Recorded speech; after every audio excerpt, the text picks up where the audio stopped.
India, any middle class family, I think a time lag between the first and second flight is probably days or at max months. So that's how Indian aviation has grown dramatically, especially if you see in the last 10 years since 2014.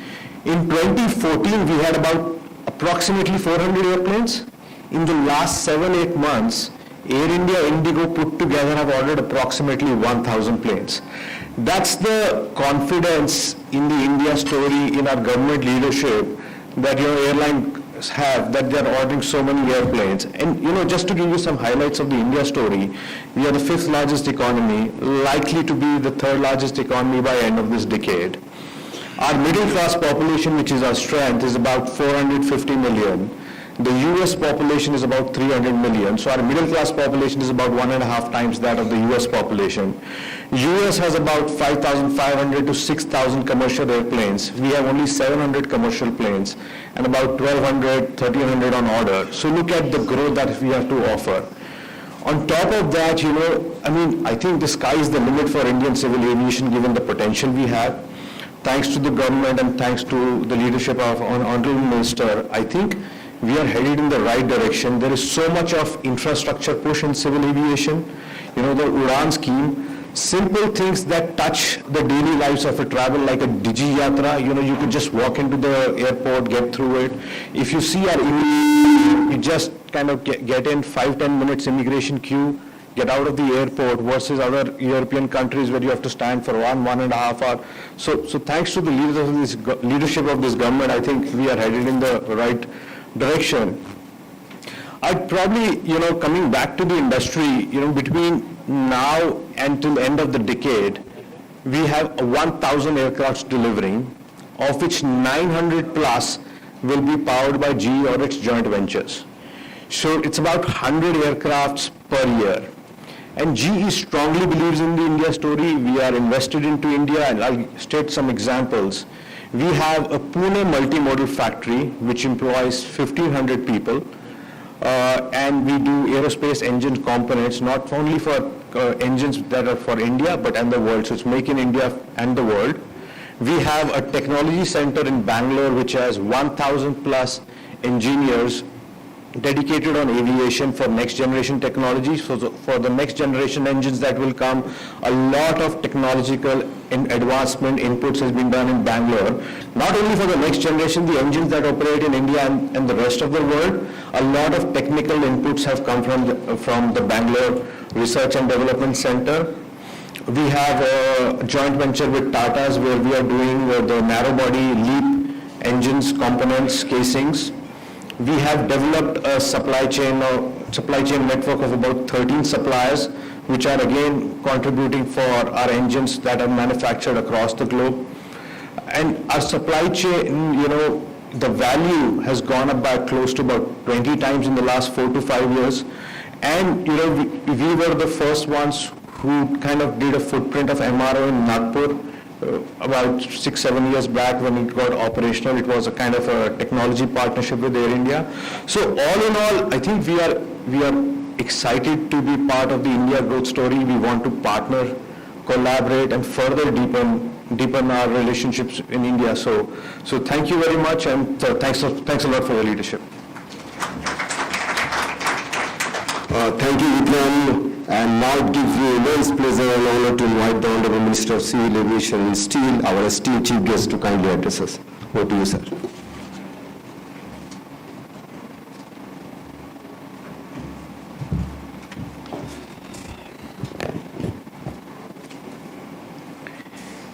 Seated on the dais with me,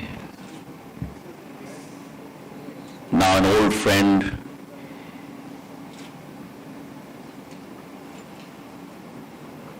a colleague in the aviation industry, Salil Gupte ji,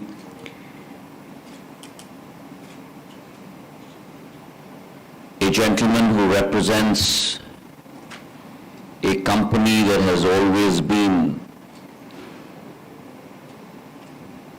the embodiment of new technology, reliability and perfection, a household name,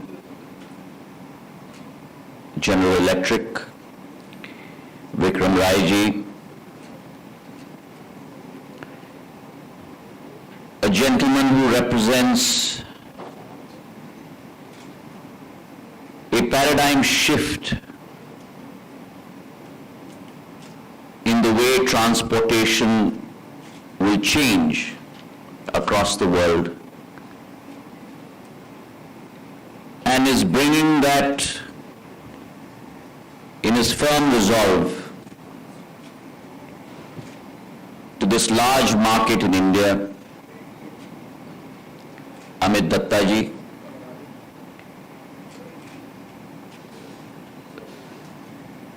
Gentleman who's in charge of heralding this event of the B20 from CII, Babu Khan Sahib, Minister of Industry, Government of Madhya Pradesh, Rajvardhan Singh Ji Dattigaon Sahib, Additional Secretary in my ministry, Piyush Srivastav Ji, Chairman of Airports Authority of India, Sanjeev Kumar Ji,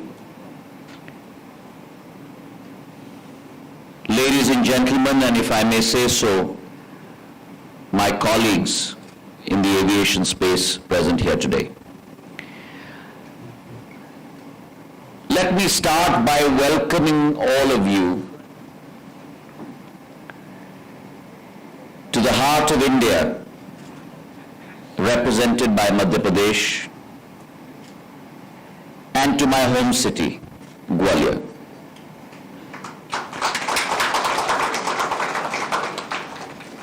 A city that has always been not only a witness but a participant in the evolution of the history of India. A city that probably very few of you are aware that has always been at the forefront of development and advancement through the ages,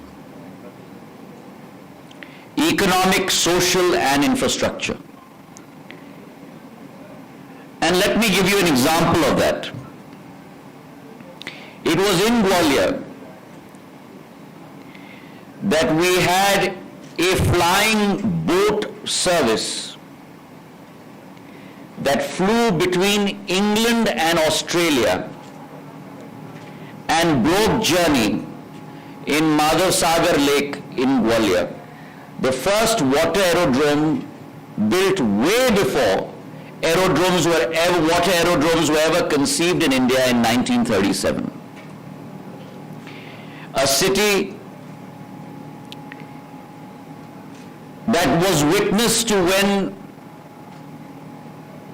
the concept of domestic aviation was promulgated by none other than the great J.R.D. Tata. One of the first cities that was on the aviation map of Air India, way before independence, in 1941, a Bangalore, Gwalior, Delhi flight, a Bombay, Gwalior, Delhi flight put into place in 1941. A state in those days that put in place the North Indian Transport Company for bus transport, not only across Gwalior state, but across North India. And many of you will be surprised to know, which was post-independence, rechristened, if you will, in its new avatar as the Delhi Transport Corporation, or the DTC as you and I know it in Delhi today. So Gwalior has been the seed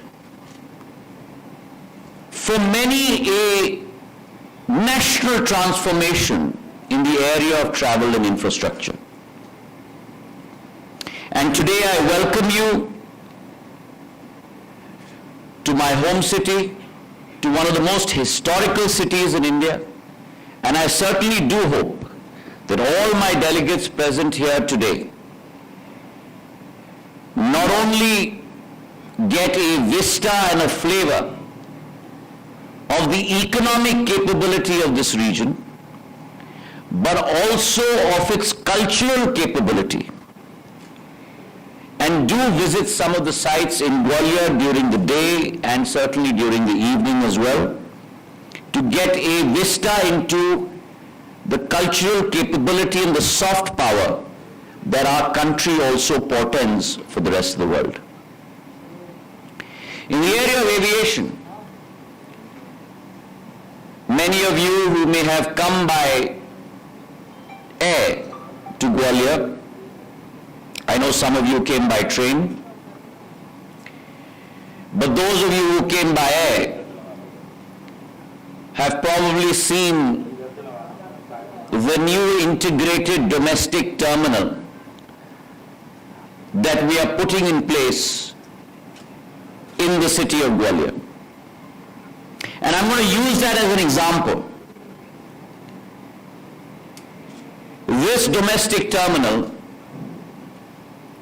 which will encompass close to 2.5 lakh square feet, with 4 aero bridges, all the latest infrastructure that any airport possesses in the country.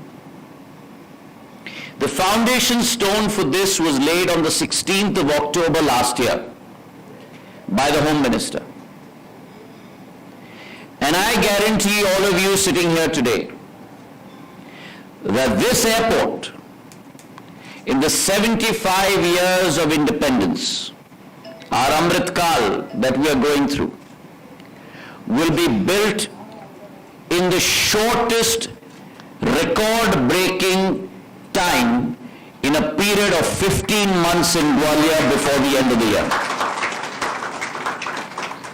The round of applause for that goes not to me, but my colleague, the chairman of the Airports Authority of India, Mr. Sanjeev Kumar. Please stand up. And look at the transformation. The transformation that Salil talked about, the transformation that Vikram talked about. Not someday, but today. Not a gap of 17 years between travel, but daily travel for every commuter. Not the old stodgy setup of governmental companies. But it gives me great pride that my Airports Authority of India, a governmental undertaking, a PSU, today will set the record beyond any private sector company of setting up a 2.5 lakh square feet airport at a cost of 500 crores and above in the shortest 15-month window time frame in the history of India, ladies and gentlemen. That to you is a testament to how India has changed, how government has changed, how the private sector is leapfrogging. We did not move when we moved to cellular telephony, like in the rest of the world, first to analog and then to digital. We moved directly to digital. And similarly in the area of aerospace, as Vikram was saying, in every sector, convenience for passengers, making sure facilities are in place, facilitation of customers, making sure airports are large, making sure that we have enough airplanes, making sure safety and security. DGCA and BCAS are on the cusp of a curve of customer service, where every platform must become digital. BCAS today has 298 services that have moved from physical form to digital form. DGCA has 298 services, BCAS has 55 services that have moved to digital form. So government has transformed. Perform, reform, and transform. That is the Prime Minister's mantra for not only government, for the rest of India, and which has resulted in a universal change across the length and breadth of India. And therefore, I will continue with the theme that my two predecessors have started with. Now it is time for the aerospace industry players to supplant themselves in India. And there are multiple reasons for that. A sector that had only 74 airports in this country, in the period of the last 9 years, has moved the envelope from 74 to 148 airports, waterdromes, and heliports. And let me commit to you that our journey has not ended. In the next 3 to 5 years, we will take that number upwards of 200. That is my guarantee to you. In the airplane sector, as Vikram said, we had 400 planes in 2014. Today we are almost at 700 aircraft. And two companies, look at the transformation of Air India. A bold decision of disinvestment. And look at the transformation that one single bold decision in this country has brought about for the complete aerospace industry in this country. Not only for passengers, not only for airports, but for MROs,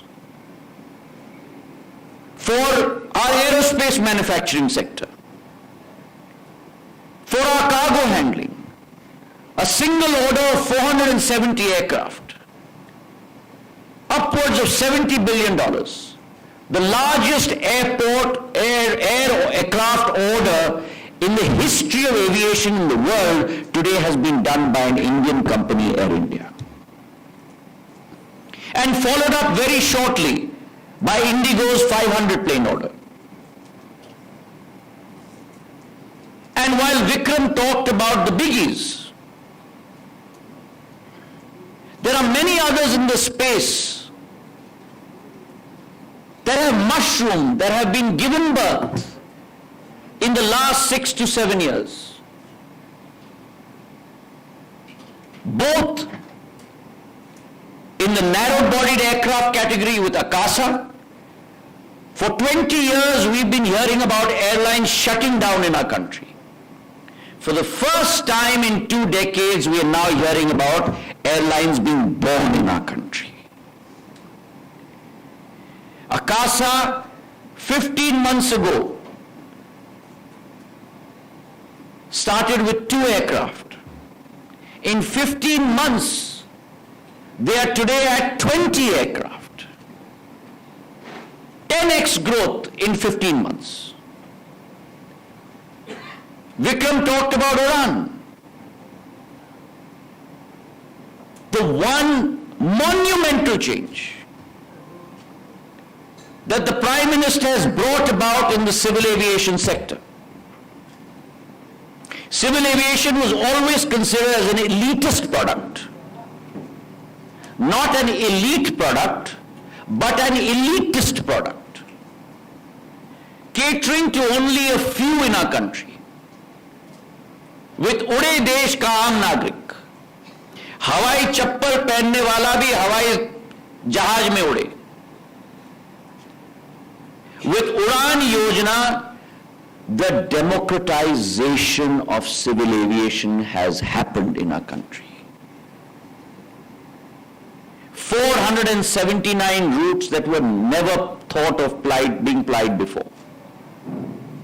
1.25 crore passengers that earlier would only sit in their fields or in their houses and watch an aircraft flying overhead.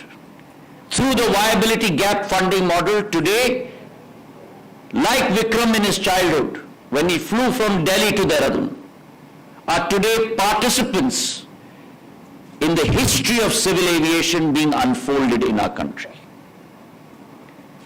2.34 lakh flights, and most importantly, probably a point that all of you have not heard of, through Udan has spawned the birth of 4 new regional airlines in our country. India 1A, Flybig, Star Air, Fly 91.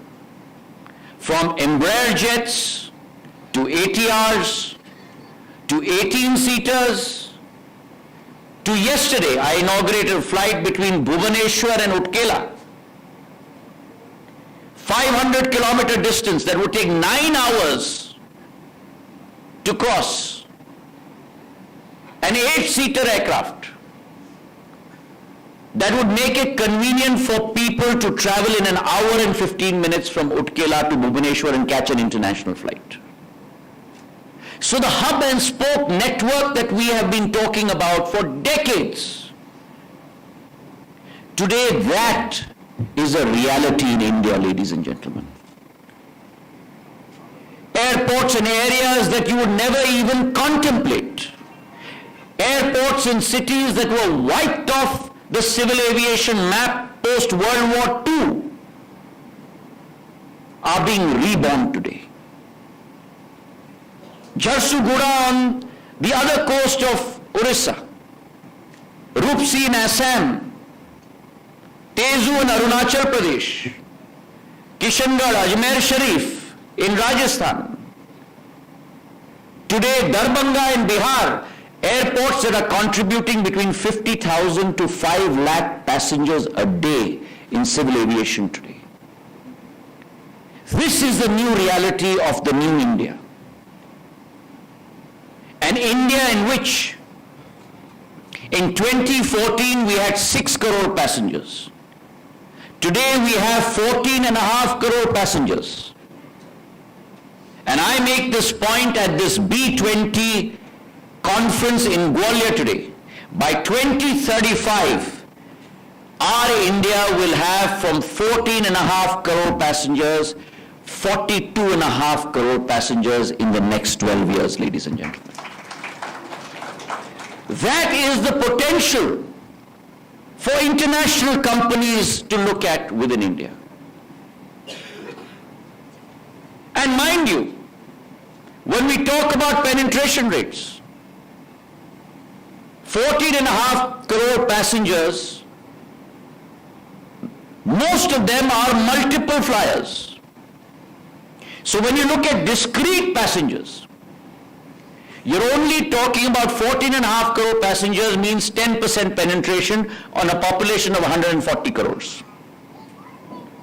But when you look at discrete flyers, you're only talking about 3 to 4% penetration in India. Which means what? You have 96% more potential to go.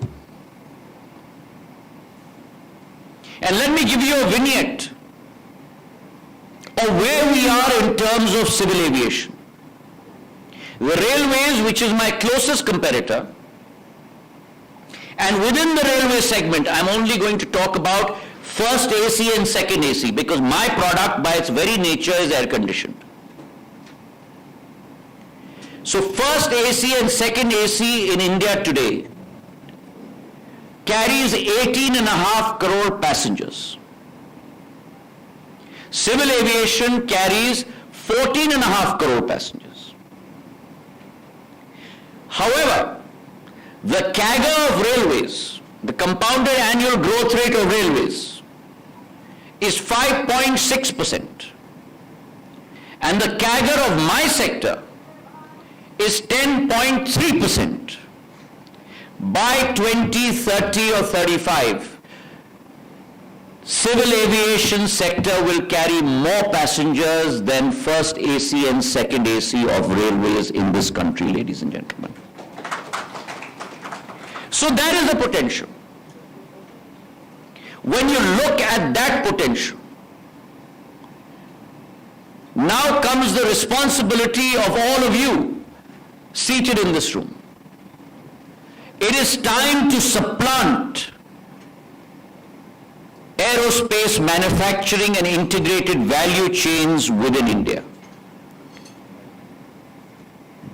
Many of you have set up assemblies, many of you have set up sub-assemblies in different parts of the country. And there are multiple examples of that. Safran has set up an Indian supply chain for LEAP engines. Is also establishing a manufacturing cluster in Hyderabad. Boeing and GMR are setting up a P2F, passenger to freight conversion capability. Boeing has also been committed to manufacturing in India. The fuselages of the Apache helicopters are manufactured in India. The tail fins of the 737s are manufactured in India. The appendages of the C-130J Hercules aircraft are manufactured in India. And there are multiple companies that are looking at assemblies and sub-assemblies in India. From Collins Aerospace, that looks at seats, looks at harnesses, looks at a product that hopefully will never be used in India, which is the chute, the escape chute of aircraft. I visited that facility myself. The capability and the technical know-how is second to none in those facilities. But along with international majors, India is also pushing forward and pioneering itself in the area of aerospace. 20 years ago, we could not conceive the fact that an Indian company would manufacture an advanced light helicopter in India. Today, that's a reality. An Indian company would manufacture an Indian fighter jet in India. Today, that is a reality.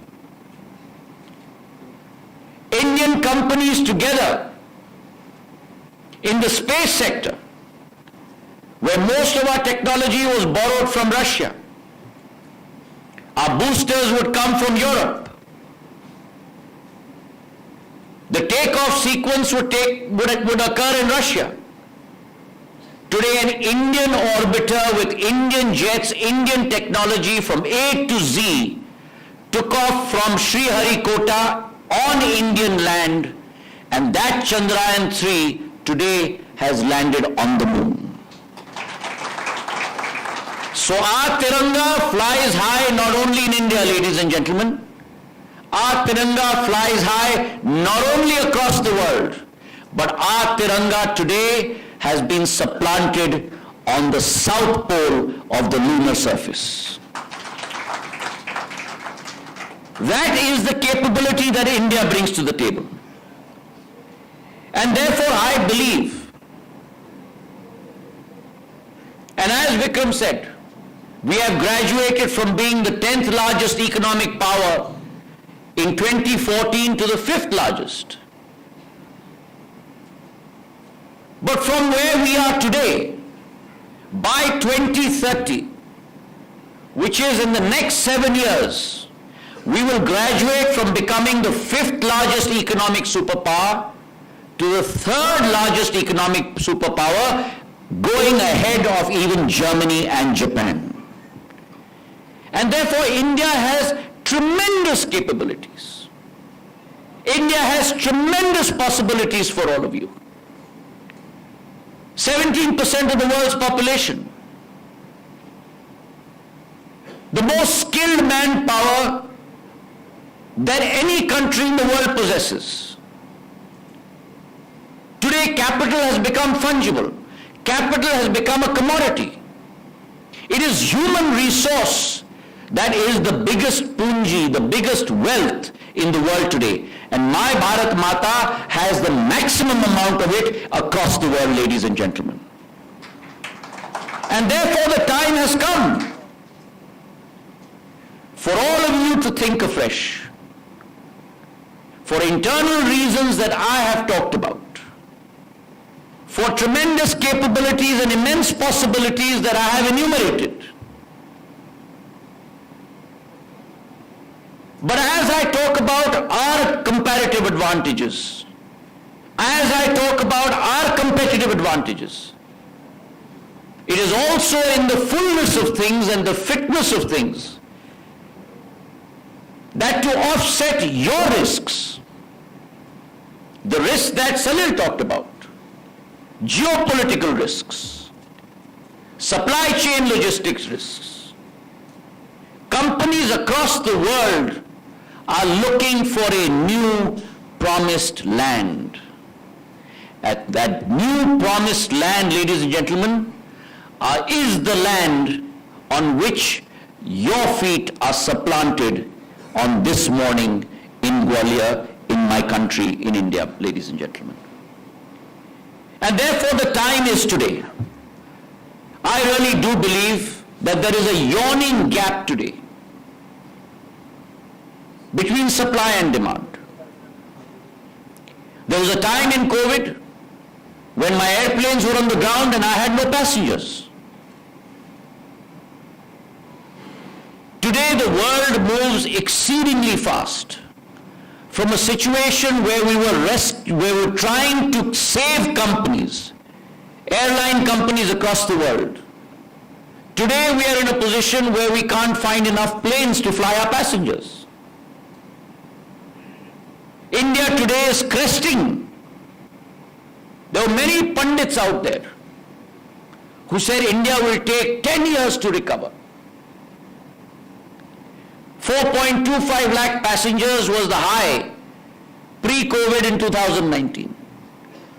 It will take us 10 years to go back there. Within 8 months of COVID passing us by, in a non-cyclical high period, low period, generally October to Jan is your high season. Feb to May is your low season. Your holiday season starts in late April to June, July before monsoon is your high season. In the month of end of March and early of April, we were posting passenger daily numbers of 4.56 lakh passengers per day within 9 months of COVID, ladies and gentlemen. So India has transformed. Today, if there is one issue that confronts every citizen across the world, it is the paucity of time. And therefore, air travel with economies of scale coming in place. Ticket prices falling, number of flights growing, just like what happened with mobile phones. Today, the transformation has occurred in the civil aviation space in India. And therefore, I would order for all of you to look at India very seriously, and let me rephrase that, not look at India, but take that step. Because this country is the ready platform for you if there is one anywhere in the world. Today, Boeing exports close to $1 billion worth of assemblies from India. Airbus exports almost $650 million worth of sub-assemblies from India. And there is one international major which has taken that firm step. Airbus and Tata in their joint venture have taken that firm step of building the C-295 aircraft for the defense services to start with at Vadodara in India with an investment of close to 25,000 crores.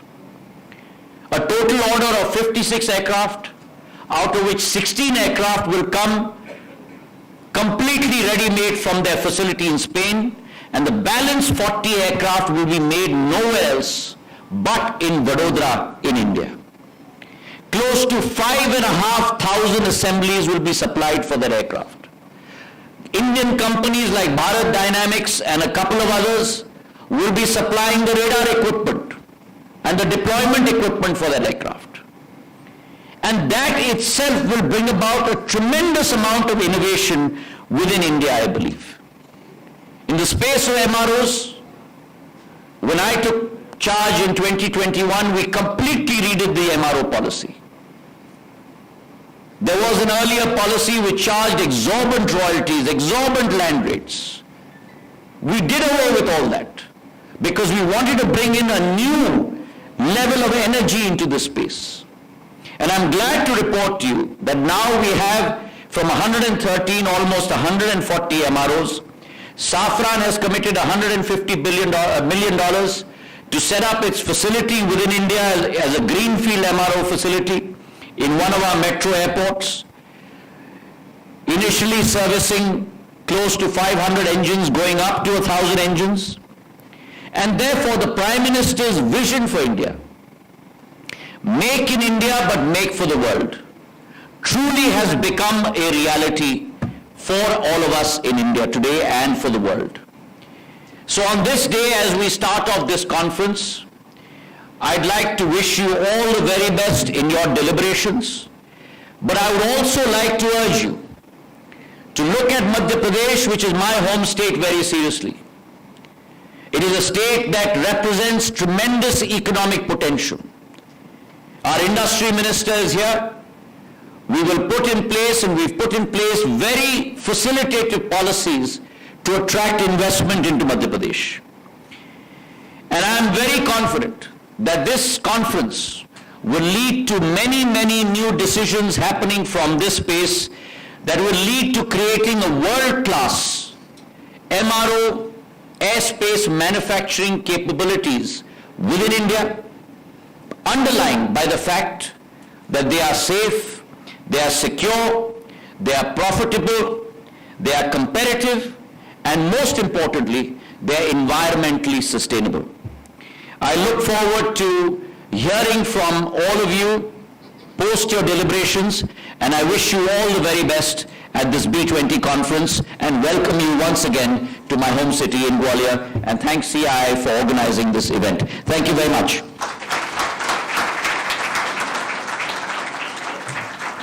Thank you, Honorable Minister, for very enlightening, encouraging and energizing address.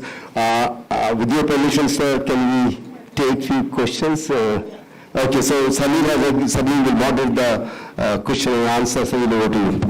Yeah, we still have time for a couple of questions, I think, so it'll definitely be good. Let me start with one that came to mind as you were finishing. Certainly, Ministry of Civil Aviation has been a tremendous supporter as we've tried to grow global value chains. There are many other ministries that will be involved in this as we go through customs processes, other changes to enable both manufacturing and MRO. My question for you is, what advice would you have to us as we work with those other ministries as well? Ministry of Finance, Ministry of Commerce, to make sure that we have aligned policies to enable everyone in this room to achieve the growth that they want to achieve. So that's a very good question, Salil. I think the government, from the Prime Minister downwards, to the ministers, to the secretaries, to the bureaucrats of every ministry,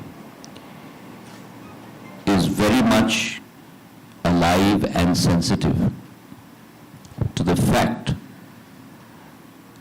that the growth of civil aviation, the growth of the civil aviation sector in India is an imperative to transform India's capabilities on innovation, on productization, and to be able to live up to the notion of make in India but make for the world. Let's be very clear. There are two industries that impact innovation across the world. From a technology perspective, from a human interface perspective, and it is these two industries where innovation occurs that then trickle down to multifarious industries and then get productized in many other ways to be able to serve customers. And those two industries, number one is space, and number two is aviation. As a consumer, let me give you an example. The concept of HUDs, head-up displays, first was brought about in aviation. Today we see that multifarious use in passenger cars. And therefore, if India has to lead not only in services but also in manufacturing, it is imperative, and I'm going to repeat that, it is imperative that we grow civil aviation not only as a service but also as a product. And therefore, the multiple ministries that you talked about, let me be very clear in this gathering. For whatever the value chain that you put together, wherever you have bottlenecks on your critical path, I am your go-to person. Many of you have already experienced that. I will fight the good fight for all of you.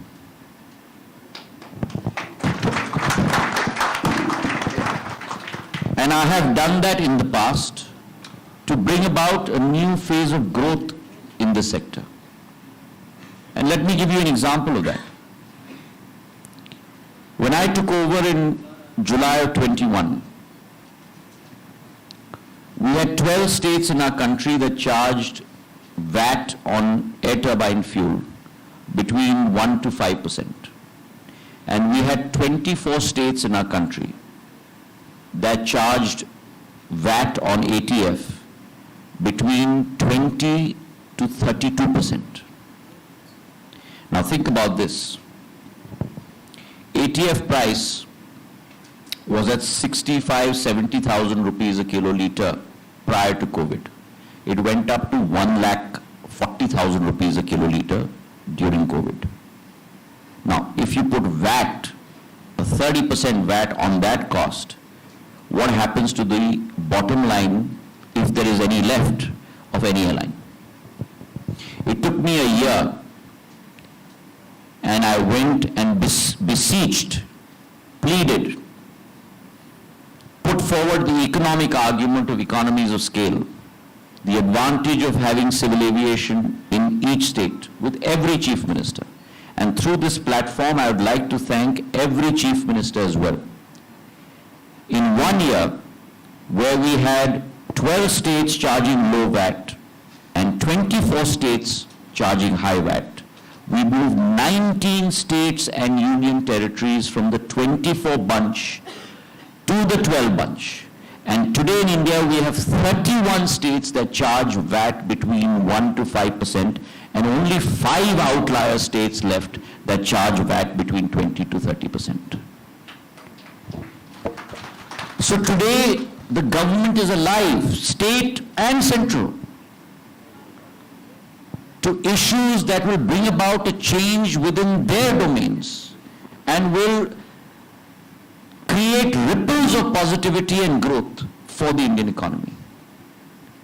And if you present a case cogently, if you present a case soundly, and I will be by your side, we will certainly convince our sister and brother departments to make sure that there are policy changes so as to bring in this growth that we are talking about.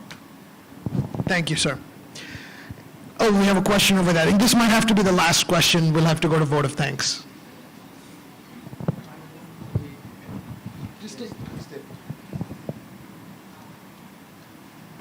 Honorable Minister, that has been an extraordinarily encouraging statement by you that you will be the go-to person if in case somebody requires.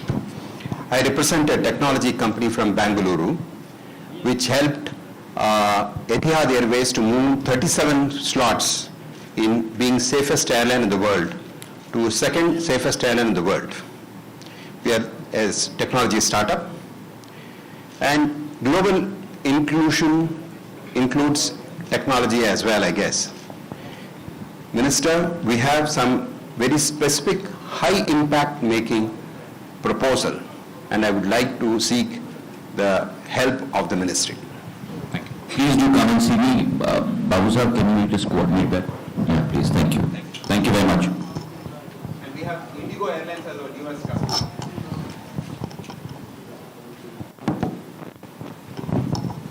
Let me just end by saying this, that the government of India is your partner. In your success lies India's success. And I am very clear in my mind about that notion. Thank you.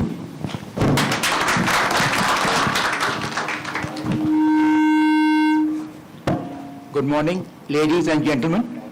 India's emergence as the third largest economy in the near future is being propelled by the aviation industry emerging as the economic glue of our economy, facilitating global connectivity, seamless trade and travel.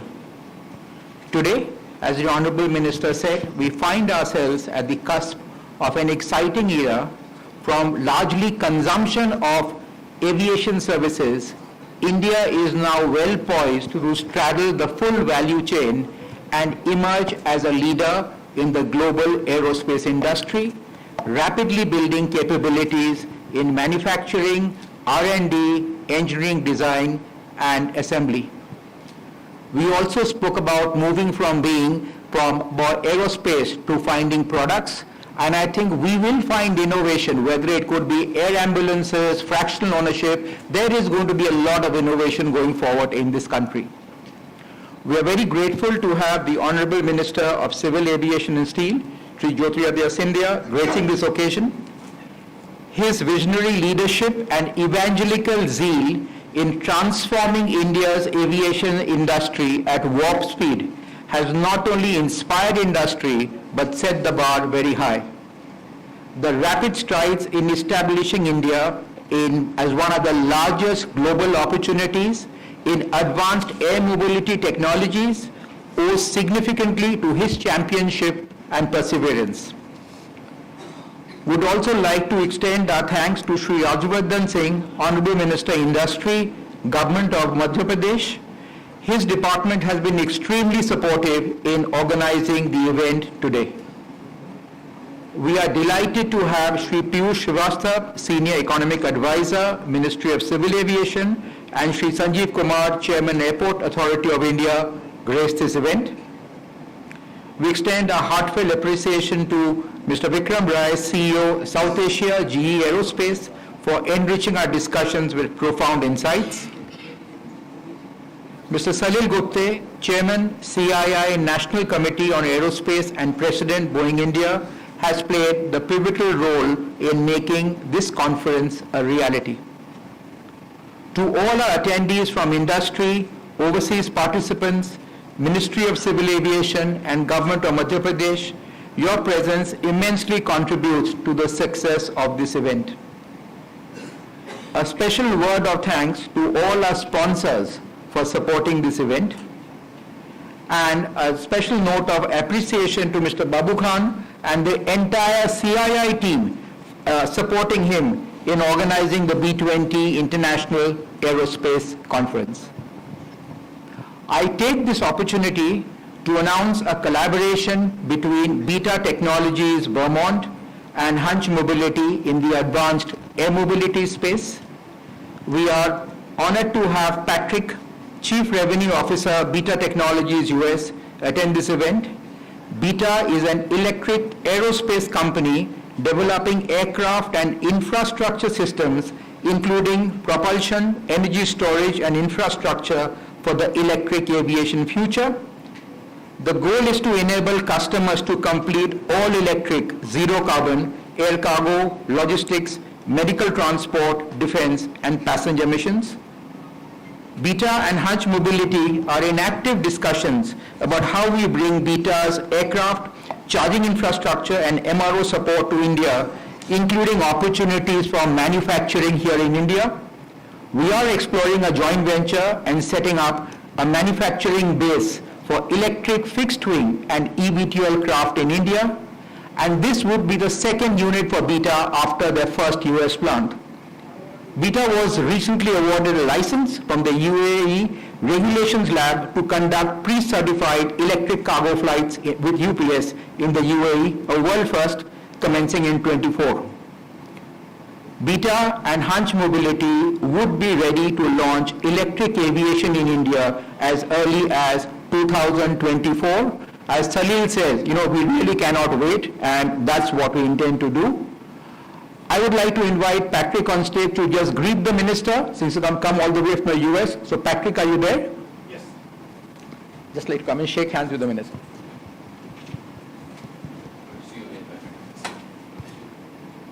Thank you. So thank you everybody, and to all the dignitaries for attending this event. Thank you. Thank you. While Minister departs, kindly remain seated.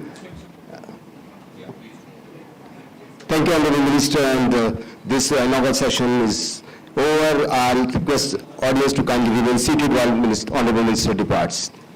So just before we end, one of the things that I didn't talk about is one of the most important areas, which is innovation.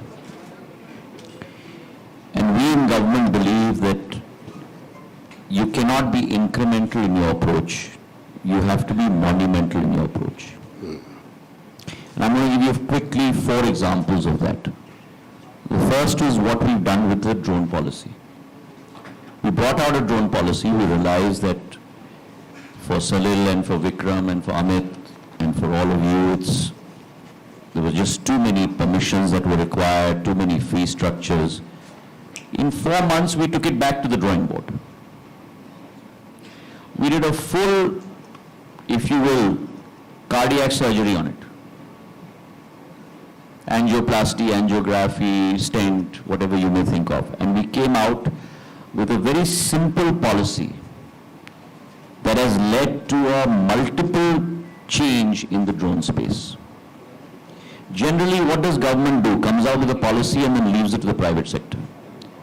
But the Prime Minister is very clear in terms of what he wanted. He said government must support this policy as well. So within a month, we came out with a PLI scheme. Productivity linked incentive scheme for what? A sector that was fledgling. 30 crores in terms of turnover. And today that 30 crores has grown to close to 580 crores in a period of in a year and a half. And we have already distributed 50% of our PLI for components as well as drone manufacturers. The third leg of the tripod, the PM was very clear that government has to support demand. And so we had 16 line ministries ensuring that drones are used as a service. Agriculture, power, mines, insecticide spraying. So the whole demand was created by Government of India itself. That's one example for you. The second is what Vikram talked about, DigiYatra. We did a whole survey across the world, and in many countries you had very episodic uses of technology, and FRT, facial recognition technology, to assist passengers to travel. We said we must bring in a seamless system right from when Vikram enters the airport to when he boards the plane, which means there are 5 points of contact. As soon as he enters the airport, the entry gate where the CISF personnel checks his ticket and his Aadhaar card, to his boarding, to his baggage drop, to his security check, and finally the boarding gate. So DigiYatra was introduced first in 3 airports, Delhi, Varanasi and Bengaluru, then in another 4 airports. Today we've introduced it in another additional 6 airports. We have 13 airports, and you'll be amazed. Varanasi and Vijayawada has an adoption rate of between 70 to 82% of passengers who board planes in those 2 airports use DigiYatra to go through.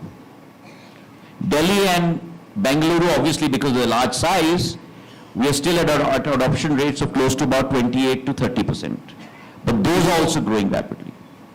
The third example is the area of helicopters. Again, a very unpenetrated sector in India. Only 240 odd helicopters in a country of this size. So we said we're going to use it for a new service. And we started what is known internationally as HEMS, Helicopter Emergency Medical Services. And the first tie-up we've had is with AIIMS in Rishikesh. So that helicopter will be situated and located in AIIMS in Rishikesh and will serve 150 square kilometer radii from that AIIMS in Rishikesh. That helicopter has been brought into India. It's been cleared by DGCA on safety issues because it's a new configuration with a stretcher and everything in the back. And hopefully in the next 2 to 3 months, that service will start in India. And the final is the gentleman seated on my right, the concept of eVTOLs. EASA and FAA have just about cleared regulation for eVTOLs. I'm not sure whether EASA has, but I think FAA has because Kyle and Beta have got that done, and I visited them in New York. The first thing I told Amit is we need to start this in India. So India today is becoming at the cusp of monumental change through innovation in the civil aviation sector as well, and that's a point I wanted to share with all of you. Thank you very much.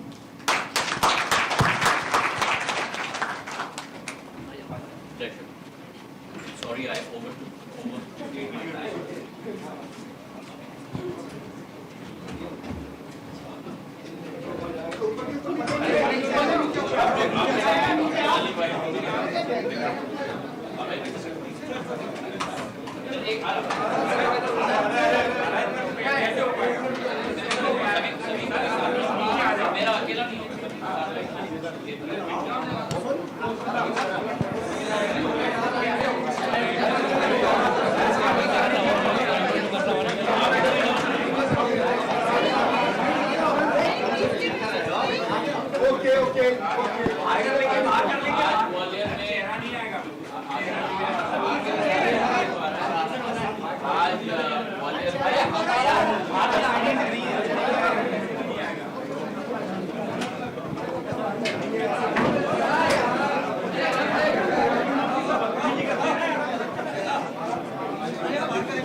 उत्पादन और manufacturing एक नई जरूरत है। इस विषय पर बहुत विस्तृत तरीके से हमने आज इस सेशन पर चर्चा की और अगले 5 सेशन आज और कल चलेंगे इसी विषय पर चर्चा करेंगे। नई रुचि भारत में एरोस्पेस मैन्युफैक्चरिंग के भी बढ़ी और इससे भारत तकनीक और सूचना प्रौद्योगिकी अग्रसर प्रधानमंत्री जी के भारत के लिए ये सौभाग्य हमारे प्राप्त हुआ और 20 सरकार के आधार पर एक नई ऊर्जा Bharat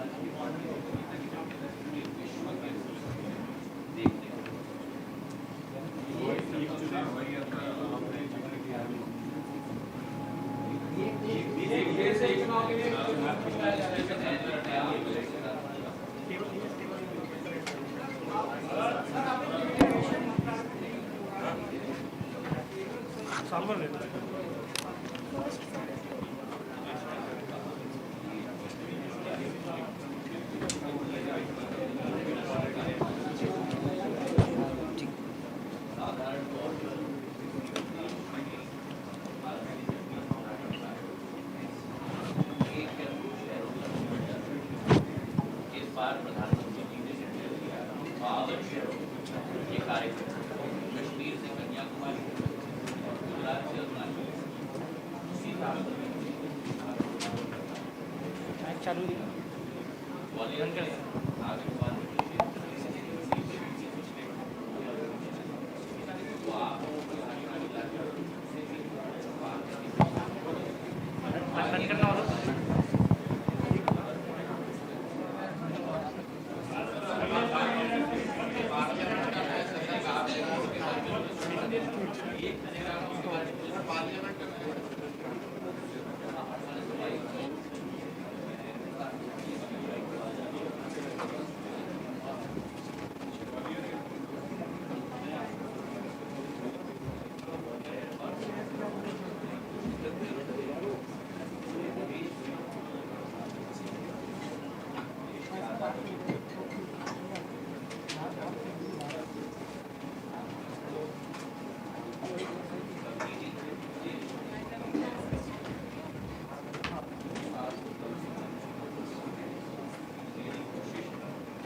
can we settle down, please?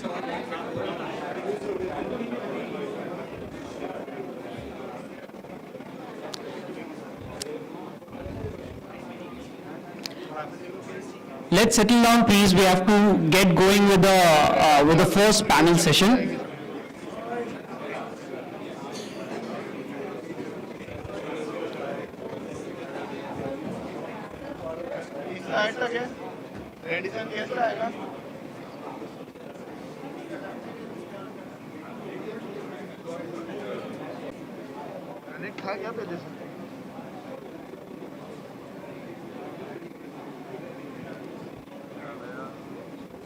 Yeah.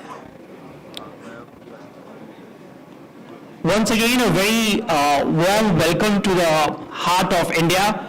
As we start our session, the first session that we are going to do is really about the theme of the B20 event, which is spawning global value chains in design and robust aerospace manufacturing, and the importance of MSMEs in this sector. MSMEs play a very crucial and critical role as we build the supply chain and the aerospace manufacturing ecosystem. Honorable Prime Minister in its speech had once told, when he was addressing the MSMEs, that Uddamen hi siddhanti karyani na manorathe, which means that only we can achieve success by doing, not only by thinking. So here we are, as we embark on this journey as part of the first panel discussion. I would like to invite upon stage to discuss as we diversify supply chains, as we look at India from a fresh perspective. Our honorable, we have the esteemed panelist. We would like to invite Mr. Salil Gupte, who is Chairman National Committee, CI National Committee Aerospace and President Boeing India, who will be moderating the session. Salil, if you could please come on stage. Thank you, sir. The next panelist is Dr. S.K. Jha, Chairman and Managing Director, Medhani, which is doing phenomenal work in the space of raw material, which is a critical element of the aerospace supply chain. May I invite on stage Mr. Vikram Rai, Chief Executive Officer, South Asia, GE Aerospace, to come on stage.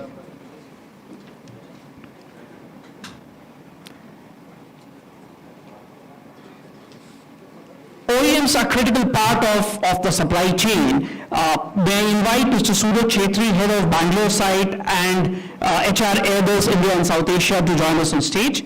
And last but not the least, Mr. Samit Ray, Vice President, Government Affairs and Public Policy, Raytheon Technologies, to join us on stage. Thank you all. May I request? Yeah. May I call Chairman CI National Committee on Aerospace and President Boeing India, Mr. Salil Gupte, to deliver the welcome remarks.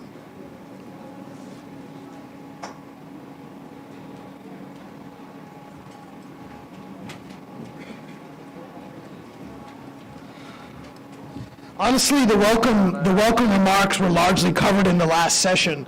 MSMEs are the next generation of great Indian manufacturing in this space. As we look to grow, before we start, Honorable Minister, would you have any thoughts for the audience here? We can do it standing, or you can do it sitting, however you'd like to do it.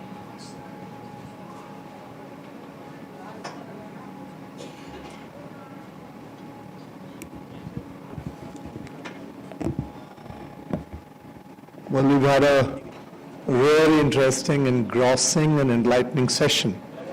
And I'm sure all of you have a lot to process already. So to take this forward and to take it forward from where the Honorable Minister for Civil Aviation, Government of India, left it. First of all, I want to thank CII for giving us this opportunity, and the Ministry of Civil Aviation, naturally, along with all the sponsors here.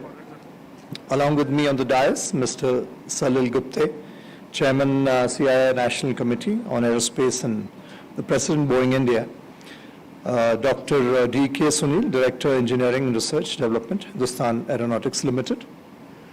Dr. S.K. Jha, Chairman and Managing Director, Midhani. Mr. Vikram Rai, Chief Executive Officer, South Asia, GE Aerospace. Mr. Suraj Chetri, Head of Bangalore site and REHR Airbus India and South Asia. And Mr. Samit Ray, Regional Director, South Asia, Government Affairs, Raytheon Technologies. For those of you who are from Madhya Pradesh, I don't really need to tell you what we have to offer.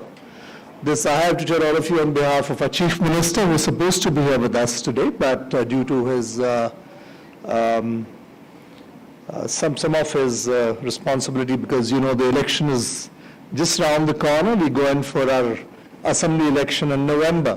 So due to that, he's not been able to attend. I was actually supposed to have this session tomorrow, because he's not here today. On behalf of him, I would just like to tell you some of what we have to offer as part of Madhya Pradesh, because we have some delegates who are here from overseas. There are some from other parts of the country as well. And I'm not just saying it on behalf of the Chief Minister or my department. I extend a very warm welcome to you on behalf of the 8.5 crore population of this heartland of our beautiful country. And I would like to tell you that 50% of the domestic market is within and around Madhya Pradesh. Not only that, but we have access to the entire nation within 24 hours due to the road and the rail network. Not only that, before our Honorable Chief Minister took over the government in 2003, this was considered a Bimaru state, as in a state which people didn't have much hope from and not too many thought of investing here. I'm happy to inform all of you that where we used to have a negative industrial growth way back, today we are growing at a rate of 24%. Not only that, in spite of the COVID period that took us down for a bit, we last year had a growth rate overall of about 19.75%, and this year we have continued that success to over 16%. In terms of the existing infrastructure that we have within the state, we've got over 3 lakh kilometers of roads. We are a power surplus state, producing over about 28,000 megawatts. Out of that, we produce about 22% of renewable energy, and I'm proud to inform all of you that Delhi Metro is also supplied by Madhya Pradesh. Riva is one of our establishments where we have renewable energy, which is worth seeing. Not only all this, we also have a surplus power here. And in terms of the land bank, we've got over about 125,000 acres of land available with us. Going specifically to the sector, before I go to that, I will very briefly tell you what we've recently had. In January this year, we had a Global Investor Summit in the state, in Indore, which is also the cleanest city in our country. Not only that, yesterday evening there was a very interesting conversation I had the opportunity to have with some of the gentlemen here, along with the minister. And I don't know how many people know this, but Indore is also the only city which has both an IIT and an IIM. Yes, I know Hyderabad, Bangalore, Pune are known as IIT hubs, but you'll be surprised to know that the people who man them are mostly from our state. I'm saying this just to inform you that we have an army of good quality, technically trained manpower to support the industry in times to come. Not only that, we have in the recent past, under the leadership of our Chief Minister, have introduced an act called Madhya Pradesh उद्योगों की स्थापना एवं परिचालन का सरलीकरण अधिनियम. For those who don't understand Hindi so well, it's to ease out the complicated permissions and the license Raj regime mental block that a lot of industry has. And in this, what we have done is we have given an exemption for the period of 3 years for all the industry that comes in for unnecessary permissions and getting into all that, and we expect the industry to be self-regulative and go on at their convenience to get all those approvals and permissions. And so you will not be harassed unnecessarily by any officials walking in from any department asking you for unnecessary permissions, licenses and all that. That is something that we have done away with. Not only that, but we have worked on the ease of doing business here, and we were ranked 4th. And this year we are one of the most promising states that has introduced the most reforms in the country. Along with all that, we also have online section where we say, how can I help you, which is the grievance redressal system, where you could actually go online and say, this is the problem that you have, or which is addressed by not only a department with dedicated officers, but the Chief Minister himself goes on it off and on and takes out a few random queries there and addresses them himself. Besides that, every Monday, dedicatedly, he has kept time for all the people who are investing in Madhya Pradesh, or anybody from the industry wants to meet him, talk to him, understand, and explore, and later on move on to investing.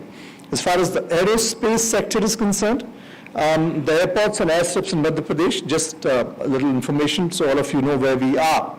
We have the ideal ecosystem in terms of the aerospace sector here. We have 5 commercial airports that are operating in the state with 100+ flights already here. The state has about 26 government-owned airstrips with 3 private airstrips, including 3 government-owned Kacha airstrips which are suitable for helicopters as well. The state also offers facility for landing turboprop airplanes on 11 airstrips. Along with that, recently 2 new airports have been proposed within the state. I thank the ministry, I thank the Honorable Minister for that. Riva and Datia, they are sanctioned and the MOU has already been signed with the Ministry of Civil Aviation. To further propel the growth of industries in the state, we are coming up with a greenfield airport that is under planning near the mega industrial townships Indore. When we were discussing yesterday that setting up an MRO, now if you don't have enough space in Indore, what do we do? So the point came up of the radius of about 150 kilometers, but we don't have to go so far. I think within a radius of 50, not even 50, I think we were proposing the airport at Chapra some time back, which is about 35 kilometers from the existing center of the town Indore to that point. Even if we take airport to the facility, it would not be more than about 45 kilometers. And what is mentioned that those engines are extremely, extremely valuable, and the movement has to be flawless. So we could even custom make that transit passage route if required, because the leaders are all sitting here. I just want to assure you that on behalf of the Chief Minister, we could do that.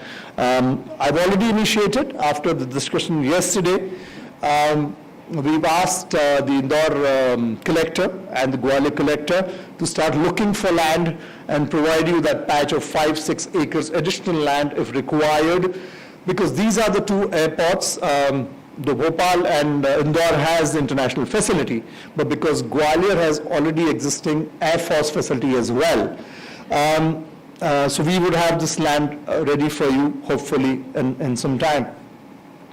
In addition to that, the local airstrips that we have, in Mandsaur, Satna, Singrauli, we have runways with a length of about 6,000 feet suitable for landing ATRs and chartered jets as well. The state presence at Maharajpur Air Force Station, Tactics and Air Combat Development Establishment Gwalior, which I already mentioned, is here. 13 airstrips are allotted to flying schools within our state as well, where people, we are looking at new pilots coming out of there and helping them. The drone school inaugurated recently on 11th March 22, and 4 more drone schools are to be set up within the state, as the Honorable Minister was mentioning how proactively he has gone ahead and framed a new policy, and what a short span of time we've supported this whole industry and gone on. So to extend that within the state, we've done this to continue the journey forward. Air cargo facilities are available in both Bhopal and Indore as well. Now the opportunities in aviation sector in MP, like the Minister was saying, yes, he took the initiative, and we as a state passed it within the cabinet that we lowered it to 4% VAT on aviation turbine fuel in the state. So again, we have taken this initiative and taken it forward. Vast trenches of land are available, like I already told you, and we would be very keenly looking to partner as far as the MRO facility is concerned. I've already told you the central location that gives you the advantage. Indore, Bhopal airports both have are ideal for overnight parking facilities for MROs as well. The state government airfields are to be extended, and we are catering to ATRs and all types of other business jets and night operations also. We have great regional connectivity within here. We are trying to promote further schemes to back them up. We're also promoting helicopter operations and aerospace activities for tourists coming in, for wildlife, even religious destinations. We have Mahakal, where we've gone forward and done the Mahakal Lok. I don't know how many of you have actually visited it. If you haven't, I would like to invite you and extend this invitation. Kindly please go and see what we have done there. So Omkareshwar is there, Mahakal Lok is there. That promotes tourism and a different way, religious tourism, that would, to just give you a little idea of the kind of footfall that we've achieved there. On an average day, 1 lakh. On weekends, 1.5 lakh. That's a lot of people coming in here. So that's vicinity of Indore. Just to, again, look at the prospect that we have here in terms of the people coming, and they come from all over the world. Now, we have the other backups I've already listed out to you. The government of Madhya Pradesh is working towards developing an industrial-friendly ecosystem as well. Like I told you, the Chief Minister, if required, if everybody cannot come here, and if we do reach a certain understanding of what we can do, is we could extend these visits to the bigger places, the metros, or overseas if something concrete has to translate out of this event. Now, just to sum this up, the Prime Minister took this call of Atmanirbhar Bharat. We will, as a state, leave no stone unturned to support, and we would also, like the Honorable Minister mentioned, we are trying to create hubs here. We would like MP to be the next aerospace hub in our country, and we will do whatever is required to back it up. Now, the defense, aerospace and defense in Madhya Pradesh, during the Global Investors Summit, we have had some interesting proposals, and the flagship investment promotion event, this session entitled a lot of discussions, and any other requirements for the industry, whatever comes out of this. I am here all of today, and I will see if I'm needed tomorrow as well. I would stay back. The Chief Minister is very keen that we have all taken out our valuable time, and we have come here, and I would also like to request you that if anything can come out of this, the time is now, and we should really try and put ink on the paper, and the rest we can work out. Like the Minister has already said, I'm the man to go to. As a state, the Chief Minister is ever ready to support him. Besides that, as heading the Ministry for Industry, I'm here ready to support all of you. Again, thank all of you on behalf of Madhya Pradesh. And in the end, like the Minister was saying, the time is of utmost importance in a sense. So I would just like to finish up with one, रुके हुए राही के लिए कोई रुका नहीं, ये वक्त हम सबको भुला के चला जाएगा, और ये भी हो सकता है बहुत आएंगे हमसे बेहतर कहने वाले, आपसे बेहतर सुनने वाले, लेकिन ये वक्त पलट के नहीं आएगा. ये मूवमेंट है, ये समय है.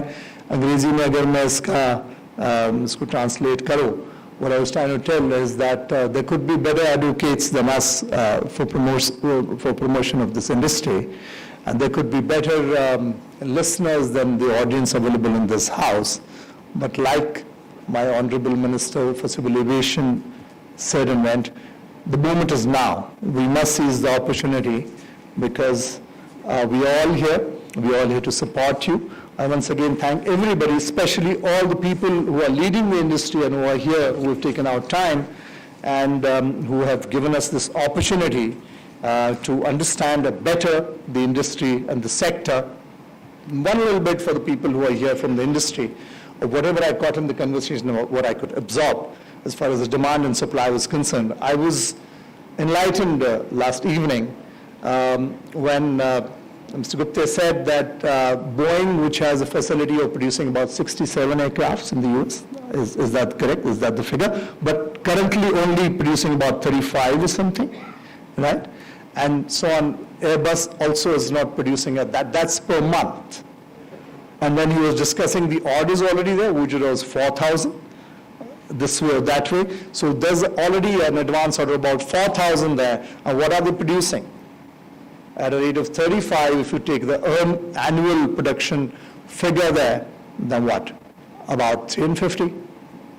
Say 400, where there's an order of about 4,000. And the OEMs, now we have tremendous technical trained manpower here. We have people who can invest. We have the ecosystem here. So why can't our country fill in that gap, like the minister was saying? This is the time. I thank all of you once again.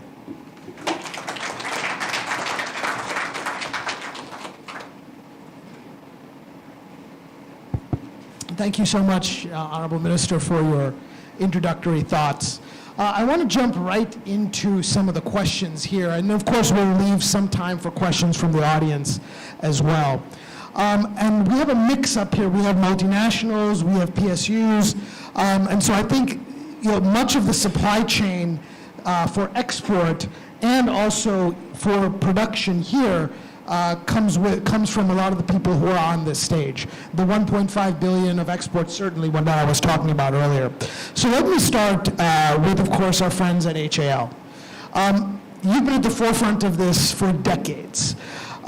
So what are some of the challenges that you've had to overcome over those, I would say more recently, over the last 10 to 20 years, as you've tried to develop that value chain for your products here in India? Yeah, thank you for giving this opportunity. As you are aware, HAL has been building aircraft, helicopters, engines for close to 8 decades now. And we have spawned this whole ecosystem around us. I think the cutoff age or year, I would say, is the 80s, when we started developing the LCA. And the LCA had this requirement that we had to produce all those technologies within the country. And of course, at that point, as you are aware, there was an embargo and we were denied technology. So there was an imperative need to develop these technologies within the country. So I think that has spawned this whole legion of companies, MSMEs, across the country in almost all the areas, electronics, hydraulics, structure. So I think the companies also have graduated over a period of time. Initially, they were doing the lower-end manufacturing jobs. But today, I think the whole industry has evolved, where we are able to do build to spec instead of just build to print. Most of our collaborators and the MSMEs are able to design sub-parts, make sub-assemblies, even to the extent that today we have tier 1, where the whole wing for the LCA gets manufactured, or the fuselage gets manufactured from some of the companies.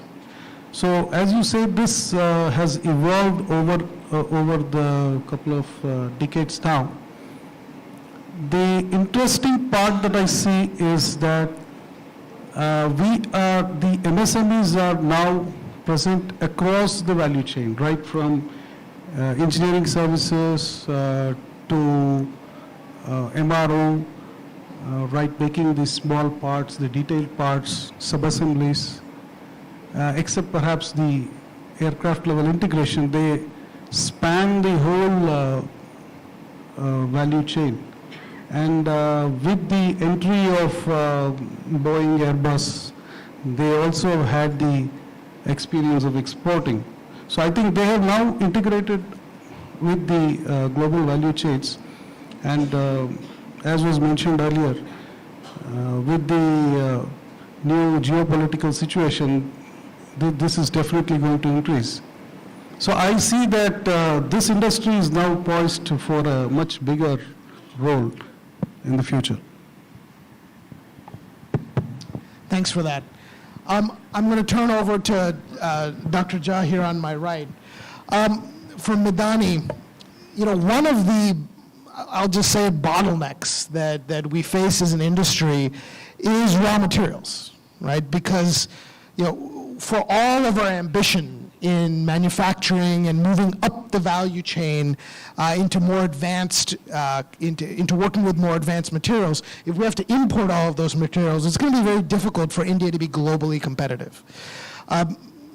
What do you think it's going to take for us to upscale that capability in raw materials to the level of some of the countries that are competing with India for this work, whether it's Japan or Korea or others? You have put a very important point, but before that, just I would like to mention about the recent achievement which we have seen in the Ministry of Defense, when we have crossed almost more than 1 lakh value of production in the last financial year, and also we have seen the export of around more than 16,000 crores in the year, and we are targeting the growth of about more than 25 to 30% in the next 2 years, where the target is to go for $25 billion value of production and $5 billion of the export. These requirements has really made us to think about the materials requirement for a different application. Parallelly, you might have seen recently the space has grown to the extent where today if we see the success story for any technology, innovation, industry, supply chain, I think space is the one example which can be taken as a benchmark for any further development. And I would like to mention here that right from the beginning, when the India space program started, the material development started within the country, mainly due to the technology denial and the constraints in getting the critical raw materials, which we have also increased our capacity. And today, if you see the requirement for any launches earlier, the launches used to be hardly 1 and 2 in a year, and today every month, and I think in the future you will see that even twice launches in a month also is going to take place. So we have developed our capability to meet those requirements. Coming to the defense sector also, since the defense is growing in this direction, the Department of Defense Production has taken the initiative, and we have made our plan in such a way that all our requirements, like for going for, even for the requirement for LCA raw materials, even for the requirement of recent development of advanced multi-combat aircraft, that AMCA requirements, the materials requirements for the futuristic requirement of 110 kilometer engines which AMCA is going to use for the futuristic requirement of materials. All the requirements we have taken, and we are capable to handle this. And I would like to mention here that many of our projects, where it used to take the time period of 4 or 5 years, today the material has to come before we see the project on our drawing stage. So this is the type of commitment, and as it has been told today in the first of that we have made this slogan, why that the moment is now. So really the same philosophy is working in the area of defense and the space. And we are Madhani and Ustadi Nigam Limited, who is pioneering in the production of the materials. We are already in that domain. I am happy to say that recently also we have installed a 6,000-ton isothermal forging facility. So today we are also making the component for aero engines. If you see the components like the turbine disc is one of the very important products. so which we are making and supplying to some of our requirements. Already the product is going to our HL, and also we are seeing that for the future requirement also, we are capable and we are ready for that. And in this entire supply chain, it was told by the minister, honorable minister also, about the R&D and innovation. I will say that R&D innovation in India has also matured in the area of material science and development to the stage, where by adding the infrastructure, it is possible to make the product within the country. And I am sure that with the type of initiative taken by our foreign OEMs and their commitment to come in India and start the production, not only production, they are also coming with the R&D centers. I think these things will be really fuel the growth. And Indian R&D, Indian academic institutes, the industry is capable today. And our MSME also, today we have more than 1,000 MSME, almost 1,200 to 1,500 MSME, they are working with us. And it is possible to, and not only that, not only since they are depending only on the aerospace, they are capable for the space sector. So it is seeing the growth in both the directions, space and aerospace. And other than, even from our other defense product also, it is possible to energize them and give them the support. It is possible to have the supply chain in the country. And success stories of already you have that joint venture, you have already the MSME is being driven by Boeing in India. Already you have seen the potential. So I am confident that in the future, the way we are growing, Indian industry is capable. Only thing is that we have to bring the requirements and give to the requirements. And I think they will be capable to deliver this. Thank you. Thank you. So I want to talk about capabilities and skills for a second. We have Suraj from Airbus here who runs their Bangalore site and also is in charge of their people development and HR. From a skills standpoint, what is it going to take for this region to be ready to take on the more complex work? And what are some of the things that the MSMEs can do to ready themselves and invest in that human capital? Thank you, Salil, for the question. Respected Minister Sir, delegates on the dais and off the dais, a warm good afternoon to everyone. The aviation industry is nearly about 4% of the entire global GDP. And when we look at jobs, that's about 65 million jobs that we're talking about. And this number is going to increase because of the technological rapid revolution that is happening in this industry. And if you look at India, India is the fastest growing aerospace market globally. Now, to match this growth that we are seeing in India, to match this growth that we are seeing globally, I think what is important is talent with diverse skills. And when I talk about talent with diverse skills, it has got to do and be aligned to the market dynamics that we see. And when I say market dynamics, that is going to change rapidly with the changing of the technology that we're using, plus the regulatory advances that we are seeing. I believe we will see a change in focus in the industry as organizations use digital tools, automated processes, streamline workflows. We look at instituting management systems and help with the data analytics. Now, what this does is it will propel a demand for skilled talent specializing in what we hear a lot about: artificial intelligence, machine learning, digital transformation, and various other aspects of monitoring and analysis. And in this very fast expanding employment opportunities for graduates from the engineering discipline as well as the IT discipline, we will see that they also will get jobs in aerospace, unlike earlier where they were more in traditional tech companies. Of course, India, every one of us knows, produces 1.5 million engineers every year, 3,500 plus engineering colleges, and this vast pool of talent remains utilized today. And that is something that these engineers could definitely benefit from, the burgeoning opportunities that we have in aerospace and defense, and we see that in India, and we've witnessed that even in our organization. Given India's large opportunities in IT talent pool, India will play, mark my words, a significant role in the development and the manufacturing of the next-gen aircrafts.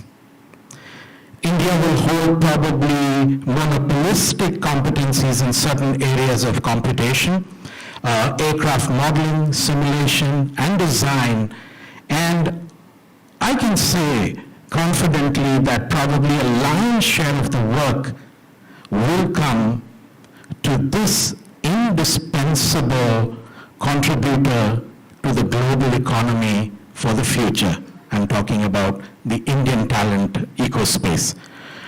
Today, most foreign companies have come to realize in India that it is not just a massive market, but it is strategic resources and a manpower hub which can fuel their growth in the future. And so when it comes to developing holistically the entire ecosystem value chain in India, Airbus is walking the talk. What I mean by that is we make in India, we design in India, we innovate in India, and we also train in India. Thank you very much. Back to you, Salil. Thanks, Suraj. Appreciate it. I'm going to go speak just to Vikram, whose company was very much the man of the hour when Prime Minister Modi visited the United States a couple of months back, because GE at that time announced advanced manufacturing partnerships with HAL for engine technology here in India, which was a first for the US-India relationship. What do you think it's going to take to leverage those specialized technologies going forward? Because this was, let's be honest, a long time coming. Do you think the rate will increase and we'll be able to get these done more quickly in the future? What do you think that'll take? So I think, I'll just step back, the supply chain or the global value chain is a function of demand in your customers in the region, right? So, rewind 10, 15 years back, you probably had a lot of issues. You didn't have a lot of developed supply chain or MSMEs because the customers and the demand was not there. Fast forward now, I think the way the civil aviation industry is growing, the defense industry is growing, you see a lot of monumental steps, if I may call, right? So, GE has about a supplier chain base of 13 suppliers, right? And the volume of supply chain has grown up by about 20 times in the last 5 years or so. We have partnered with companies like Tata, Mahindra, Godrej to do that. We have Pune, and we are partnering with HAL. So I think what it takes will be, we will have to set up processes with our partners. We'll have to set up, how we partner them, how we skill them, how we find skilled manpower. So I think to what Suraj as well said, I think a combination of skilling the manpower, a combination of demand, and then developing your supply chain network, that's what it will take to deliver to our promises in India. I'm going to jump over to our friends from Raytheon Summit. I'm going to give you the more delicate one. Look, there are challenges as we scale up supply chain here. In my opening remarks this morning, I talked about geopolitical challenges that we have to navigate. And in many cases, India is a beneficiary of some of those. But as a multinational that is both in defense and in civil, how does Raytheon and its various companies navigate those, and what do you think that means for India? Thank you, Salil. Honorable Minister, good to see you again. Sunil, as you are aware, Raytheon makes products ranging from jet engines, cockpits, to rockets, intercontinental ballistic missiles, anti-tank guided missiles, everything. So it gets very difficult for us to look at manufacturing in isolation. Many of the supply chains today converge between aerospace and defense. You are aware we started manufacturing in India, probably one of the first OEMs who set up manufacturing base in India 25 years ago.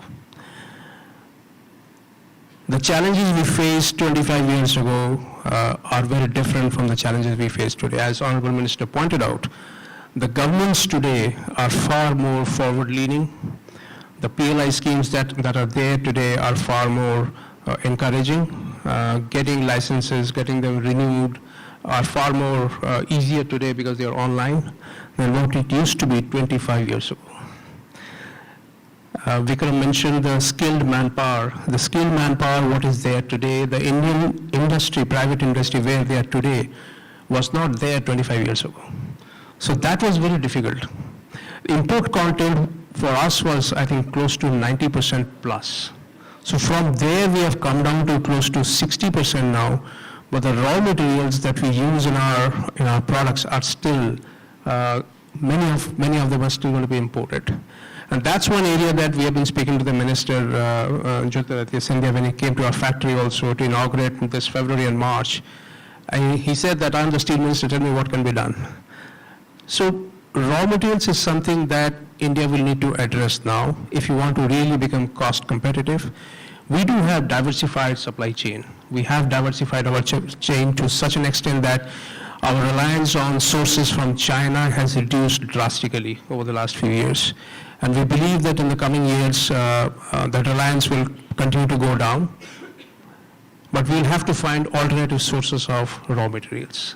So if that can be brought to India, if there are FTAs between countries, India has a lot of trade agreements between other countries, if that can be fructified and materialized, then I think the entire raw materials ecosystem can bring a huge change to the bottom lines and the manufacturing of the Medani does a lot of raw materials. We do, I came to know only today that we do buy a lot of aerospace engine grade products from them.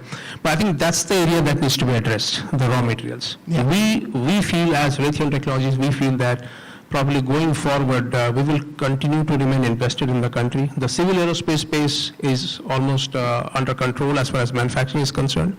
Where we would like to go now from here is the defense manufacturing. We do just 20% of defense manufacturing in the country, and that's the part that we would like to go forward. You are aware we have been talking to U.S. government, and both the governments are looking eager to kind of ease out the ITAR and licensing processes, but I think that's the area we would like to expand further over the coming years. Yeah, and getting additional flexibility on those release requirements will be key to that. Absolutely. Absolutely. And we saw some of that heading in the right direction with the GE deal over the June-July timeframe. So with that, I'd like to open it up to are there any questions from the audience here? Yes. Can we get the gentleman a mic, please?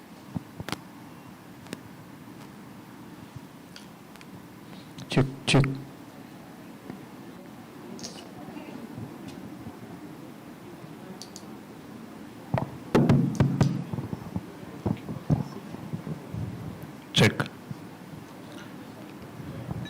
Thank you for the opportunity. I am Good Captain Rajapan. I am the Managing Director of Shivai Group of Aerospace and Defense Companies based in Bangalore. First, I would like to compliment the Minister, Mr. Rajawardhan, for encouraging the industrialists to come to Gwalior and set up plants, including MROs. And I, being an aviation and aerospace expert, I am the consultant to Government of Karnataka International Airport. I would like to offer my services to the Government of Madhya Pradesh for mentoring people and also giving the opportunity to the youngsters in understanding the nuances of airport design and setting up aerospace companies. I can give end-to-end hand-holding to the people who are interested in developing aerospace and defense industries in MP. The second point is to Mr. Suraj Chetri from the Airbus. As you rightly pointed out, India has got a lot of pool of talents in terms of engineers. And I have been interviewing many engineers who are coming out from the engineering colleges, and I found that many of them are not industry ready. While they are intellectually high in uptake of the technology, but what is important is, as part of the corporate social responsibilities, you may like to take up this point of encouraging the institutions and also the individuals who are desirous and keen to understand the talent of the individuals and also expose them to the modern aerospace manufacturing technologies and global standards. I, for one, I would like to take up this responsibility if you give it to me in Bangalore. Thank you very much. Thank you so much for your question. I mean, that second point is a real challenge, and it is one that several of us have taken on. Certainly Boeing has some projects in CSR that we do to bridge from education to being work ready, both in the engineering field, but then also in the field of mechanic training and all of that, because that is going to be critical to upskilling the workforce. I can add that HAL has a Section 8 company, aerospace sector, for training people in the aerospace techniques. And so we do a lot of training. Additionally, our Management Academy also runs a diploma program in aerospace management. So your point, as you say, that kind of technical manpower needs to be built up. So we are doing this as a part of our CSR activities. I'll just add a point here. I think if we are doing such tremendous work, definitely, I think all the organizations are doing something to groom the talent, because we don't see a lack of a paucity of this talent. So yes, each and every organization, including ours, is working internally. And I think this onus also lies upon us as the industry experts to ensure that we get them industry ready. Many a times we tend to look at the schools and the colleges and say, hey, they are not ready. But I think the onus is also on us, and we've taken that. And that's why I ended by saying we also train in India. And I think every organization, if they do their part, probably very soon, like the minister said today, we will not face this situation in India. Thank you. Any last questions? We have one more. Here we go.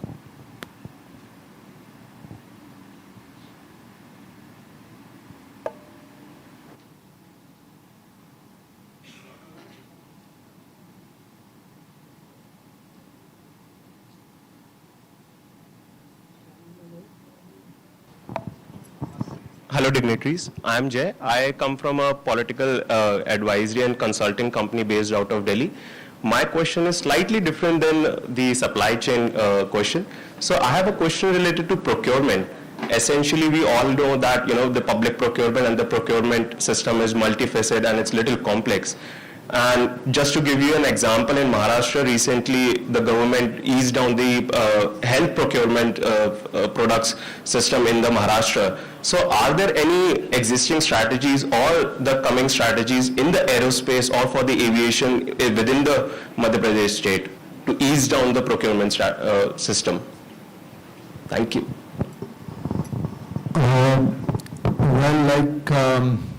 The Honorable Civil Aviation Minister told you a lot of things. See, if you're looking at startups, now we have specifically in our policy made sure that if you are a startup and if you want to initiate coming into a new area, we ensure that you don't require previous experience or supply on your sheet to be able to participate in that tender. So if you're a startup registered in Madhya Pradesh, you can go on and you will have that level playing field, whereas you can participate along with the people who have been doing this for a while. And the rest, people who have enlightened you about, what all can be done. Within Madhya Pradesh, there is so much that is being done within this sector, which you can, CII would help you tell you exactly what all we have to offer. But if you were looking at pan-India, I think that's what you should be looking at more in terms of if you want those volumes. So here, yes, we have a policy. If you're a startup, we have a level playing field. Thank you so much. And I think we're going to close the session. Thank you to the Honorable Minister for joining us. Appreciate your thoughts for Madhya Pradesh and the region at large. Thank you.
Thank you, panelists, for a wonderful session. I think there was a lot to learn and absorb.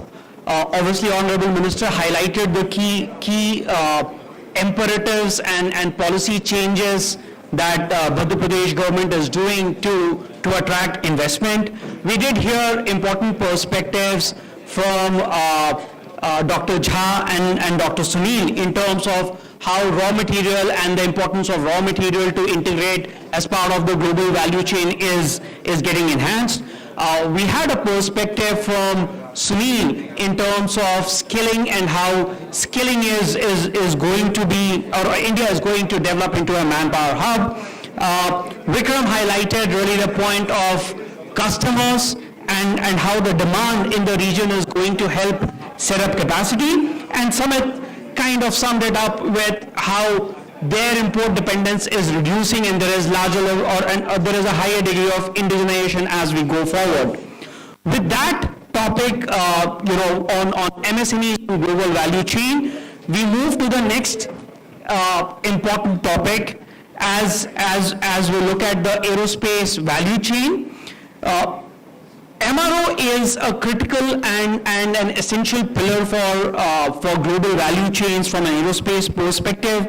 In fact, MRO spend is almost 60% of the total spend from a life cycle cost on an aircraft.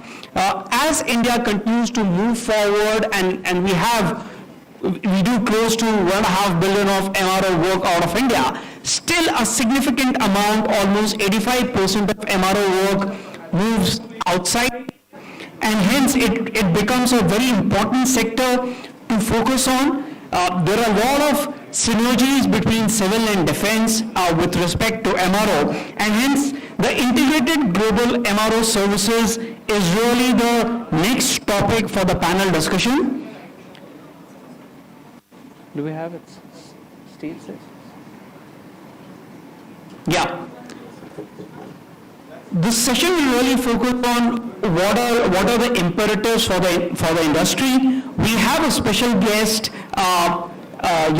today he was traveled all the way from Singapore to Gwalior, and he came incidentally in the same train as I did. So he also got a flavor of Vande Bharat Express, from Singapore to Gwalior as part of the journey. So he could really witness all the changes, and when you are saying that the time is here and now, he could really feel it from that perspective.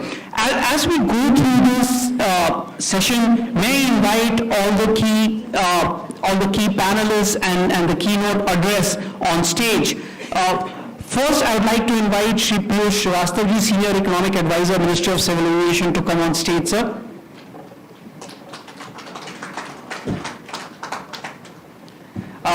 May I invite the moderator of session, Mr. Bharat Malkani, to join on stage. Bharat is the President of MRO Association of India, and he has been the voice of industry for long. May I invite Mr. Sharad Agarwal, Chief Executive Officer, AIESL, to join us on stage.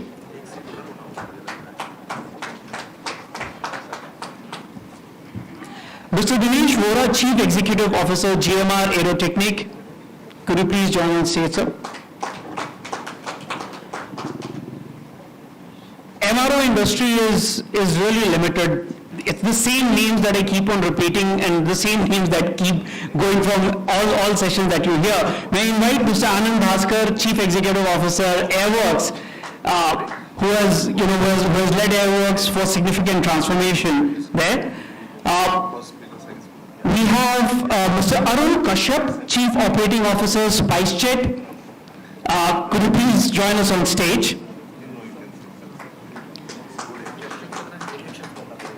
And last but not the least, our friend from Singapore, Mr. Eugene Wong, Senior Vice President, Partnership Management and BDO, Singapore International Airlines Engineering Company.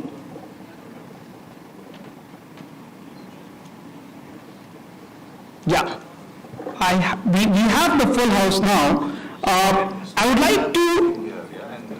would like to introduce Shri Piyush Srivastava and request him to join us for the keynote address. Shri Piyush Srivastava is a Senior Economic Advisor with Ministry of Civil Aviation, where he has more than 30 years of experience in general management, policy formulation, scheme formulation, implementation strategy, and a lot of other areas that he oversees. We have been working extensively with him in a lot of policy shaping areas. In his current role, he has responsibilities encompassing range of critical areas where he oversees matters related to drones, cargo sector, and also the MROs. While he comes up, I think we missed inviting one of the panelists. Can we invite Mr. Sushila Dash, the Chief Technical Officer for Air India, to join on stage? My bad, sir. So now we have the full MRO gang over here. Yeah.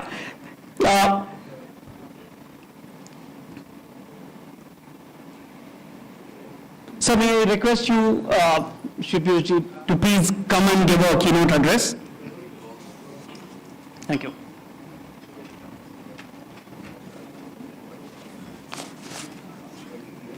Thank you, Anubhav. Honorable Minister, Industries, Government of Madhya Pradesh, Shri Rajvardhan Tattegaon, the stalwarts of aviation and aerospace value chain on the dais and off the dais in the audience today. I extend a very warm welcome to you to this International Aerospace Conference.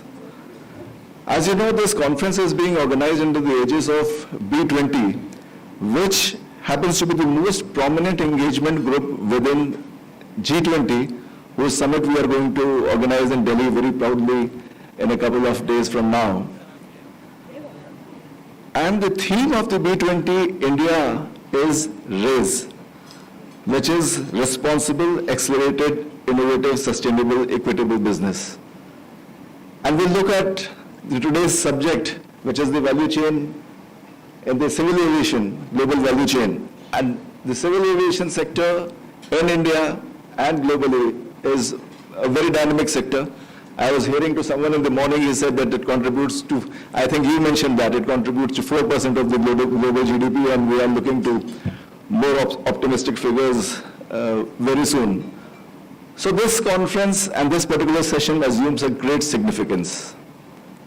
But when we look at the aerospace and the air manufacturing sector at large, there's a duality in the world. The manufacturing and the MRO capabilities seem to be concentrated in the global north, that is America and Europe.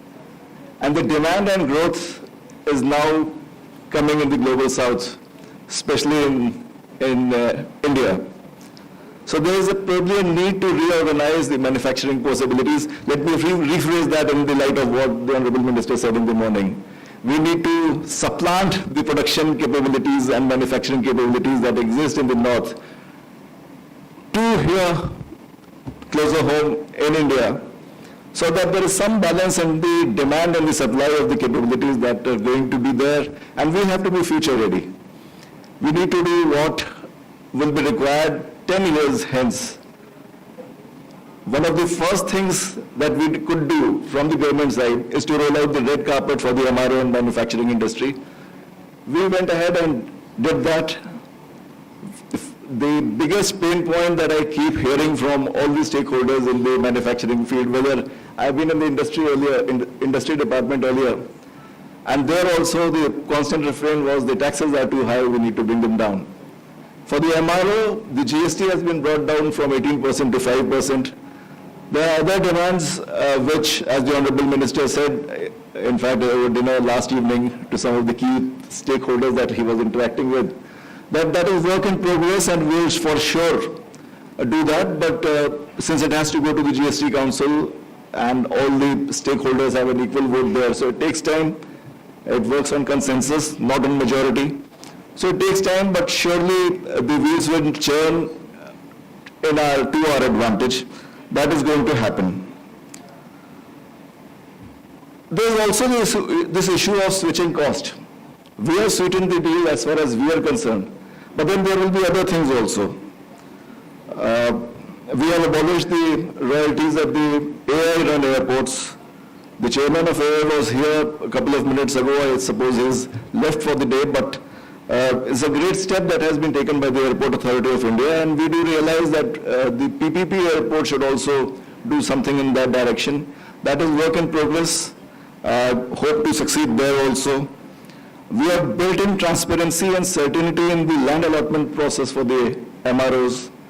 It is done through a competitive bidding, and the period is now fixed for 30 years. And we have opened up MRO space for FDI to the extent of 100%. So this is what we have done for the MRO industry, rolled out the carpet, and we are waiting for the sector to come.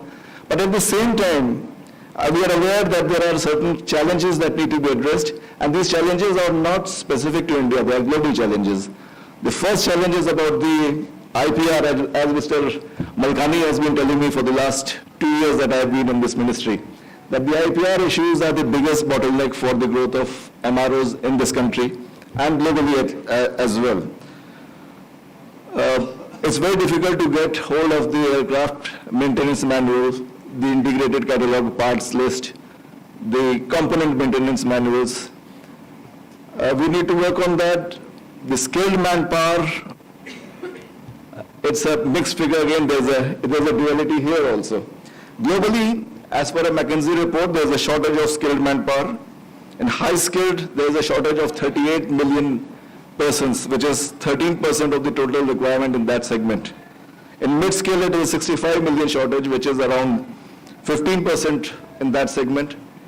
And in the low scale, there is a shortage of 90 million skilled manpower, which is 13% in that segment. But friends, the situation in India is the reverse. We have an abundant pool of skilled manpower.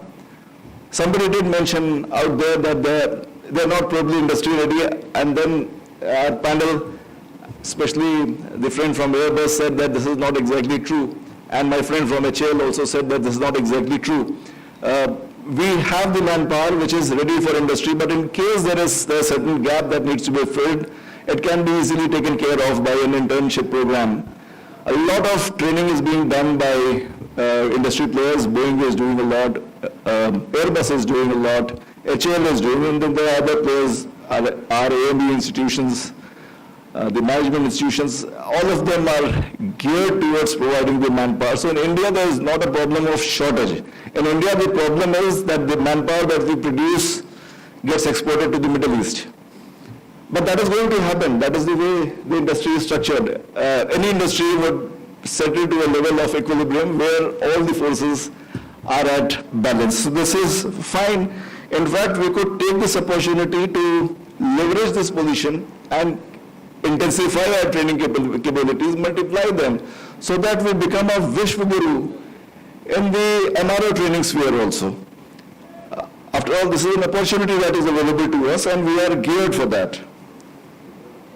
As far as the AMM, CMM and IPCL, these issues are concerned, I think, to my mind, the only way that it can be addressed is that we forge a JV where the airlines, the OEMs and the MROs can find some sort of an arrangement so that this issue is addressed, because there is no easy solution to this. This is a difficult problem and has to be addressed. Maybe with the passage of time, we will get to know what is the key to this guthi, as they say in Hindi.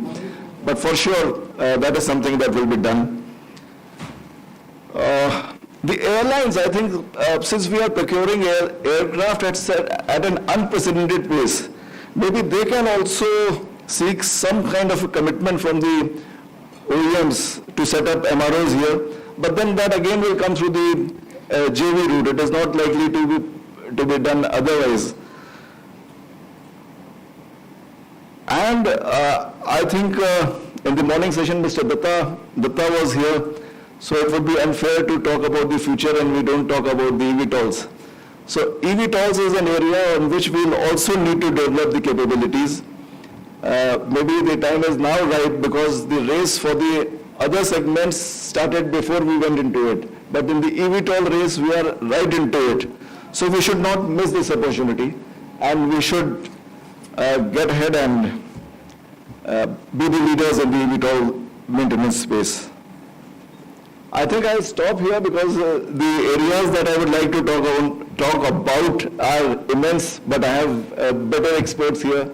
We have a stellar panel here, Mr. Malkani, Mr. Sharad Agarwal, Mr. Dinesh Bohra, Mr. Anand Bhaskar, Mr. Arun, Mr. Dash, and above all, we have Mr. Eugene Lewong, who will make a presentation on his capabilities today.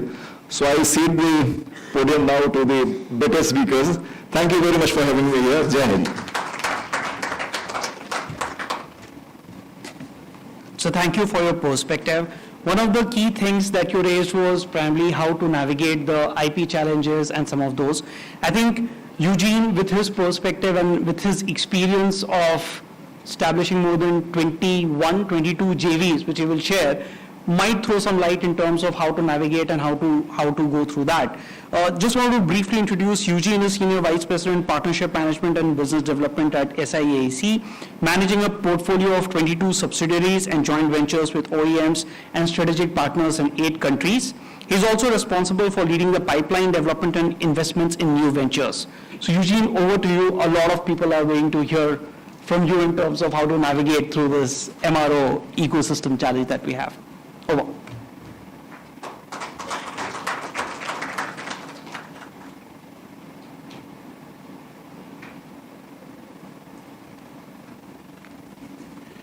Good morning, Sri Rajawardhan Singh, Honorable Mr. Department of Industrial Policy and Investment, Government of Madhya Pradesh, Sri Piyush Srivastava, Senior Economic Advisor, Ministry of Civil Aviation, and also Mr. Salil Gupte, Chairman of the CII National Committee on Aerospace. It is truly an immense honor that I stand here before this distinguished assembly and be part of this aerospace conference, and the opportunity to share insights and engage in discussions as well as learn from a collective community. And I'm indeed grateful to CII for inviting me to this very exotic location in India, and never would I have imagined that I'll be in Gwalior today. I do have to say that when I heard this morning when Minister Scindia gave his very rousing welcome speech, he actually took my entire script this morning from me. So at best, I would say I will hopefully not duplicate, but I will try to reiterate what he said this morning. So in a way, he seems to have the foresight to already know what it takes to run 22 joint ventures in Singapore, okay? But nevertheless, I will be sharing some insights on an integrated MRO service and the domain which I have dedicated nearly 2 decades in Singapore, managing our joint ventures, which in Singapore today, it contributes about $10 billion to the global MRO chain of 80 billion. For a small country like Singapore, this is quite a big feat, and of which SIA Engineering Company owns half of this portfolio in Singapore. So central to the advancement of an aerospace industry hub, in my view, lies the evolution of a dynamic MRO ecosystem. And it draws from strengths, which I would say, relies on a few key pillars or foundations which I'll share with you. First, let us recognize the indispensable role of a strong airline in the country. The influence as well as the collective bargaining strength of these airlines can foster OEMs and various other partnerships and investments crucial, in my view, for the aftermarket services, especially for accessing intellectual property and demanding the delivery of scale as well as competitiveness. MRO investors will definitely be attracted by this volume, and they will want to bring in-region capability to avoid costly ferrying of aircraft, components, and engines for maintenance and repair. India today is clearly a region that will see this strong airline platform accelerate, and there will be an estimated commercial fleet of more than 2,000 aircraft by 2032 from around the 700 aircraft today. Second, the journey of evolving MRO facilities across areas such as airframe, line maintenance, component and engine segments stands as a path to progress within the aviation sector. These partnerships between MRO facilities and the OEMs will basically bring together complementary strengths of multiple parties, propelling industry capabilities to new level of synergies. As an example, in SIAEC, we started with an engine joint venture doing basic overhaul activities. 10 years later, this JV has relied on the Agency of Science, Technology and Research in Singapore to come up with solutions that would automate inspections with artificial intelligence, as well as with robotic mechanisms such that the imaging and the inspection of the engine can be done with a lot of improvements in productivity. And these partnerships do not happen overnight. It takes years to get the basics in place before you start to venture into developing R&D as well as technological capabilities. So some of this work are done within our joint ventures, and a lot of these are outsourced to smaller specialist companies to evolve. And here I bring to you another point, small and medium enterprises, which is a third pillar, play an equally important and critical role, just as a finely tuned instrument will complement an orchestra. SMEs support aerospace manufacturing as well as MRO services such as parts fabrication, tooling, machining, and specialized engineering. These outsourced tasks like painting, logistics, warehousing, equipment maintenance, as well as finishing processes also contribute to the ecosystem. And a lot of these companies require the support, the funding from their partners like the major OEMs, as well as from government. And all the technology is there, but they would need the collective strength as well as the access to the big OEMs, the big JVs, the big MROs, in order that the technology can be applied. And they will need funding. So this is where the SMEs will play a very critical role to help build the MRO ecosystem for the future. And in my mind, in places where they are really considered major aerospace hub, largely there is a very vibrant small and medium enterprise industry that supports this aerospace hub, and they will need the support of the industry as a whole in order to rise up to support the ecosystem. Lastly, support from government is another cornerstone of the MRO ecosystem, which has been addressed repeatedly by ministers in India.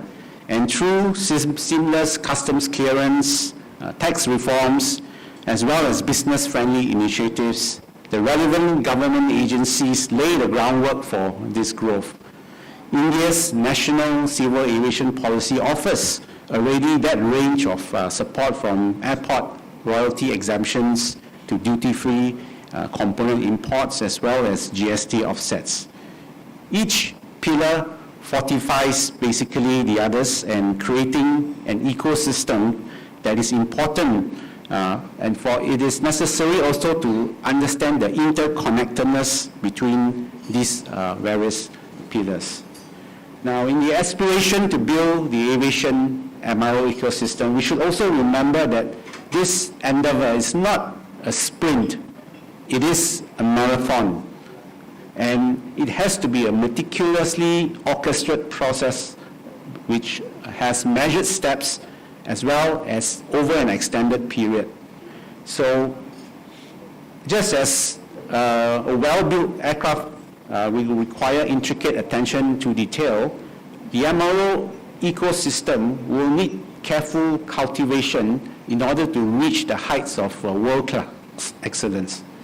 So at its inception, the focus must be on investing in the talent pipeline, including reskilling and upskilling of workers. The aerospace industry has seen an attrition of personnel all across the globe, and it affects a lot of the productivity as well as the ability to deliver post-pandemic. What is notable today is that it is not surprising to hear for many sections of the industry, the new workforce comprises 20% of the entire workforce. So this is a very large number, and you cannot expect that with so many new employees in the system that we will have the same level of experience, knowledge, and productivity to those who have left the industry. So setting a framework to adapt to these changing demographic will be even more critical as we accelerate the growth of the industry and hire even more new people. So it may require new layers of structure, and it will be necessary that this structure addresses orientation, peer reviews, and oversight. A whole new culture for embracing these new resources may need to be developed, and new people and fresh talent will be a big agenda for the MRO industry. Our industry will also encounter the twin pillars of sustainability and technology. Sustainability is not merely a trend, it is an imperative. And the ecosystem's growth would be synonymous with environmental stewardship. From efficient energy use to green practices, the path to excellence is really paved with a lot of eco-conscious decisions. Underlying all this will be a race to develop the most sustainable, reliable, and cost-competitive supply of sustainable aviation fuel. Singapore is home to the largest production facility for sustainable aviation fuel in the world, and it is made from waste materials like cooking oil and animal fats.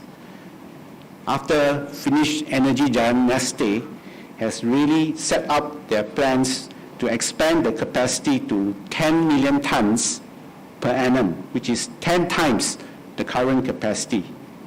And since July of last year, Singapore Airlines and Scoot have been using a blend of regular fuel together with sustainable aviation fuel on its flights. So India will surely be in a prime position to generate high volume SAF production given its population, its scale, its geography, as well as with the support of government and industry investors and the community as a whole. As the large building blocks are put in place, let us look at what are the elements that will sustain and elevate the journey forward. And looking ahead, this involves strategic formation of enterprise and special clusters. These clusters, which can be centered around areas such as base maintenance, line, component, and engine services, serve as a nuclei of specialist knowledge, and the shared wisdom and collaborative efforts which these clusters will have will ignite the kind of synergies that we need to accelerate the learning curve, and as well as establish a hub of very specialized MRO proficiency. And finally, our endeavors in the MRO space must be anchored on unwavering standards of excellence based on quality and safety. Quality is not an aspiration, it is a non-negotiable commitment, and safety as well is not an option. It is a cornerstone that ensures confidence, reliability, and credibility in the industry. So these twin forces of quality and safety are the guiding light as you ascend towards becoming a beacon of trust and achievement in the global MRO arena. In summary, as we navigate the journey, we will find ourselves at the crossroads of collaboration as well as unwavering and steadfast values. So by forming exclusive and special clusters, embracing quality and safety, we will embark on a trajectory that can lead to very high levels and standards of excellence, which will propel beyond the MRO realm that we have today. In closing, I extend my heartfelt gratitude to all of you for your engagement in the discourse in shaping India's aviation MRO system. And as we navigate this new era in aviation, let us remember that the pursuit of excellence is paved with a lot of collaboration, determination, as well as unwavering growth. The strides India has taken, including its successful lunar landing, serve as a testament to its prowess. And while the journey to build an MRO system is really a gradual and long-term one, India's achievements in extraterrestrial endeavors exemplify the leaps that it is capable of in reinforcing this trajectory.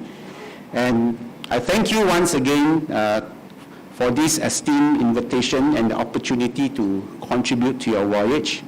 Here is to the future where I strongly believe India's aviation MRO ecosystem will really soar to unparalleled heights and greatness. Thank you very much.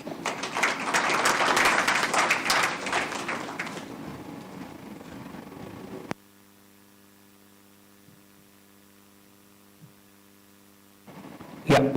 Thanks, Eugene, for that perspective. I think a joint venture is almost like a marriage, and all of the married people will tell you it's not easy to navigate. You are managing 22 of them, so hats off, and I think there is a lot to learn in terms of how you have been able to navigate and go go through their journey. As you rightly pointed, it's not a sprint, it's a marathon.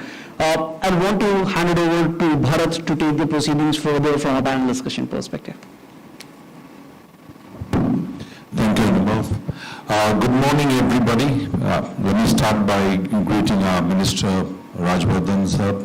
Thank you for being here. Piyush ji, members of the panel who are an absolute stellar. Make no mistake, everyone here. You are probably the best panel you can get in this country, period, for MRO. Members of the aviation community, ladies and gentlemen, my friends, and if any members of the media. It's way past midday.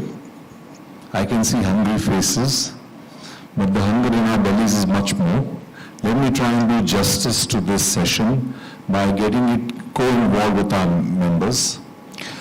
A little bit on my background. The MRO industry in India today is, in a sense, the only controllable cost entity for the airlines at a high level. Close to estimated 15 to 18% of the revenue of an airline is spent on MRO. 50% all we claim is fuel, the rest is everything else, salaries, airport fees, parking, and what you may. So fuel costs, while uncontrollable, we import almost all our fuel in this country. There is a good arbitrage that we can do with MRO and should be able to bring the price down even by a few percent points. You can well imagine the impact on the general public. And that to me would be the single largest act of patriotism that we could pay back to our nation. It is estimated that our import bill for MRO by the MRO Association of India last year, that is ended this March 31st, has hit something like 18,000 crores. It's almost 90% or 90% plus of the entire MRO spend. While we have been able to land on the moon and we've sent probes to Mars and we will probably send a manned mission, this is not something that is we take great pride in putting out there. So on that note, and understanding that we have a 90% market share to gain, and thank you, Eugene, for making a very important point. This is a marathon, not a sprint, and I'll go a little bit into it. Our company, Max Aerospace, and we'll have introduction of all, has learned that the greatest capability delivery from your staff is when you have an ecosystem that's friendly and positive and quality conscious. And you can take the top rankers of every college and put them there. It'll take time before they evolve into a system where they can consistently deliver performance. So while our fleets of aircraft are growing, we all know about Air India's 500 and Indigo's 500 and Akasa's 200 and whatever it may be, we're going to start hitting circuit breakers of being able to support them from MRO unless we really don't invest now and have enough people that are slotted into a system that can deliver consistently high quality results. And that is going to be one of the challenges we face. But we are fairly confident that given the changes that I have seen from an extremely hostile industry outlook of Indian government to a very friendly outlook, that this change will happen. With me on the panel, I have on the extreme left Mr. Arun Kashyap, who heads SpiceJet. Next to him is Mr. Bora, who heads GMR Technic. Sharad Agarwal, I call him the 600-pound gorilla, Air India Engineering. Mr. Srivastav Vinay, I am Bharat Malkani, Max Aerospace and President of MRO Association. On your right, Anand Bhaskar, leader of Airworks, India's oldest MRO. Mr. Eugene Imed and Dash Dada, Mr. Dash heading Air India as the CTO. So each one of this, and I also had a statement last night when we were at dinner. I said, this is the last of the Mohicans. This is the first generation of Indian entrepreneurs and people who really built in MRO, knowing fully well that we were going to lose money on these programs. We went because we loved it. We continue to do because we love it. Thanks to Piyush and his team, we are no longer losing money couple of years. So we're now able to buy new watches and clothes and stuff like that. But let us try and see what we ought to be doing, how do we address our concerns, and move off, because people remember, a chain is only strong as its strongest link or its weakest link. So if you're throwing anchors somewhere and one of them is a safety pin, guaranteed failure. And I think we need to get rid of these little pins in our chain today. So without much ado, and I will try and wrap it up at the end, keep it as short. So my request to all our members on the panel to keep it short. When people are hungry, they don't listen. But I'd like to start with Sharadji, because air engineering is the largest MRO in the country. I dare say his one department is bigger than all of us combined. So on that note, Sharad, please. Thank you.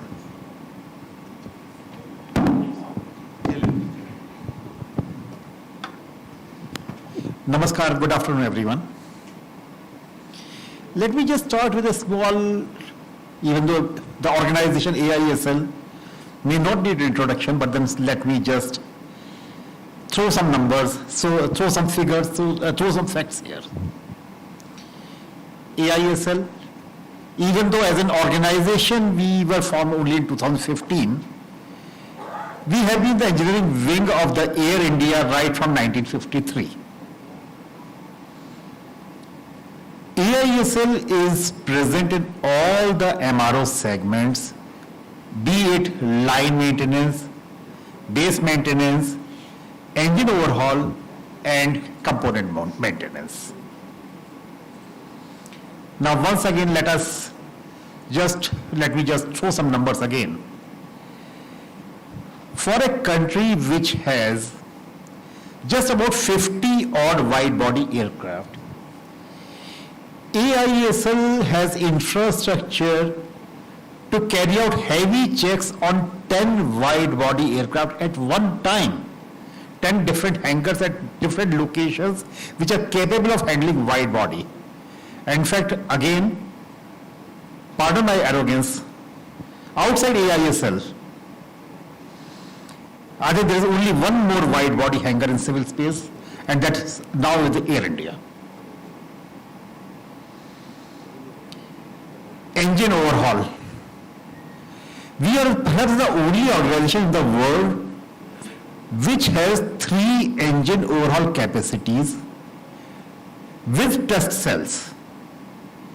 We have been overhauling the engines right from piston days to today, and even today we have capabilities of overhauling the P&W 4000, which is on jumbos, and CFM 56, a full overhaul, which is fitted on all the 320s and 737-800s which are flying, except the 320neos. Now let's come to the component maintenance. Sophisticated components like landing gear, the electronics, the hydraulic pumps, the engine generators, the IDG which provides power to the aircraft. We have been overhauling it since ages. Now let us see where we stand now. As India is in the cusp of growth and an exponential jump in the aviation business, let us see the preparedness of MRO industry and the challenges which are coming in. As I just mentioned, 10 wide body hangars, most of them located at private airports. Now comes the big challenge. The exponential increase in rentals and the expectation of the airport operator to be charging royalty. The entire industry loses out. The moment I pass on these rentals or royalty costs to the airlines will not find it profitable to even carry out heavy checks on the aircraft in India. And as aircraft flies all over the globe, they would be looking for an MRO partner anywhere on their network, which turns out to be much more cost effective. Same issue now, the engine overhaul and the component. I just said that we have been overhauling. Now, the people who are insiders or those who really understand, P&W 4000, Boeing 747, which is almost to a 30-year-old aircraft. Airbus 320, yes, it is flying today, but you can understand that within 2 or 3 years, it will be totally replaced by 320 neos. 737-800s, which are flying today, but another 3 years, 737 MAX is going to totally take over. Where do we go now? The issue comes in is the support from the OEMs, be it the component overhaul or be it the engine overhaul. In terms of the manuals, the trainings, the spares, each of them, it becomes a huge challenge. And now my airlines partners, they will be telling about the challenges they will be facing when they import a component rather than getting the complete engine overhaul somewhere abroad.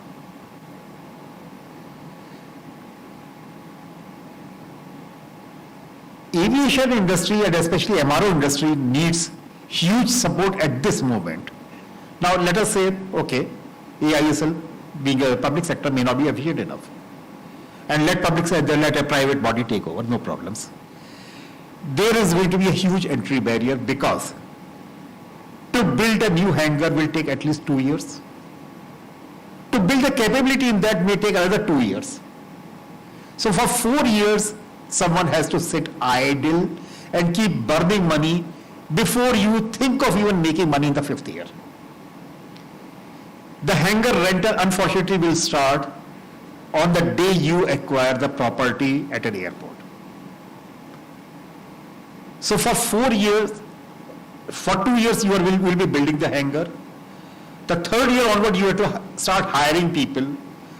So the salary bills will start skyrocketing again. And only in the 5th year you will be able to commence making money. I really do not know how many people will have that appetite to enter this business now. Anyway, I think I have taken more time than was allotted to me. So over to you, Ben. Thank you, sir. So, Piyushji, the takeaway from Sharad Saab's statement, which I really want our industry to come back to you, is this: you have done a tender recently. Some hangars have been allotted. AISL will also got. We are now categorically requesting a 4 to 5 year moratorium on rentals. Otherwise, anything and everything we build, if it is going to be blocked day one by, first of all, as he has put the term, astronomically high rentals, we are already working with failure as opposed to success. Now, I'll ask you to get back, sir, on this later. Mr. Dash, Air India Engineering has spoken. What does Air India have to say? Because you've got a different perspective as actually the user of the MRO services. See if that is working. Yeah. Okay, thank you, Bharat, and thanks to Mr. Sarath. AISL is our now service provider, who's to take over of Air India as a privatized by Tatas. So I'm actually from the Tata Air India, so not from the engineering, but head of the engineering from the point of Air India Tata. So as you rightly said, that we have the existing aircraft and ordered and 470 new planes, narrow-body, wide-bodies, and we are looking for the MRO services. And rightly said, what an airline looks for. The airline looks for the best TAT, of course economical, and makes sense that the fastest turnaround time for every aspect of the aircraft availability to maintain the regulatory requirements and the punctualities. As we said, the quality and safety has to be DNA of a system, not a requirement that has to come along. So what is happening over here, whether the various taxation systems, whatever has been imposed, or whether the rentals, the astronomical periods, that's been passed on to the airlines as part of the program to maintain the plane or the service the plane. So, like Sarath said, the rental, now I'm coming it back to the import of the components where ASL requires that we should be supplying the space to them because they cannot import. We need to import this and give it back them to service the plane, and the taxation comes into the picture. Now, this is something actually we have been struggling for the last many years. If I'm not wrong, myself and Bharat, we have been talking for the last 10 years, maybe more than that. The GST is not, we are able to get it from 5% to 28%. Even I don't know in which bracket I will fall once this arrives over here. Because there used to be the HS code 8802, then there was used to be one mention that, or any other chapter by which method we used to produce the IPC and AMM and tell them, okay, it is an aircraft part, it is not a commercial item. But that's been deleted. Now we are left with the whims and rather the wishes of the custom officer. We say, no, this is written a computer, so I will charge you 28%. Or this is a tire, whether you are going to use it on an aircraft or going to use it somewhere else, I don't know, I will be charging 28%. Imagine paying 28% on that, or 18%, whereas we are talking of the MR at the 5%, the stark difference between and where we are ordering the spares worth millions of dollars. Yes. So what he is saying is that if that plane was sent abroad and it came back as an aircraft, it would be at 5%. But because he is making the fundamental mistake of trying to do the work in India with Indian MROs, he is going to 28%. If based on the ticket sales and all those input credit, all those clauses. So what we are trying to say here, again in the ecosystem when we are talking about, whatever we are talking about the aviation and the ecosystem has to come for the complete industry. Like Srivastava sir has said, that our people are living for the Middle East and to the Gulf countries and attrition, Can you imagine Middle East, by taking these people almost a 200 to 300% higher salary, still offering in the cost and the lower service. So what is the fundamental thing we are missing over here?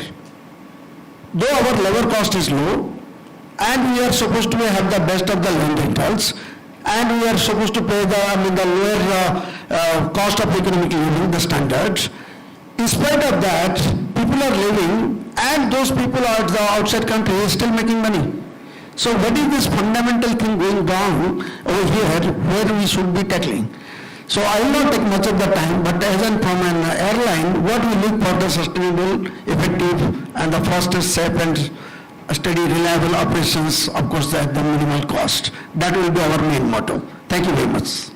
Thank you. I have not taken money. No, sir, perfect. So, from the airline perspective, again, the concern of the, as Samit also put it, the inverted duty issue continues to haunt the industry. We do need a solution, sir.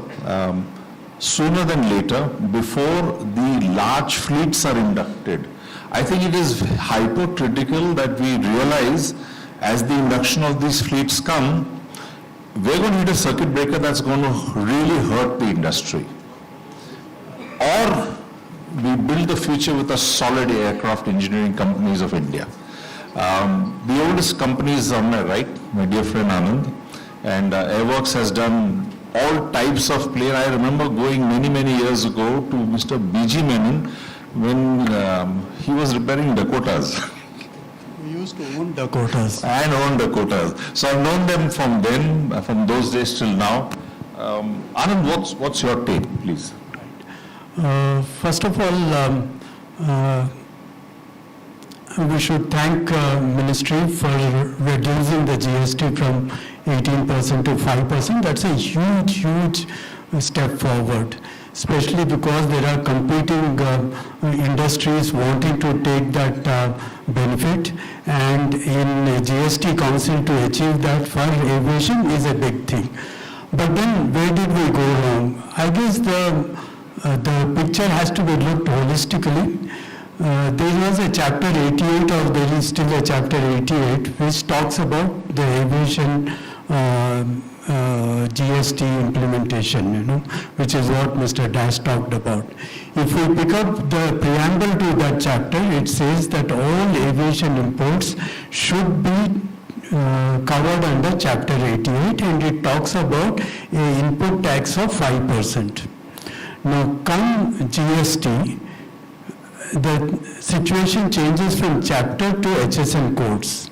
Now, HSN code says that as soon as, if you are, say, a very extreme example, if you import a windshield for an aircraft, it is categorized under glass. Now, glass, I think government does not want it to be imported because there is enough and more industry. And therefore, that particular item has been categorized under 28%. So the windshield which we import for an aircraft attracts 28%, which was not perhaps what the government intended to do. I'm saying there are many such cases. I will take one more extreme case of paint. Now, paint, government wanted to protect Indian industry because there is enough and more paint industries in the country, and they did not want dumping in the country, and therefore they put paint in the highest GST category from an import standpoint.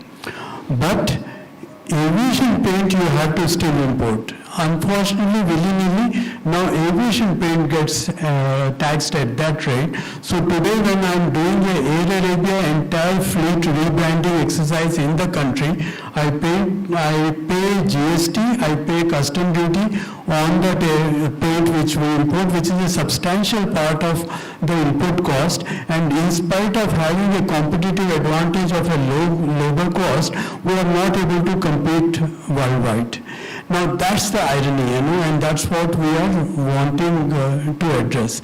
Again, I will repeat, I am not taking the credit away from the government for reducing it from 18 to 5, a big step forward, and that actually helped during COVID and post that for Indian MROs to leapfrog into a success. Otherwise we would have been struggling as we were struggling in the pre-change days. So that ensured that Indian Airlines get a cost-effective service, but then the input cost, the inverted duty issue came up. Now, just for us to understand the numbers, almost 6.5% of revenue of MRO today gets blocked in the inverted duty structure. 6.5%, in an industry which is just struggling to keep its head high above water, 6.5% gets blocked into inverted duty structure, and on top of it, the work which is done by an MRO is being debated as to whether it is a service or a material supply, and whether we should treat it separately and not as a composite. When we go to a hotel and order a paneer butter masala, that is gets, it's a lunchtime, so I'm kind of creating your appetite out here. That's get treated as a composite service and not as a paneer supply and chef services. Similarly, I think MRO should be treated as a composite service that will take away all the litigation that may come in the future, and because of this, the blocked reforms, which is huge for an MRO. I don't want to publicly announce the numbers that Airworks has got blocked as a capital on GST reforms, but that's a big number, and because of all these issues, then it becomes a challenge.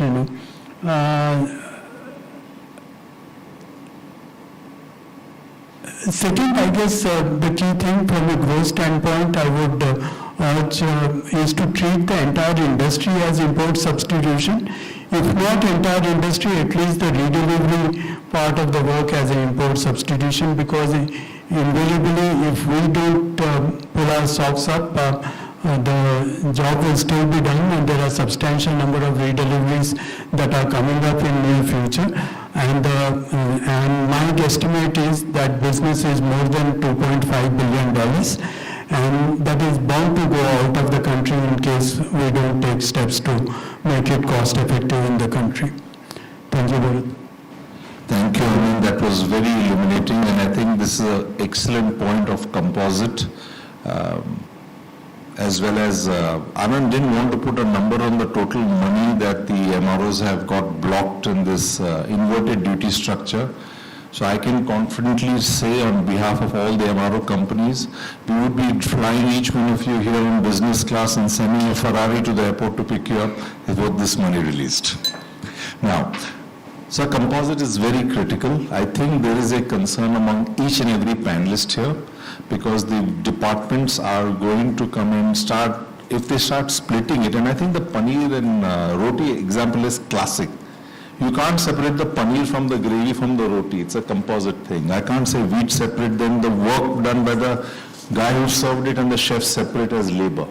So humble request once this from Anand's side and from the association that we really look at this aspect very critically.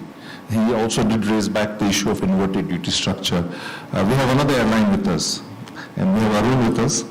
Arun, you've got another view on this thing, because you're facing a very different situation insofar as this 18% and 5% stuff is going on, or the set-off of GST. Please give us. Yeah, thanks, Bharat.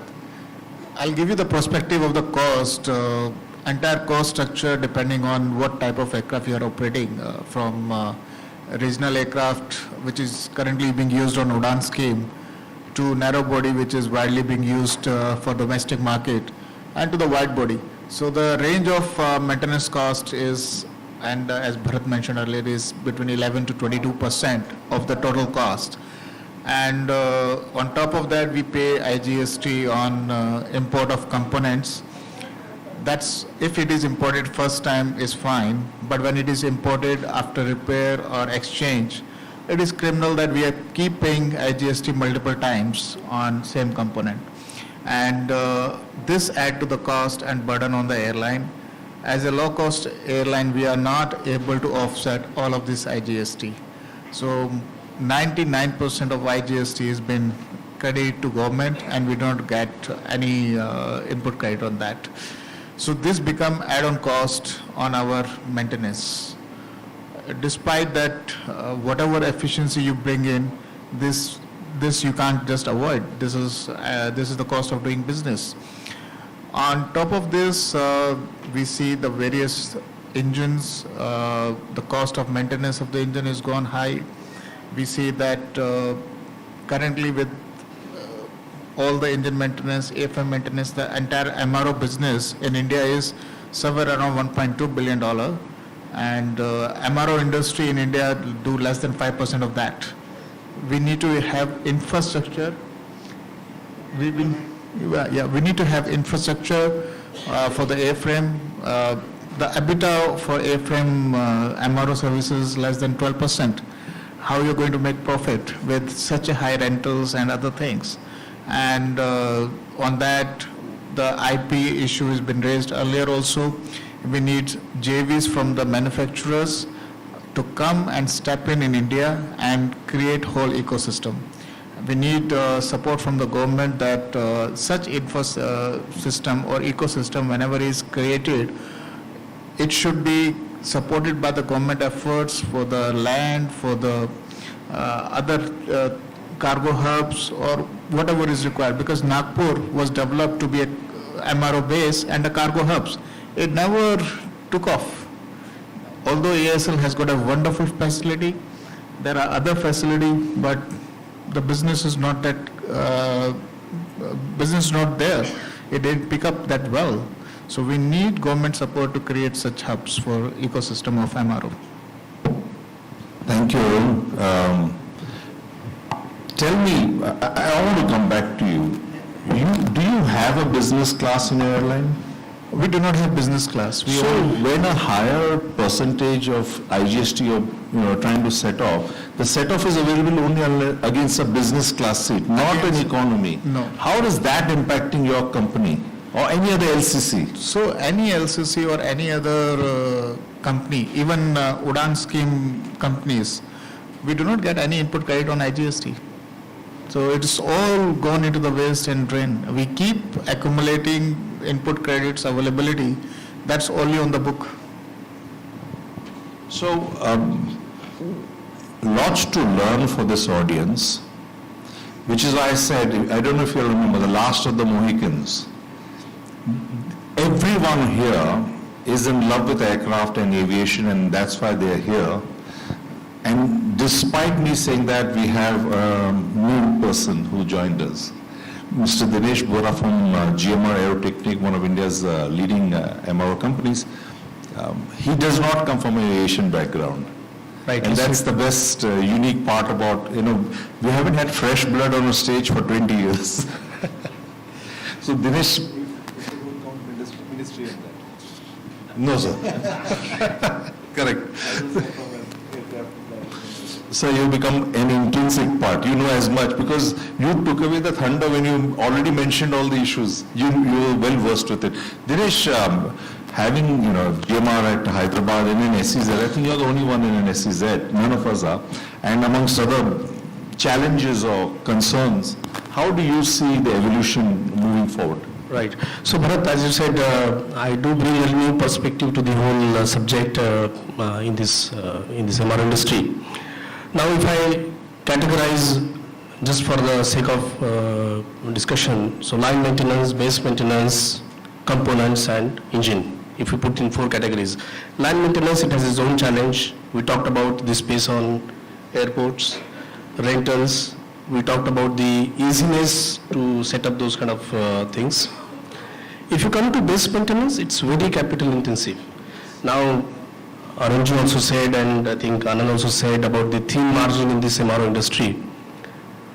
With this capital intensive need, and also studies said that it will take 4 to 5 years even to put something to start even generating a revenue if you really want to do big. There is a need for a kind of setup which allows you to have a easy access to public funds, or the funds being deployed, how it can be, protected, can be through the committed business, can be through the policies which can support this kind of growth. So that is something which is required for base maintenance, because otherwise investing in hangars and building the infrastructure for maintenance, it's a 4 to 5 years of game, and putting upon that is not going to be so easy. So some sort of mechanism where there is a bit of support could be the another thing. Now I come to the third part and fourth part, which is component and engine. Definitely this links to the OEM, intellectual property, what we talked. And here I think, like we have a MRO association, but there could be a possibility, like Piyush ji, you said very well, गुत्थी कैसे सुलझाएंगे? एक ही सुलझाने का तरीका है that there can be a forum where OEMs, airlines and MROs are part of it. There can be as simple as a list of mandatory local repairs to something which we wish for. There can be such decisions. So not all components has to go outside. And for that, which could definitely benefit airlines, which can give a confidence to OEMs that yes, these things can be done. To start with this, I think can be a first step in my view. Today I also see, coming as a new perspective here, MRO industry, if you ask me, it's not very efficient today. When I see my own operations, I see a lot of inefficiencies. The obsolescence impacts immediately. The inventories are much high without even a clue what to do with those inventories, because what you purchased as a minimum quantity may not be useful tomorrow. There is a part list which is there, not much of digitalization or intelligence you can put into the system because of lack of the knowledge transfer. So if I want to say from future point of view or from GMR Aerotech point of view, what we think the way forward looks like, and we have taken some baby steps to solve this kind of thing, is through one is internal, working on what can we add further in small components. We have, especially to the items which are much heavier to transport. There are many things which are, the transport cost is itself higher than the repair cost. So many times airlines are thinking to not to repair them. So we are trying to take those as a first step. Hopefully we are trying to seek with OEM to see if there can be partnerships. So internal and partnership model can be the way forward. And of course, if we can set up a forum where we can all do the things in a bigger picture, could be a wonderful thing. Last but probably last input from my side is the skills. It is a high skill industry. You need to have a license, you need to have a certificate for each kind of aircraft, each kind of component you want to use, for the engineers. So having a skilled resource itself is a big challenge for this industry for going forward, even if we try to put a capital. And one of the easiest thing for us that we are a resource provider to the world in MRO industry. So I think all of us are suffering for the attrition what is there in the industry. So at least from our side we have put a school of aviation where we are going to train the individuals, the youngsters coming from the schools, and try to address this. But as a whole, I think there is a lot to do to gain this 90%, and that cannot happen without government policies, without OEM, without we as an industry being together, looking forward for the growth of the industry. Thank you, Bharat. Thank you, Dinesh. Thank you all. And I will have some question answers, but before I do that, there are two appeals I'm going to make on behalf of industry. Srivastavji, you heard us. Everybody that you want from the airlines or MRO is here. I know it is not an easy ask, but let me put it this way. If you don't do this, we are not going to succeed. My biggest fear and our biggest fear is that we reach a point of near collapse and we throw open all the capabilities that our government can do today for Indian industry to only foreign industry, and India will then have a future without Indian MRO. That means we'll reach a stage when it hits desperation, then we say, acha, jisko aane do.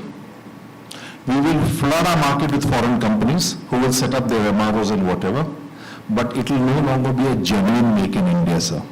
And this is something that all of us as Indians are critically aware of, and we are requesting our government to look at the long-term ramifications of what is happening today can be either hit or miss. I don't think we have a middle path. So I'd like you to take this message from behalf, if Mr. Babu Khan is here, or whoever from CI, we'd like this representation also to go to the government so that it's clear that what is being proposed here. As mentioned before, we would take any questions from the wonderful audience who've held on to their hunger. Any questions from anybody? Mr. Tomar, go ahead. So we have Mr. Tomar, another doyen of our industry, also another ex-Indian. So my question is that, as a government, as a PM, the vision is that we become a global hub for manufacturing for world. We are talent hub for the world.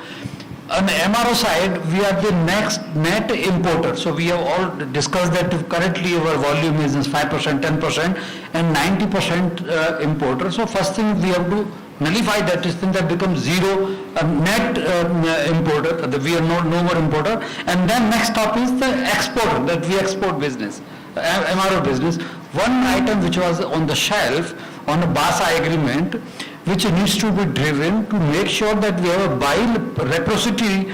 If we accept EASA and FA certification for those countries must accept Indian DGCA certification for using on their aircraft into that. So that item has been kept on shelf for a long time. I think there's a need to revive. We had discussion at one time with Mr. Srivastav in the Ministry of Civil Aviation, but it has not taken on because they have put into the bucket of DGCA. It is not in the bucket of DGCA, it is the bucket of Ministry of Civil Aviation to drive it, because DGCA is only instrumental. So that is one item which we would like to take forward, that at least to reverse this process into that. Certification bilaterals. Yes, correct, okay. And second one that we have seen, not that we have seen two countries. One is US as a democratic country, second is China as a maybe whatever system they have into that, I don't want to elaborate. US has mandated that for all the aircraft being operated in that country, it is mandatory for manufacturer to share the entire technology for overhauling maintenance of those components within US. Is a presidential order in the US. That's number one. Number two, in China, because we are I'm also working for Lease Finance Corporation, largest independent engine lessor. It is a mandatory for all the products being fitted on the Chinese registered aircraft, that aircraft component has to have Chinese certification. So that indirectly mandates that all the products, component, engine, whatever, has to be maintained within country, has to have China's CAA's certification, then only it can be fitted on the aircraft. So these are the examples in front of us wherein we have to drive this thing through some regulation, through whatever policies, to make it, to reverse the process wherein we become net exporter of MRO rather than importer of MRO. That's what I just want to share with you. Thank you, boss. Thank you. Excellent point. I have a small note from the organizer asking me to wind up. And before I do, I was never going to wind up before getting Mr. Srivastav in on it. So, sir, all yours. Thank you so much, Bharatji. In fact, I thought that we will discuss about India joining the global value chain. I never bargained for being in a part of a fireside chat on GST. But be as that it may, I'm actually acutely aware of the pains that the MRO industry is facing on account of the GST, especially in the tax of re-import of engines after repairs. The dichotomy that has arisen because of Chapter 8802, now Chapter 8807, and the items that are not mentioned in Chapter 8807, mentioned in maybe Chapter 84, especially the engine repairs. This again, as I said, I have actually preempted this question, tried to, but didn't succeed. I had mentioned that this is all part of the GST Council. We have been raising it again and again. For those of you, and there are many in the audience, and of course, Mr. Melkani and Mr. Anand Bhaskar have been in touch with me on a regular basis. This is an issue that we have taken up multiple times with the Ministry of Finance at the highest levels. In fact, I've had my minister speak to the Honorable Finance Minister at least half a dozen times, which is not a small thing, seeking time on a small issue, which, contrary to what we profess, is unfortunately taken as an elitist industry. It is not an elitist industry, of course. As the Honorable Minister said very eloquently in the morning, Hawai chappal se Hawai jahaz tak ka is a reality now. But somehow it is still branded as an elitist industry, and the refrain that we get, especially from the officials in the Ministry of Finance, is that जब हमने toothpaste पे GST नहीं छोड़ा, तो हम airline पे तो बिल्कुल ही नहीं छोड़ेंगे. उनको समझाने की बात है कि this is not a loss actually. You will end up earning more money by increasing the turnover and the volumes.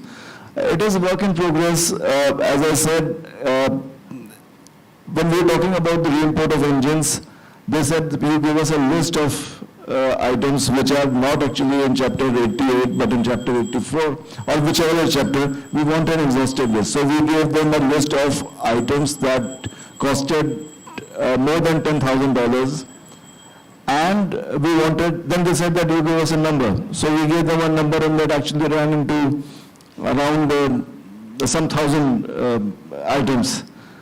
They had a look at the documents, and then they said it's impossible for my customs supervisor to sift through this one each time an import lands up. So you gave us a shortened list. We shortened it down to 600 items. Then they again said that this is not doable, let us not push it at this point of time, but we insisted.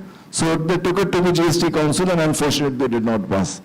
So it is a constant struggle that we are doing on your behalf. Rest assured, we will succeed, as I said. We are working on that. And then again, it was supposed to be for MROs when we joined the global chain, but we spoke about the input tax credit on economy class seats as well. So which is okay as we are interacting with the industry. So industry will say what is their pain point. I think Mr. Tomar made a very important point. I would like to dwell on that. The mutual acceptance of certifications, especially with the EASA and the GFT. See, I completely agree. Ministry of Civil Aviation has to push it forward. But at the end of the day, the nitty-gritties and the nuts and bolts of all these things have to be sorted out by the two regulators. We will push it from the diplomatic channels when the point is right for that. And this again is not a thing that I can just wish away and it will happen. It will take time. We are working on that. But the more important thing that somehow seems to get slipped under the carpet is that there are so many bilaterals happening at this point of time with various countries. And unfortunately, our MRO industry is not yet either sensitized to the gravity of this issue or maybe not geared up to this issue.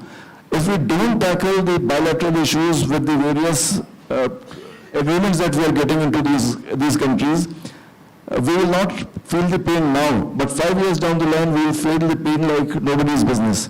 So my urge to you is that please, when we reach out to you, whether it be in individual capacities or as an association, do take time out of your regular work, which of course is voluminous, and I pray and hope that it becomes more and more voluminous and you make more and more money. But at the same time, also please respond to these issues because these are the points where you will get hurt most in the years to come. I think I'll now allow you all to have your lunch, much deserved lunch, and I'll also have some lunch. Thank you so much, ladies and gentlemen. Thank you all. We'll end the session now. Thank you everyone for your time, patience, energy, and all the panelists for being here on a beautiful day in Gwalior. I'm hoping that we'll get a chance to see your city. I saw a beautiful fort last night in well lit up. I'm going to go and see it for sure. Thank you all.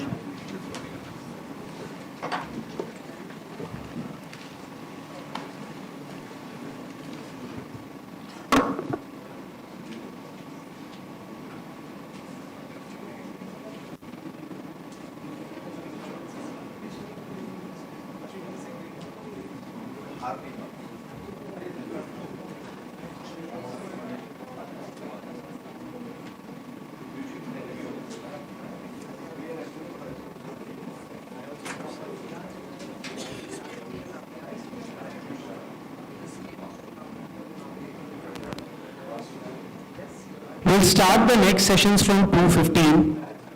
So please reassemble by 2:15.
शायद लगा ना भैया भाई बेटे में down ही तो वो यार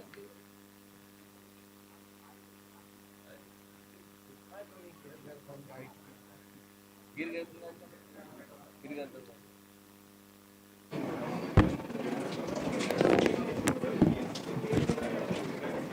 Good afternoon, everyone. Since we will be assembling for the session at 2:15, I'm requesting everyone to please proceed for a quick lunch. Requesting everybody to please proceed for a quick lunch.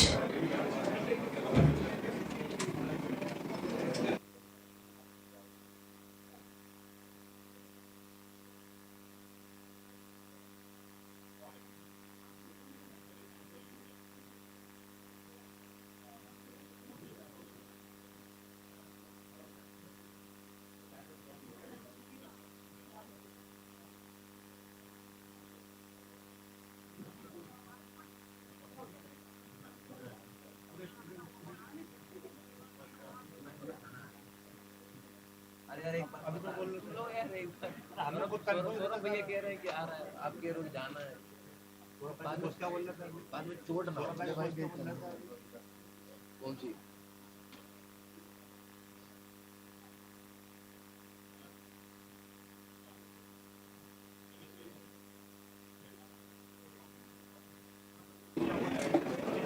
ये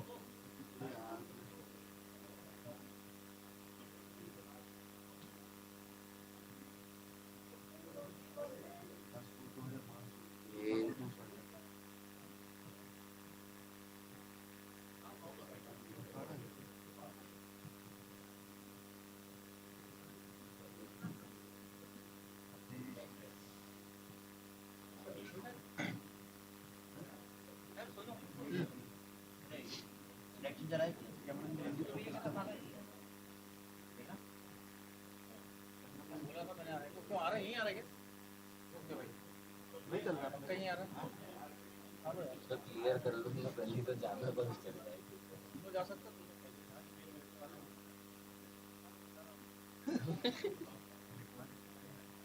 लो अड्डा चलो निकल गया sir बोलना दर्शन घाट की कहानी सुनी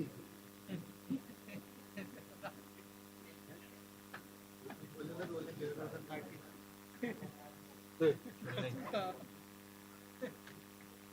अरे मैंने मनोज सर को बोला था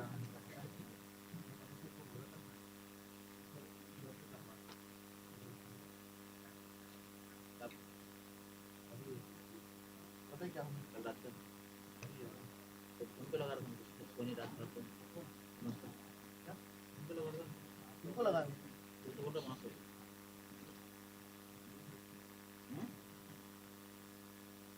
क्या बोल रहा था बताना जरा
कोडिंग तो नहीं करना ना भाई कोडिंग तो नहीं करना ना कोडिंग तो मन नहीं कर रहा था ना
यहाँ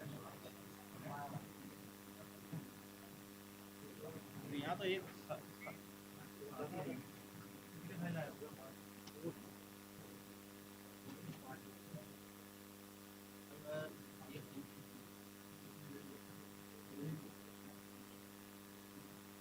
चलो मैं भी एक काम कर वहीं आता हूँ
May I request everyone to please settle down and take their seats?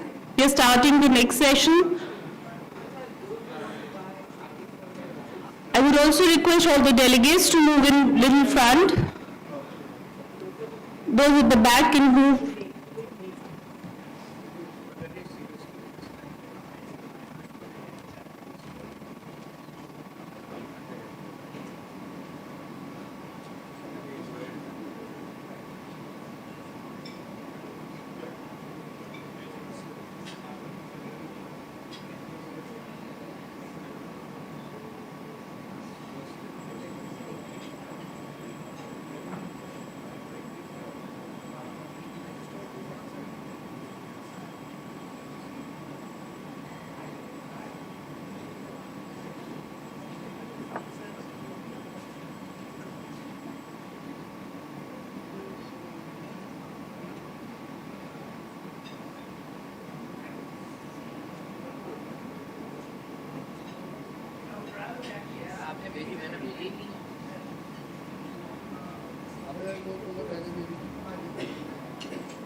warm welcome in the post-lunch session. We'll get started. This session is about women in aviation. It's a fireside chat that we are going to have. Nari Rashtra Ka Bhavishya Hai, that's the motto and that's the theme of how we have evolved and how we continue to look forward from a future perspective. While we did hear the economic impact and all the other impact that aerospace and defense has, still less than 20% of aerospace and defense is the women workforce. The key focus of the fireside chat that we wanted to have was to understand that what are some of the challenges and what are some of the opportunities as women continue to enter this sector and continue to grow in this sector. I want to invite Salil again on stage for moderating the fireside chat.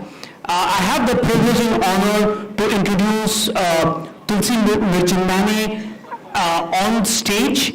For introduction, Tulsi ji is the Managing Director and Accountable Manager for Blue Dart Aviation, India's first scheduled domestic cargo airline and longest serving private airline carrier. Her responsibility spans the organization, operations, security, airframe line and heavy maintenance and ground handling. During her tenure, the company expanded its capacity, replacing 737-200 with more fuel-efficient 757 freighters, and more recently the new generation 737-800s.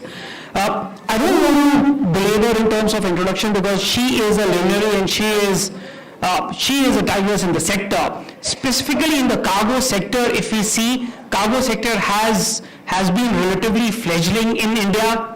And if you recount one organization that has survived and grown in this market, it's hers. So, it's a privilege and honor to have you, ma'am, here for the fireside chat. Over to you, Salil.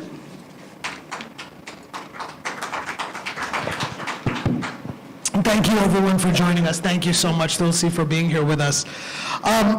This is a very interesting time for India and women in Indian aviation specifically. So, India has, I think, the highest percentage of female pilots in the world, and the Prime Minister has indicated his desire to take that to the next level, to push, to widen India's lead over everywhere else in that area.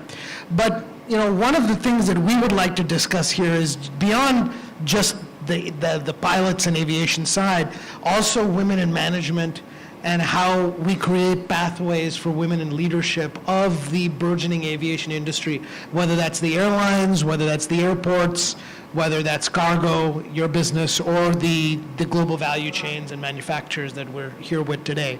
And I know there's a number of, actually, I was talking to a few of them before. I think they're in the back. There's a number of students here from the local schools as well who are very interested in your story. So what I'd love to start with is just in a summary sense, your personal journey, the highlights of your personal journey to get to where you are leading Blue Dart. Yeah, so thank you. Good afternoon, everyone, and thank you for having me here. So mine was not really a planned journey. I don't know if I could be an example to anyone. I sort of stumbled into this space during my time. In the mid-1960s, I think many of you were not born at that time. There were very few options when you got out of school. And both my brothers went on to study engineering at IIT Kharagpur. And I was pretty influenced by them, coming from a small town, so I thought I would also opt for engineering. So off I went, and after 3 years, I packed my bags and dropped out. And I thought that wasn't my ride into the sunset. So much to my family's natural consternation, everyone thought I was completely mad. I didn't disagree. So I took the first job that came my way, and it happened to be in Japan Airlines. And I thought I would use the funds to fund my future education. I wanted to study architecture. But you know, like everyone else in this room, I think once you get into aviation, you're really hooked. It's that sheer delight of seeing an aircraft take off and an aircraft land, and to know that somehow you're part of that daily miracle. I think it's hard to beat. So that's my journey in aviation. As you went through that journey, how important was it for you to have, visible role models? Did you have any that you can recall as you advance your career? Because during this time there would have been very few women in aviation leadership. Yeah. No, I was actually the only one in air cargo. They used to call us the backroom boys because we were in the unglamorous part of aviation. We were in the back rooms and doing whatever we were doing. It did elicit a lot of surprises. I was generally the only woman at meetings and conferences. But I must say, by and large, everyone was pretty supportive. And I think initially they must have thought, here's this young thing who's got lost somewhere and we'll give her a hand. But over the years, I think when you build an expertise and you get to help people and they come to you for solutions, you know that you have broken a barrier and you've created trust. So I feel that if you create a niche for yourself and if you build an expertise around that and you're able to help people and they're able to come back and trust you, then you have built a space for yourself regardless of whether you're a man or you're a woman. So I think it's important that you get that part of it right when you're talking about challenges. Yes, of course, everyone has challenges. And of course, life is not fair, whether you're a man or a woman. These are things you face on a day-to-day basis. But finding that niche for yourself is very important. Is there any one moment where you felt like I've overcome this big challenge, or I've really broken through a major barrier? Is there any particular time in your career when you consciously felt that way?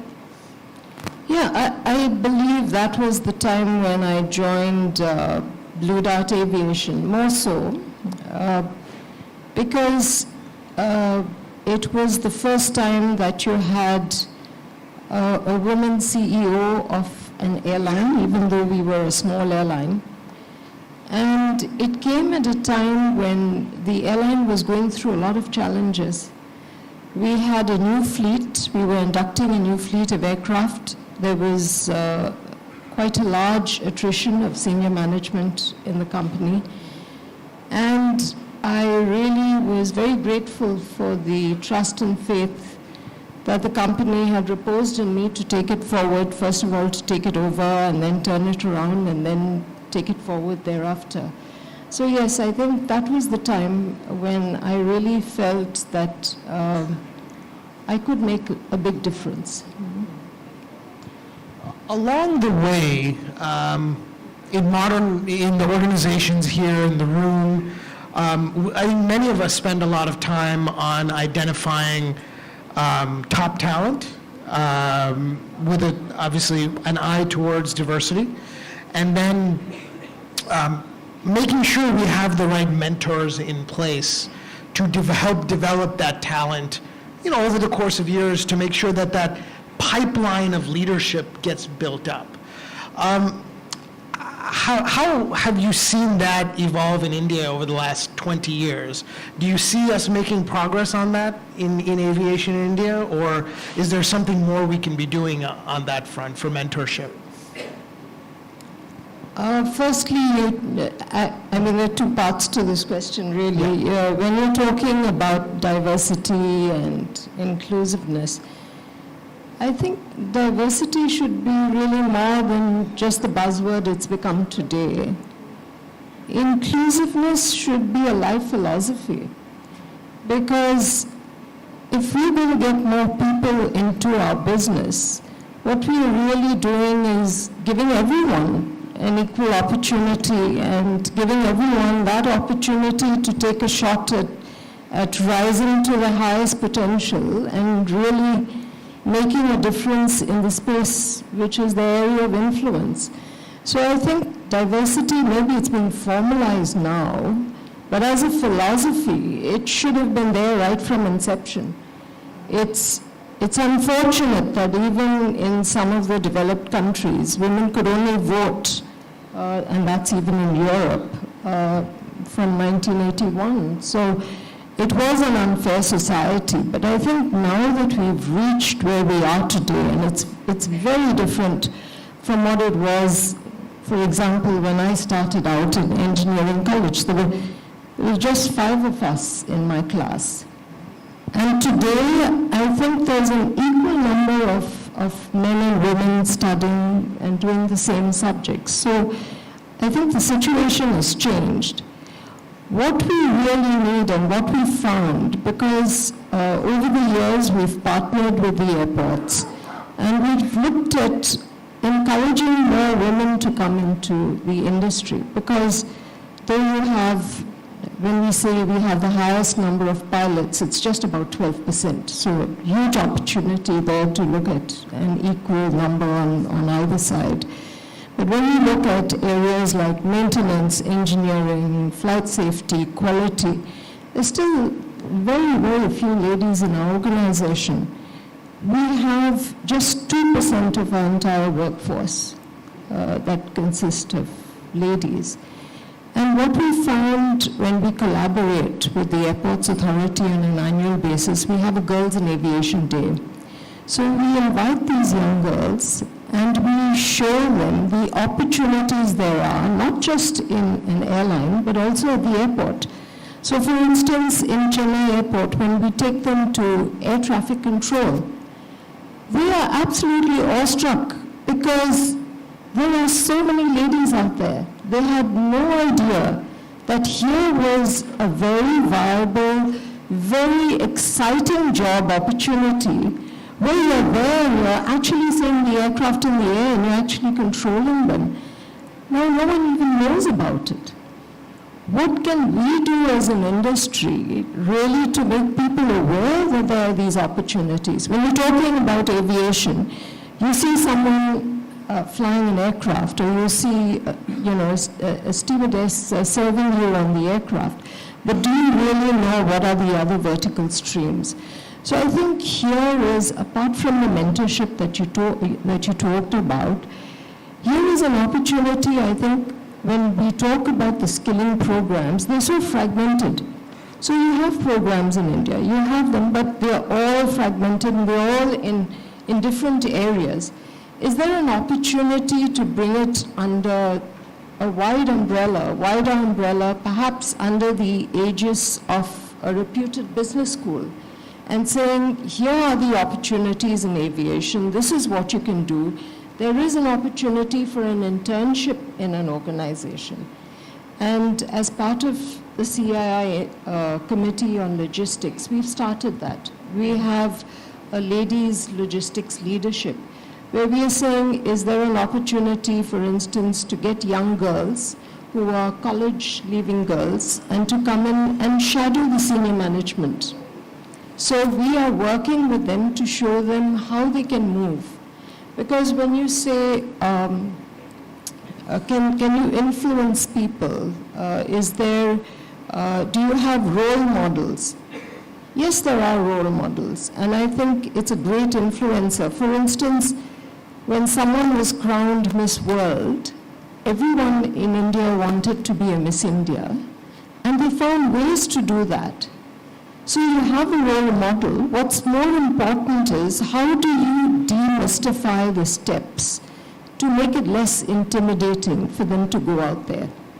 Because what they see is this corporate or this conglomerate, and it's doing something and it's really amazing.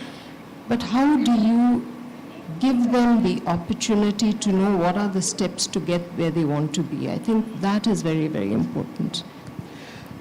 You talked about specifically certain parts of the industry that especially on the maintenance side, some of the logistics areas, where we don't see really, many women today. Is there anything specifically program-wise that we as an industry should be doing? You mentioned making it more visible, but do you think there's specific skilling programs that we should be partnering on, either amongst industry ourselves or with the government to try to drive that in those specific areas? I feel like they're all out there, Salim, so it's how do you create an attractiveness, or how do you encourage people to move towards that area? And that's where I think you need to target the young ones and show them that here is the opportunity at being able to do whatever you want to do. It's also that natural volition, and I think sometimes without even, we could have the best of intentions, but without even meaning to do so, I think we're still differentiating women. For instance, when you have an award or a recognition, we say, and I found it a little amusing, you still have an award for a woman logistics leader. I find that amusing. You know why? Because we are not, we're not playing tennis or football. There's no separate championship for a male or a female. We're all in the same space. So why am I segregated out, like I come from a reserved category, to say that I need a special award or recognition? I don't belong to an endangered species. I'm part of the logistics community. If I have been elected to work in the position I am, or for any other lady for that matter, it's because I believe I'm the best person for that job. So why do you have to differentiate and say woman logistics leader? It should just be a leader. Right. So I think when we are also looking at pushing women towards programs, it should be basically on merit. The only way we can bring about equality is on pure meritocracy. You are in that position because you're the best person in that position, and we recognize that. Now, how do you get to do that is something we need to look at. Yeah, because I want to push on that point, actually. So I think many people in this room certainly agree that the meritocracy is where we want to go. But in many industries, you can only get to that point of meritocracy when there's enough interest in entering those spaces in the first place, right? And because we are currently, we don't have enough women in the field to begin with, there are some extraordinary steps that we need to take to build that interest, to build that, to educate people about those opportunities. And then once I think that pipeline starts to be built, certainly you're absolutely right, that meritocracy comes into play. So how do we do that without, as you mentioned, violating the concept of meritocracy? Yeah, I think here is where regulation and policy comes into play, because under the Factories Act, for instance, you still do not permit women to work, I think, at night, right? Till 6 a.m. in the morning, from 7 p.m. till 6 a.m. in the morning, women are not permitted to work at night under the Factories Act. Now, if you're doing something like that, you're straight away saying no to a section of ladies who work there. So I think we need to look at regulation. Now, how can we do that? And then you make creche a requirement. It becomes very expensive for an organization, therefore. Even if you have 50 employees, for instance, we come under the Factories Act because we do our own aircraft maintenance right up to the heavy checks. So you are supposed to build a facility, and we operate to 7 stations. If you have more than 50 employees, but if in one station you have 0 lady employees, you are still supposed to have a creche facility. Now what you're doing is you're making it more expensive for employers to therefore hire ladies. How can you do away with these regulations and make it easier, therefore, for people to look equally at a list of candidates and say, I would take them equally? I understand that you have separate maternity benefits, and I think we've overcome that. That's recognized, it's already there. You have pilots who have recognized that, and that's a given. But in other areas, how can you attract more ladies and say, here is an equal playing field, and we would welcome ladies or men for the same positions? What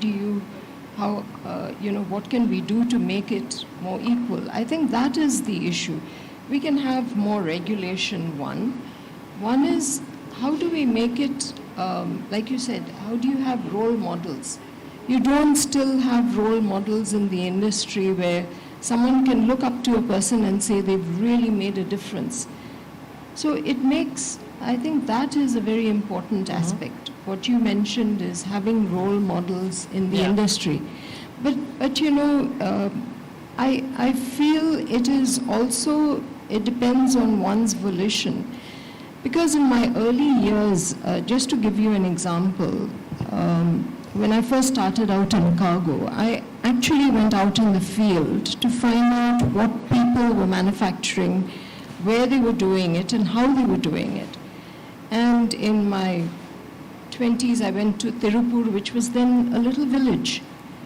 And every home in that little village was actually involved in some form of garment export. You had, for instance, the orchids that we were exporting in the 1970s, they were being exported out of the country.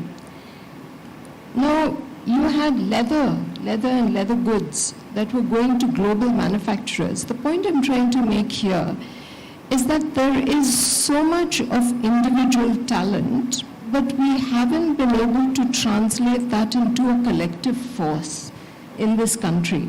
Now, how do we therefore go and look at that individual talent and say, just as an example, you're going to have 1,200 aircraft, you need pilots. Today there's a shortage of pilots in the country. What can you do to go, for instance, to, and you could go to any of the villages outside India, because when we were doing the collaboration with BIL, for instance, the entire fire and relief force in Bangalore airport consisted of ladies. And these were ladies not from the urban areas. They were ladies from the tier 2 and tier 3 cities. How can you go to those areas and make it attractive enough for them to come and work with you? It requires effort on the part of each of us as an individual organization, and when they come into the organization, how can we train them to be more efficient and therefore become those role models for other women who work in the smaller villages? So in an urban area, you may have many opportunities. In tier 2 and tier 3 cities, aviation is still something that, that really is something very exciting for both boys and girls who are in those places. Are there any, we were talking a moment about maintenance and logistics. Are there any areas of aviation where you think that are truly ripe right now for women to enter into those particular areas in a big way that we should be particularly targeting, or should we be taking a more broad-based approach across all spaces of the industry? Well, the areas I've seen, I'm just looking at our airline, for instance. I feel that having worked with a few ladies, there seems to be a natural gift for network planning. Yeah, maybe it's that, the three-dimensional thinking that makes it so easy to connect the dots. I'm generalizing here, and it's terrible to generalize, I know, but, areas like that. Yeah. Areas of even HR in aviation is important because it's so different from any other HR. Yeah. So we're talking about management, we're talking about generalists, but we're also looking at the other areas like your flight safety, for instance. We've had 1 or 2 ladies in that area. But, it's a whole wide open space.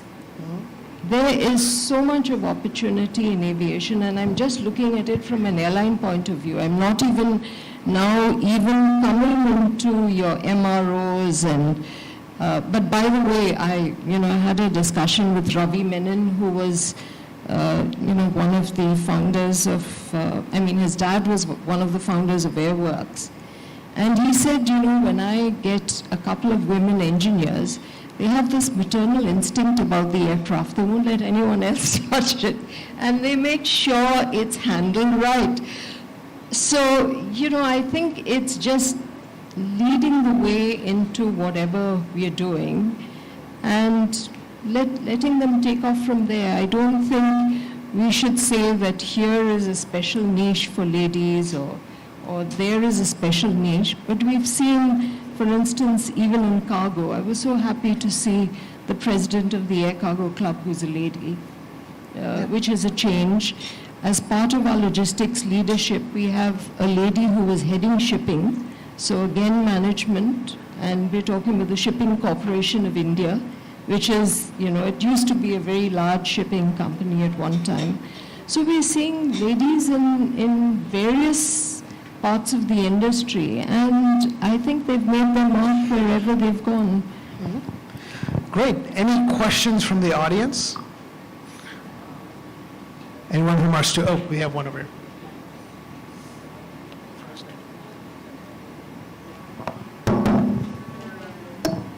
Thank you, Salil. My name is Vasudevan Man. I'm from ICF. Interesting you mentioned about the particular example of designating women leaders, right? I think there could be a statistical reason for that as well, not to, in a sense, belittle what you're saying.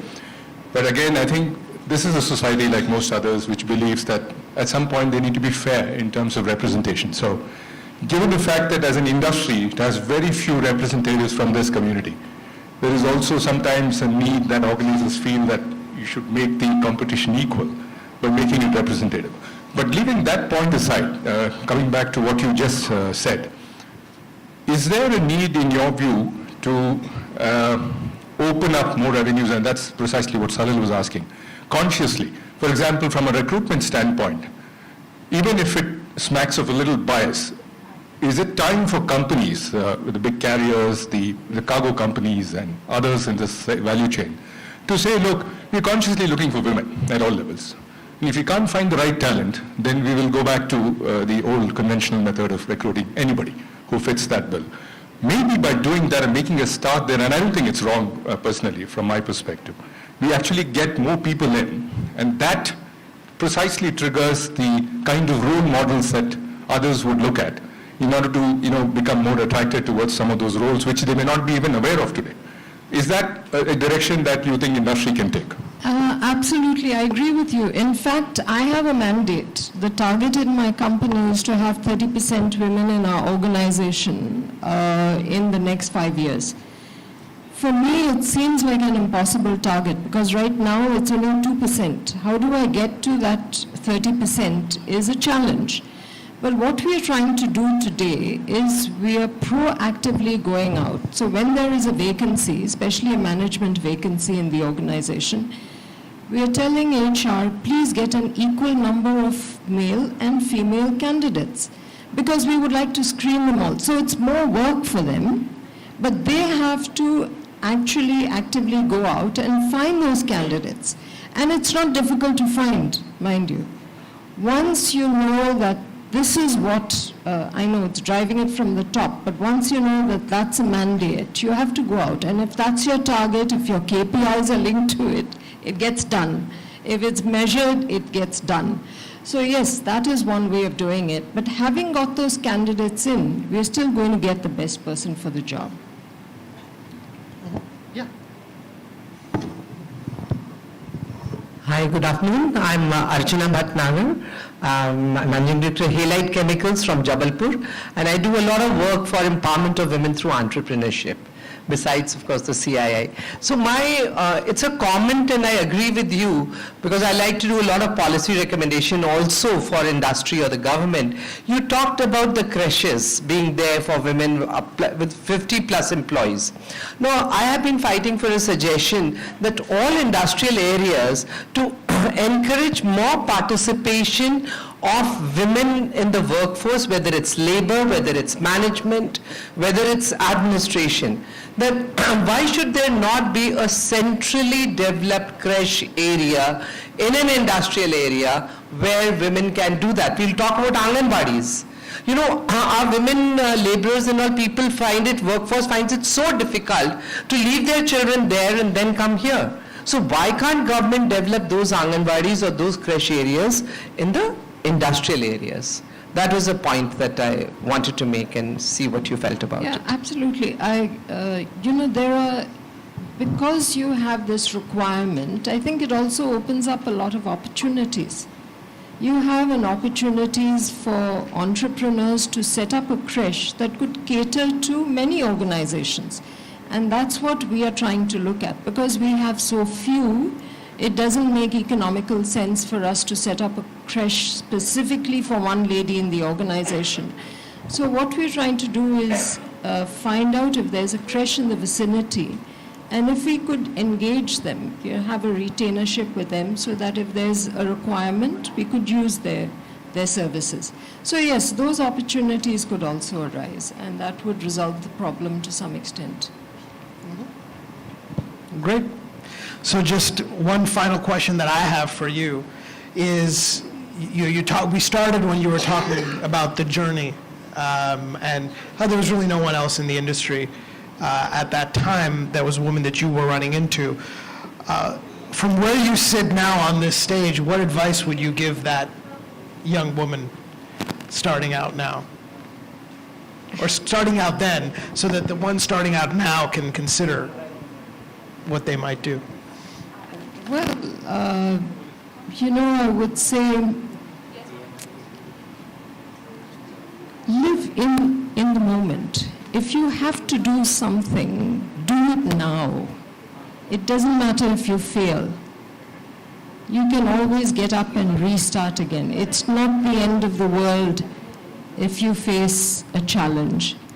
But do remember that every day is an important day. Cherish every moment, every day, and everyone you hold dear, because tomorrow may never come. COVID taught us that. Whatever you have to do, start it now. Thank you so much, Tulsi, for joining us. Thank you.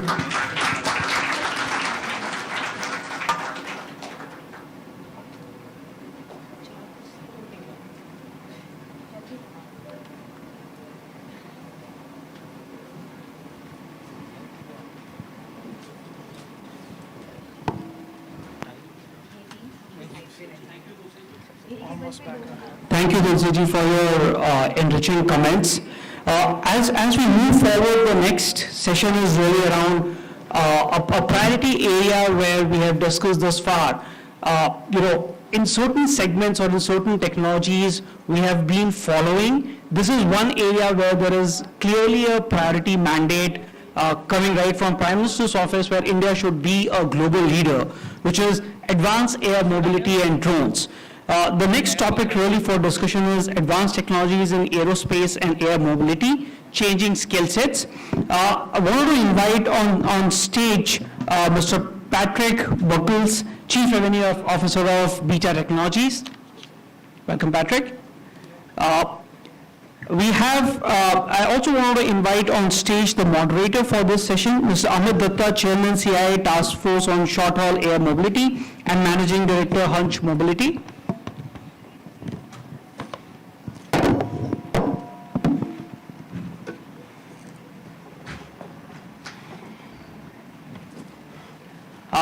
May I invite Dr. Kalapa Patada, who is Director of Boeing Research and Technology, on stage.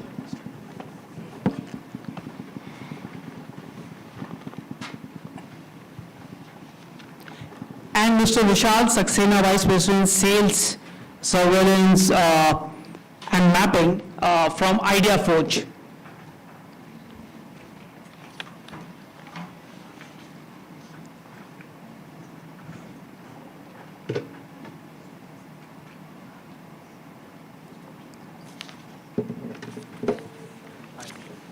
We did hear about the announcement from Patrick in the morning, but it will be great to go through a detailed presentation from Patrick to understand more about what lies ahead in the domain of short-haul mobility that he and his company is proposing. May I invite Patrick on stage to do a presentation? Yeah.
All right, good afternoon, everybody, and our distinguished guests here today. It's truly an honor to be back here in India with our guests and our colleagues throughout the aviation industry from India and around the world.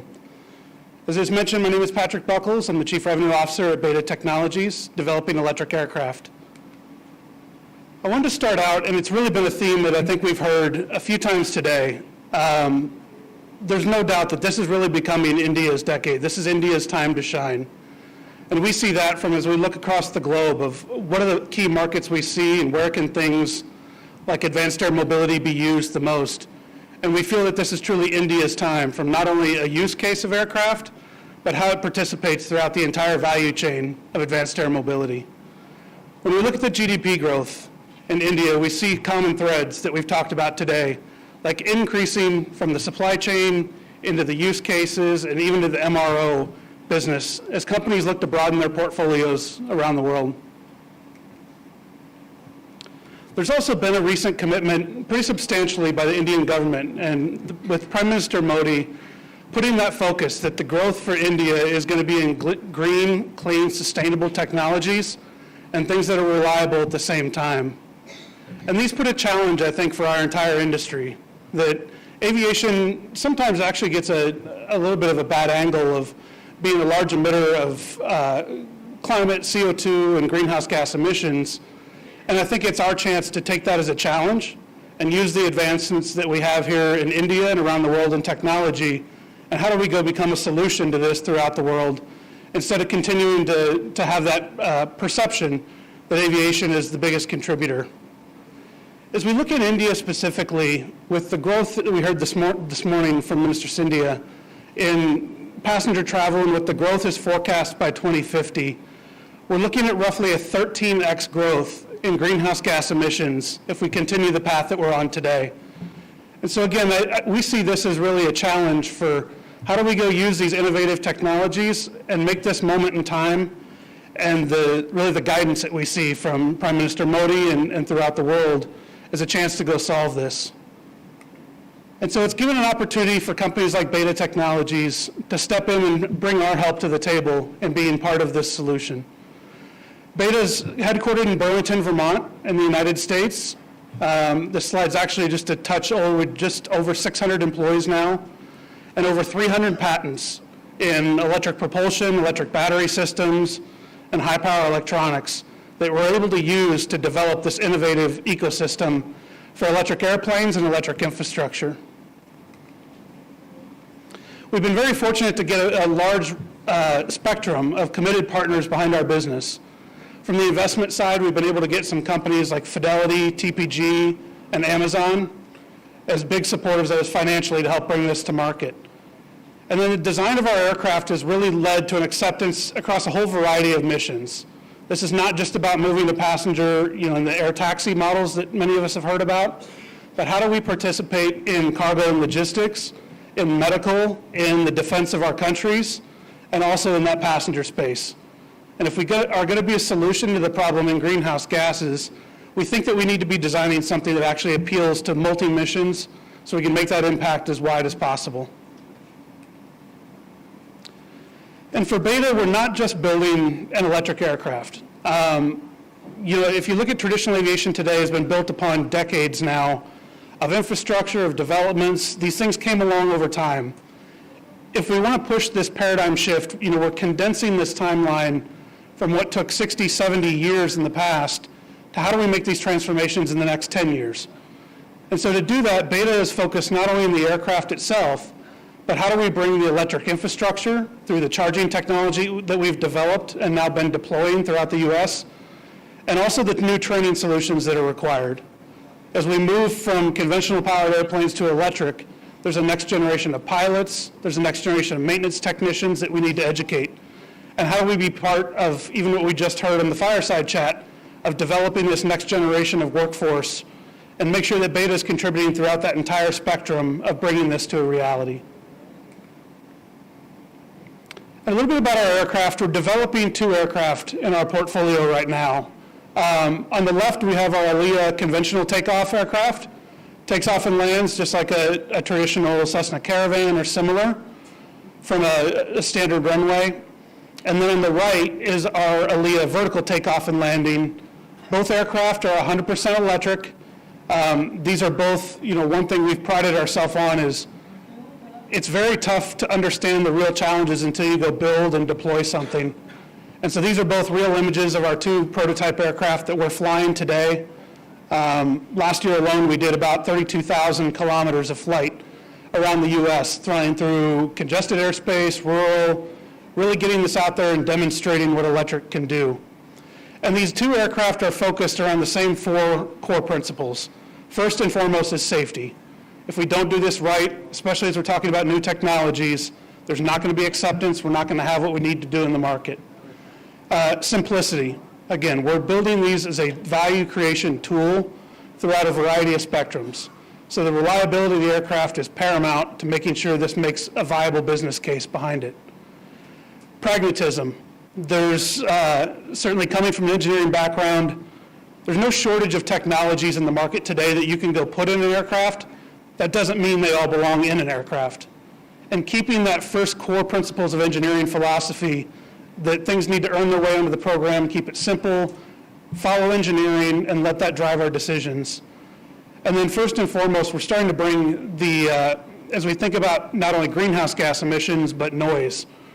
This aircraft is incredibly quiet. We're able to cut the noise signature of these airplanes by roughly 20 to 30 times what you see in conventional aircraft or helicopters today. So we can contribute not only a reliable, safe aircraft, but really contribute across the entire social spectrum as well. Just to touch on a couple pieces of when we say simple, safe, reliable, what does that mean for Beta? In the design of the aircraft, there's no articulating rotors, no variable pitch propellers. All of our lifting motors in the vertical aircraft are quad redundant, and the pusher motor in the back is a dual redundant motor.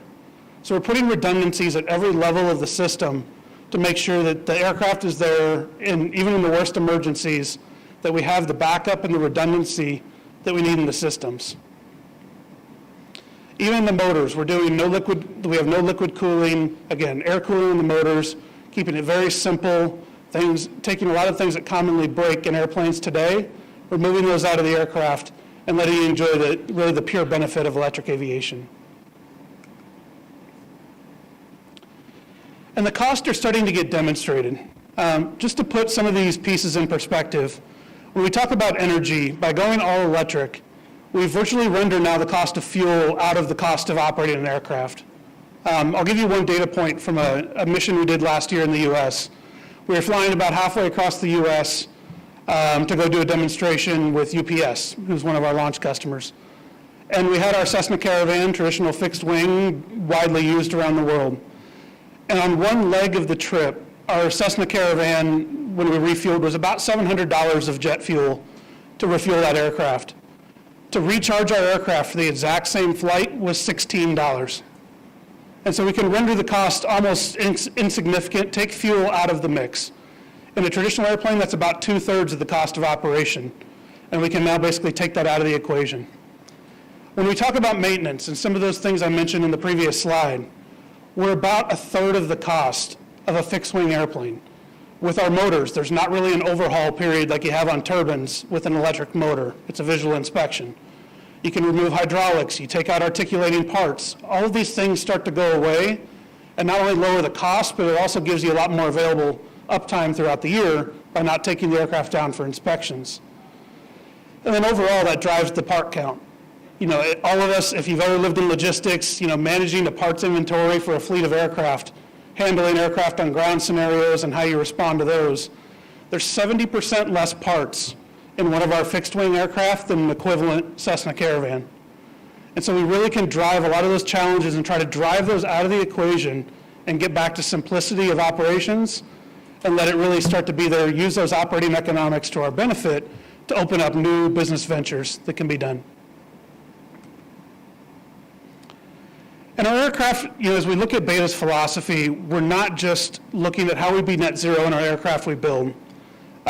This is an overhead view. This is roughly about a month old now of our final production facility that's being built right now in Burlington, Vermont. This is about 18,000 square meters that we've got in the first phase of this. This production facility will do hundreds of aircraft a year.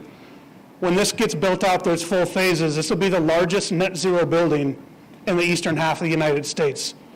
And so everything about how we even build the aircraft, it's solar power, geothermal wells, rainwater collection, we really hold those values true to our heart of how we're building our company about being net zero across the entire spectrum.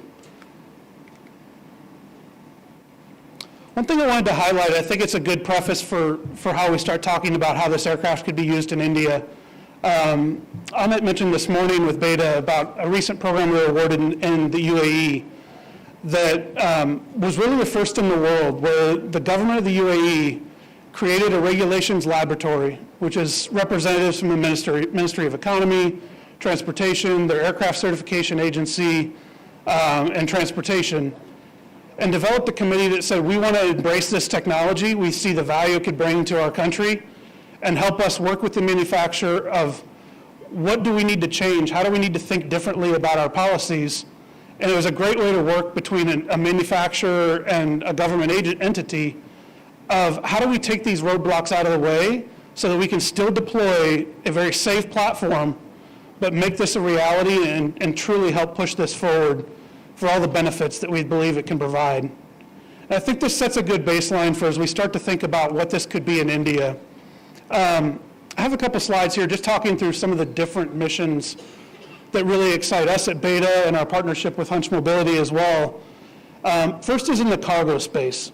As you think about just the realities of moving things throughout India today, there's hours, almost double-digit hours that you can save, but even by using the fixed-wing aircraft, of moving goods around the country, of shortening the time that it takes to get things to critical locations, in addition to the carbon savings. And you can add by adding these new routes, you add tens of thousands of kilos every year of additional cargo that can be moved. As you think about as we build the economy, as you look at those GDP growth numbers that were on the opening slide, the pace that you can move things is one of the biggest drivers when it comes to how we accelerate the economy and how we continue to push that. And we see the cargo case here in India certainly as one that's prime, a great place that we can enter into this market, prove out the technology, and really help demonstrate that these things are a reality. The other is really tying in with the social aspects. And one of our customers today is United Therapeutics, who's heavily invested in the organ transplant business. And how do we help provide a new level of care to people in the medical space? And we certainly see alignment with a lot of the recent initiatives throughout India as well. If you look at the the initiatives right now to look at building trauma centers out, roughly even every 100 kilometers throughout the Golden Quadrilateral. If we can shorten that time and provide critical care in that golden hour for when somebody needs it the most, we think that there's countless lives that can be saved by using these lower cost technologies that make it a viable business and can provide that life-saving care that people need. This can also be expanded as you think about even just non-life critical items, but providing better care to rural communities through either the fixed wing or the vertical lift aircraft, whether it be providing medication, vaccines. We certainly see a big aspect of the medical world that can benefit from these technologies and really help provide a whole new level of care to the people of India. Also in the military logistics, we're very, very fortunate to have the U.S. Air Force and U.S. Army as launch customers with us as well.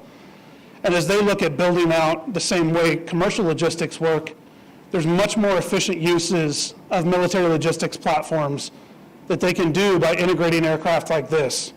And so they've taken the lead and now invested collectively almost $500 million in the U.S. in providing funding to help develop these technologies and show that they're viable ways to help both military logistics as well as how we look at patrolling the borders of countries around the world.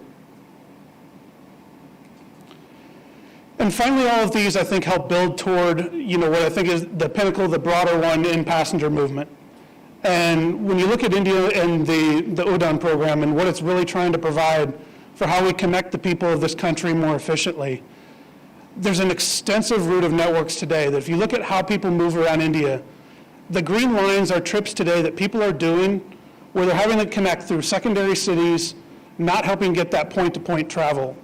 And we think that when we can bring those operating economics of lower cost airplanes, zero emissions, there's a big opportunity here to provide even more point-to-point, more connections in the passenger network that really help fulfill the broader goal of building India's domestic passenger network and helping connect the country of India to the rest of the world. And so how do we bring this forward? This is really where, both between Beta and our partners with Hunch, of where we see electric aviation being possible to start in India next year. And it aligns around a few things. First and foremost is making sure we get alignment on the certification and rulemaking for how we bring these airplanes in between entities like the FAA and the DGCA. And we see that as a new way that we can start collaborating between OEMs and regulators. It's been a little bit point to an odd handoff procedure in the past. And especially when we talk about new technology, we have tens of thousands of hours now of real-world flight test data that we want to share. We think there's a constructive dialogue to have to help bring these technologies and work in a collaborative way to align those frameworks to speed the time to adoption. Also doing the validation of the FAA type certificate for the aircraft itself. And then really helping clear the way. We see what happened in the UAE as a great model that can fit here in India as well. We think there's a lot of routes that we can have, a safety-based conversation of where are some routes that we can put the technology, approve some of the pre-certification demonstration operations, and let's start showing the community. Let's go get real-world data. Let's bring the regulators, the operators, and the OEMs together. And we think there's a great opportunity to do that starting next year with some pre-certification aircraft. And then build out the right duty structure and the incentives for how we make this work. As always with any, we want to make sure the operating economics work for a long-term business. So how do we craft that? And again, working with the operators throughout India, the OEMs, we think that we're poised to do that. And this, I think really, for us in the Beta side, and the message we want to leave is the same one we started with, and the same one we started this morning at the very first session. That this is not sometime in the future that something will happen in India. This is all within reach right now. It's time that we can do the infrastructure. We can bring airplanes and have them operating in India in the very near term. And that's what we're here to help support and find out how Beta can be part of that and make some of these bold goals from India a reality. So thank you all, and appreciate again being here.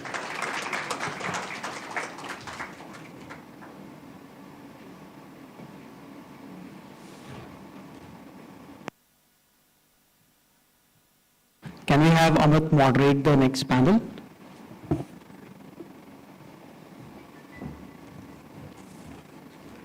Good afternoon, ladies and gentlemen. I welcome you all to this discussion on advanced technologies in aerospace, aviation, air mobility, and requirement of diverse skills and expertise. From healthcare to finance, rapid technological advancements are transforming a multitude of sectors. Aviation, with its safety concerns and heavy regulations, is often slower to adapt, but stands on the cusp of a very exciting digital transformation. AI's influence is omnipresent, streamlining operations across sectors. As an example, it's been instrumental in diagnosing diseases in healthcare, predicting market trends in finance, and enabling precision manufacturing. Wind forecasting. Swiss International Airlines and Lufthansa serve as prime examples of aviation benefiting from AI. These airlines have been using AI technologies developed by Google Cloud to enhance wind forecasting, resulting in a 40% relative improvement in accuracy, reducing delays and cancellations. What are the implications for pilots and operations? Route optimization. Improved wind forecasting allows pilots to choose efficient paths, reducing fuel cost and increasing operational efficiency. Flight safety. You've got accurate wind patterns which boost safety during takeoff and landings, and advanced wind predictions can minimize delays, which has a cascade effect on schedules, including connecting flights and luggage transfers. There is also this entire game-changing potential of what you call a generative AI. Generative AI, like ChatGPT, uses machine learning to generate outputs, presenting limitless possibilities. As Rishi Ranjan, founder and CEO of Gridraster points out, generative AI holds massive potential for the aerospace industry, including defense applications.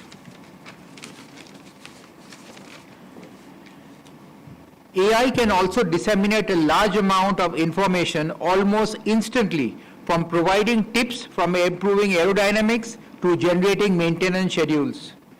As aerospace companies integrate this technology with the intellectual property, the real value of generative AI will become apparent. What are the future applications in aviation? Ground and airport operations. AI can automate everything from luggage carts to air traffic control. Fuel management. Advanced algorithms can meticulously manage fuel consumption. And AI can optimize crew schedules to improve productivity while ensuring compliance. Right. So while advanced technologies like AI offer aviation an opportunity to soar to new heights in efficiency and sustainability, but maintaining the human element is crucial as we integrate more automation and data-driven insights. Right?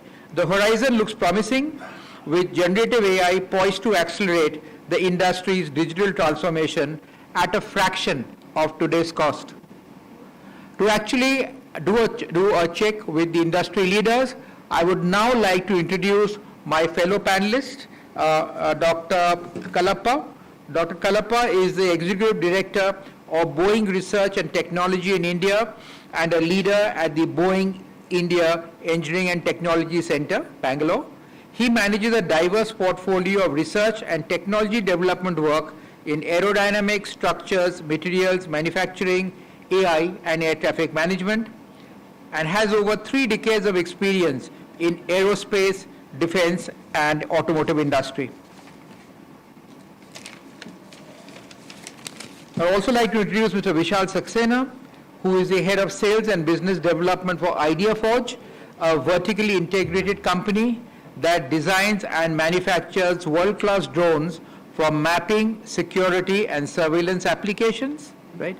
In his earlier life, he's also led the defense and homeland security business for Cisco India and has held many positions in the service provider segment, has worked for 11 years with the Indian Army. So with that, I would actually like to get into a more interactive discussion with both our panelists, and would like to address the first question to Mr. Kalappa. Just give me a minute.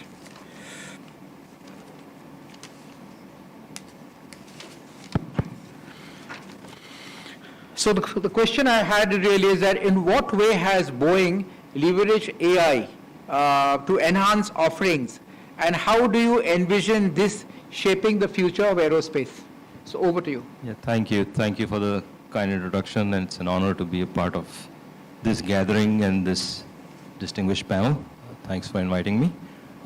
If somebody has ChatGPT on their phones, please check the answer to this question, and then I will answer, and you can tell me if I'm right or wrong. And I'm guessing ChatGPT will do better than me, but let's leave it at that for the moment. So, you know, Boeing has the same challenges that everybody in this sector has, maybe more so than others.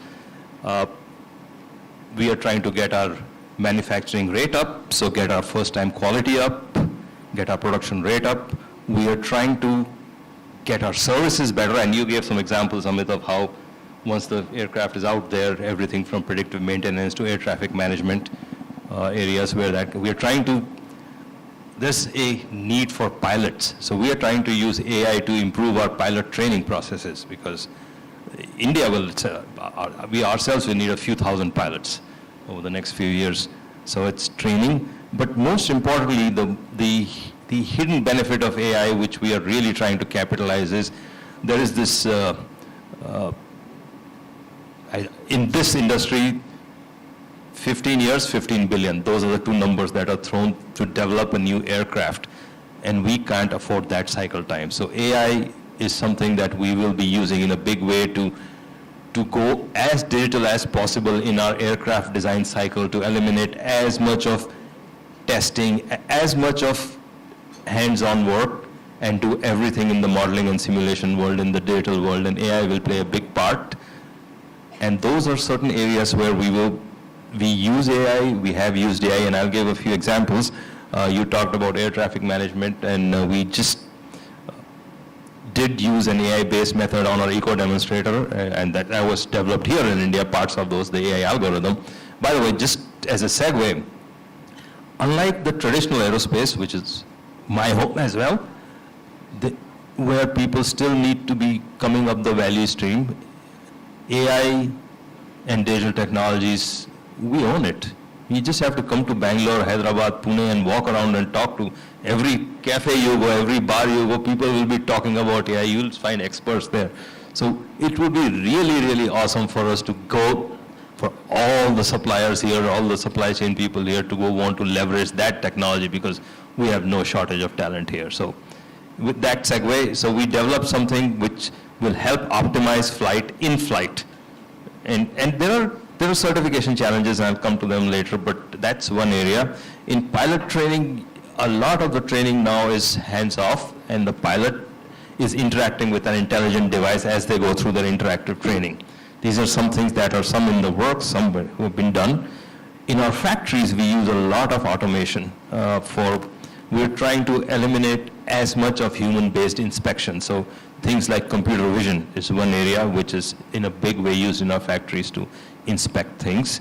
That really makes it faster and eliminates any human error. Foreign object debris detection, I think that's an area where we're using a lot of automated inspection. We'll keep doing that. So these are some examples that we have here. And the other areas, the longer term ones, is sustainability. Another area in which we are using AI, and most of that AI there is on the data side, on the cost side. What is it that will make us more sustainable, not on the solution side? So looking at all our data, reams and reams of data. I'll give an example which we can, I mean, a lot of our AI work just go in the defense sector, which is the autonomy of the aircraft itself. And I can't talk too much to it. In the commercial sector, it will come once the certification challenges are solved, because it's, so for example, Patrick talked about the eVTOL aircraft. To really make that scalable so that anybody can use it like a taxi, we would be hard pressed to find enough pilots to do that. So we really would have remote piloted or autonomous, high amount of autonomy and decision making on the aircraft. So once we go that route, we'll probably be able to go next step and make certain aspects of civil aviation autonomous through AI, so that you can probably go down to just one pilot instead of two, for example. But these are a little more longer-term things, because AI does cause certification challenges for FAA, EASA, DGCA, because it's not 100% predictable, it's not deterministic. So those are some technology development and research challenges that AI needs to solve, so that that one final leap where you don't need a pilot to fly you can happen, but that'll be some time. So I'll stop here. Thank you.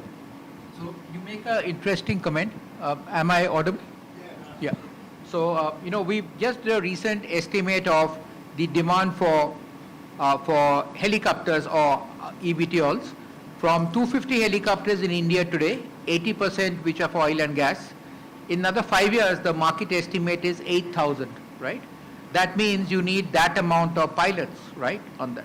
Now, where work is happening on the eVTOL sector with companies like Beta is currently with manned eVTOLs, but there is also parallel work on completely autonomous. So there are a large number of companies who are actually working on completely autonomous eVTOL craft, right? And I'm sure it may take time, but in some way that's the future. So I think that's what Dr. Kalapa referred to.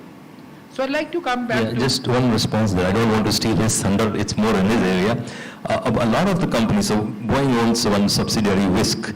We are doing the autonomy part, but we are staying away from AI and machine learning. We are doing it in a much more simplistic way, so that So the point I'm trying to make is, this is a tool that you should have in your solution chest, AI and machine learning, but there may be simpler solutions also. So we need to be careful about that as well.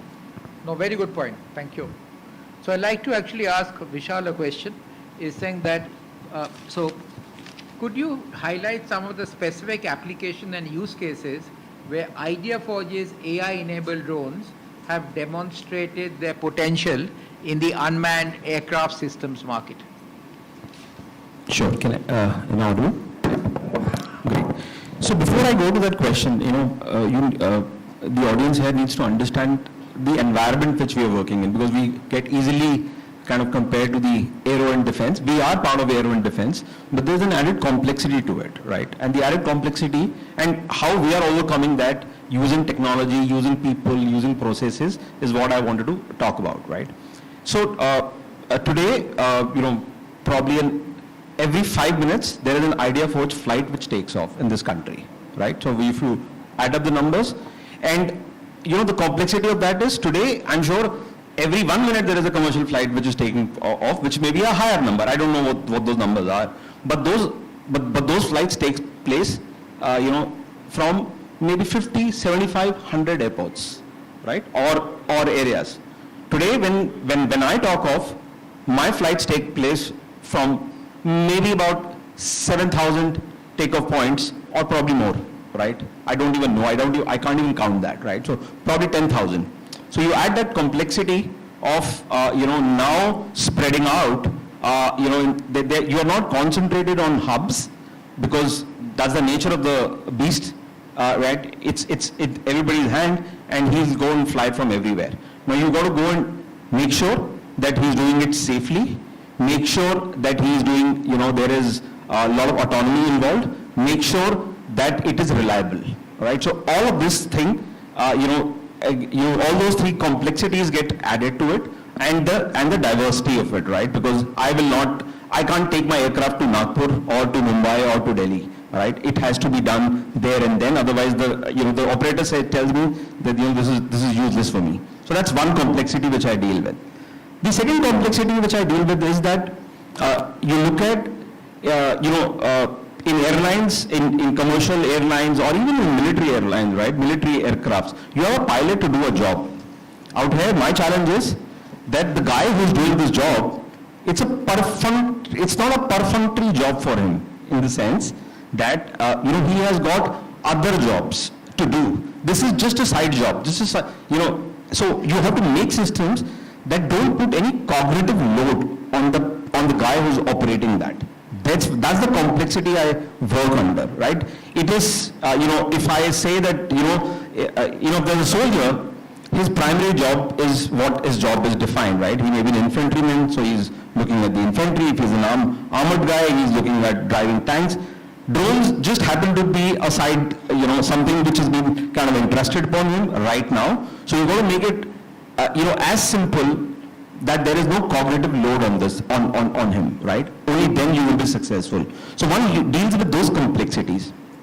Now coming to your question, right? How do you deal, how do you get technology into the mix to obviate some of these challenges, and what he said about training. I mean, yes, we do use a lot of AI in training. We use a lot of AI in our manufacturing. To make it first right, cut the design cycles, short and so on and so forth. He also made a very interesting point, that don't get swayed by the word AI, right? So today we use, to train my pilot, I use a technology which is, possibly we call it, adaptive learning, right? Which is to say, if you want to, train a blue collar force, see, if tomorrow Starbucks with 5,000 stores wants to take out a coffee, right? A flavor of coffee, it's not going to go and get all the 5,000 employees to a particular place and go and start training them. It will use some tech, right? We use that tech, which is a reinforced adaptive learning, which uses some part of AI, but to go and train our pilots and train them continuously, train them while they are doing the job. So that's one example. The other example, what we do is, if I have to plan a mission, right? And a lot of these missions are very, very critical missions. From a feature, I have to go, let's say, 5 kilometers down from here, and then I've got to go and do whatever I need to do and make sure that I'm successful. So can I, sitting here, can I tell the pilot, can I tell the user, hey, you don't need to go 5 kilometers down there. If your area of interest is somewhere there, can you go 8 kilometers to the left or 9 kilometers to the right before you even go and attempt that, right? Because this technology is so powerful that I don't need to be fixated to an airport. I don't need to be fixated to a runway. I can fly from anywhere. So I will tell him, I use AI to tell him, we call it perception systems. I tell the pilot, right, you don't need to go 5 kilometers down, or maybe you can just go across the ridge or this side of the ridge and just go and take him, you'll be successful in your mission. We call it perception system, but there is a lot of AI, there are a lot of intelligence which goes into making those choices for the user. And that's why our users love us, because we even and we're not talking of Delhi or Gwalior or Mumbai, where you just start your car and you can go 5 kilometers, right? There is somebody who's probably going to spend 3 hours going there. If you can tell him right here that, those 3 hours will get wasted, probably you're better off going 2.5 hours there, and you will be able to accomplish your mission. That's what values to him. So that's another example where we use AI. The other, the other place where we're using AI is that this is getting very, very complex. This environment is getting very, very complex, especially the military environment is getting very complex, right? We use a lot of AI and computer vision on, some of our GPS denied navigation, right? So imagine you have no navigation, you still have to go and perform a mission, or you've performed a mission, you've got to safely come back home. How do you do all of that, right? So you use a lot of technology there, and I think we are using that tech there as well. So these are a couple of examples which I've given on how we are leveraging technology. But it is, the thing is that the business which we are in, it's technology and processes together which are giving the right outcomes to our customers, right? Otherwise, just the technology without the process framework, I don't think so that it gives a lot of optimal results to a whole lot of industries. Thank you. So going back to Dr. Kalapa, we see in industries like healthcare where AI is virtually exploding, right? And you talked about a number of initiatives that you are doing on bringing AI in. But what are the challenges in bringing the full benefits of AI into aerospace in maybe a similar manner as to what's happening in other industries. So your views on that? Yeah, so thank you. I mean, I highlighted one challenge and I'll pick up from there, but there are others which I'll come to. And again, this is a good question for ChatGPT, by the way. This is pretty good. So, Anubhav, can you check, please? Certification for us. So I'm going to let Vishal be the defense expert here because I'm not sure how much I can share.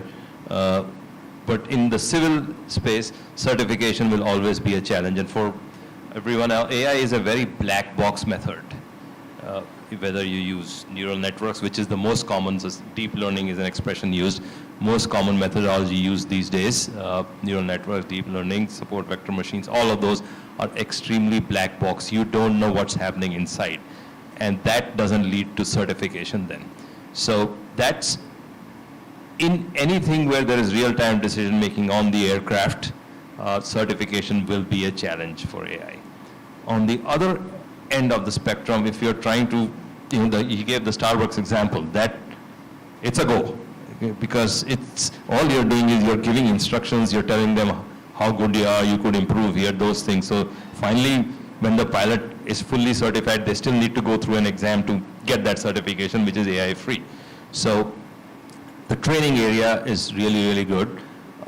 The manufacturing space, as long as the inspection, the underlying manufacturing process is not compromised, AI is good because the underlying manufacturing process is what gets the certification, not the AI on top of it to make it more efficient, make it more productive, or provide better first-time quality.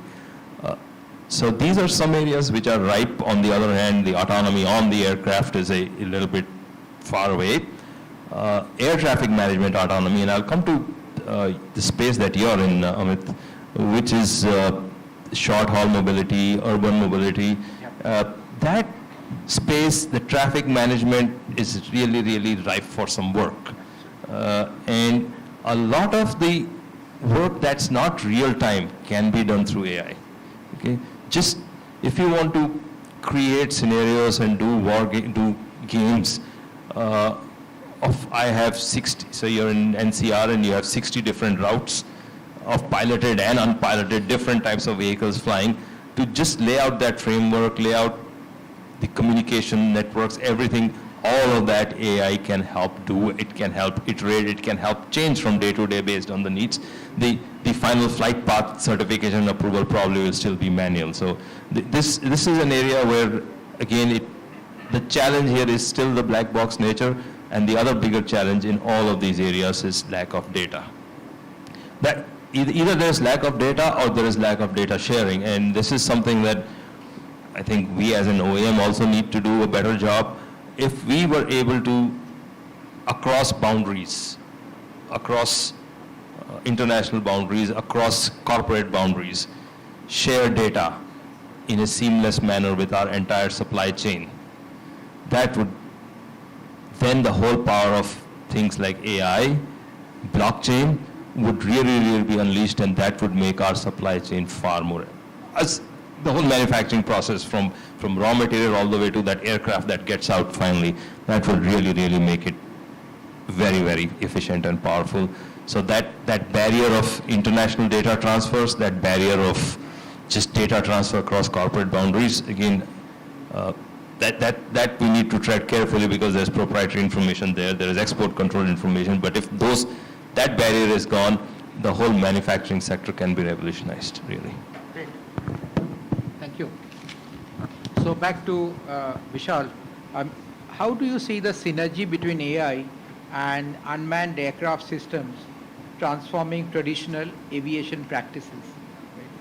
And your views on that? So, well, I'll talk about it, but I'm like I said, I'm not from a classical aviation industry, so I don't know what those best practices are. But I'll take a guess, right? Where AI will help the unmanned, right? And I give certain examples. The work which we are doing, right? But you look at the entire, the manned traffic, right, and the unmanned traffic, right? The entire interplay of that I think there will be a huge role of AI to play. The entire UTM space, right, will have a lots and lots of AI play. So that's something which is an interplay between the two industries, and I think there will be there is a lot of focus already, right? So that's one. The second is, if I look at it, so we are doing certain experiments. We are doing some experiments with certain, let's say, cities, right? And those experiments are, can I get a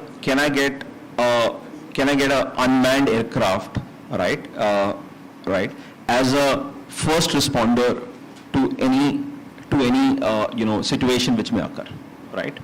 Now that has got a lot of AI content, because the aircraft upon some trigger gets a decision that you need to take off, you need to go to a place, you need to do certain things, right? It could be as things that, probably just putting a siren on, right?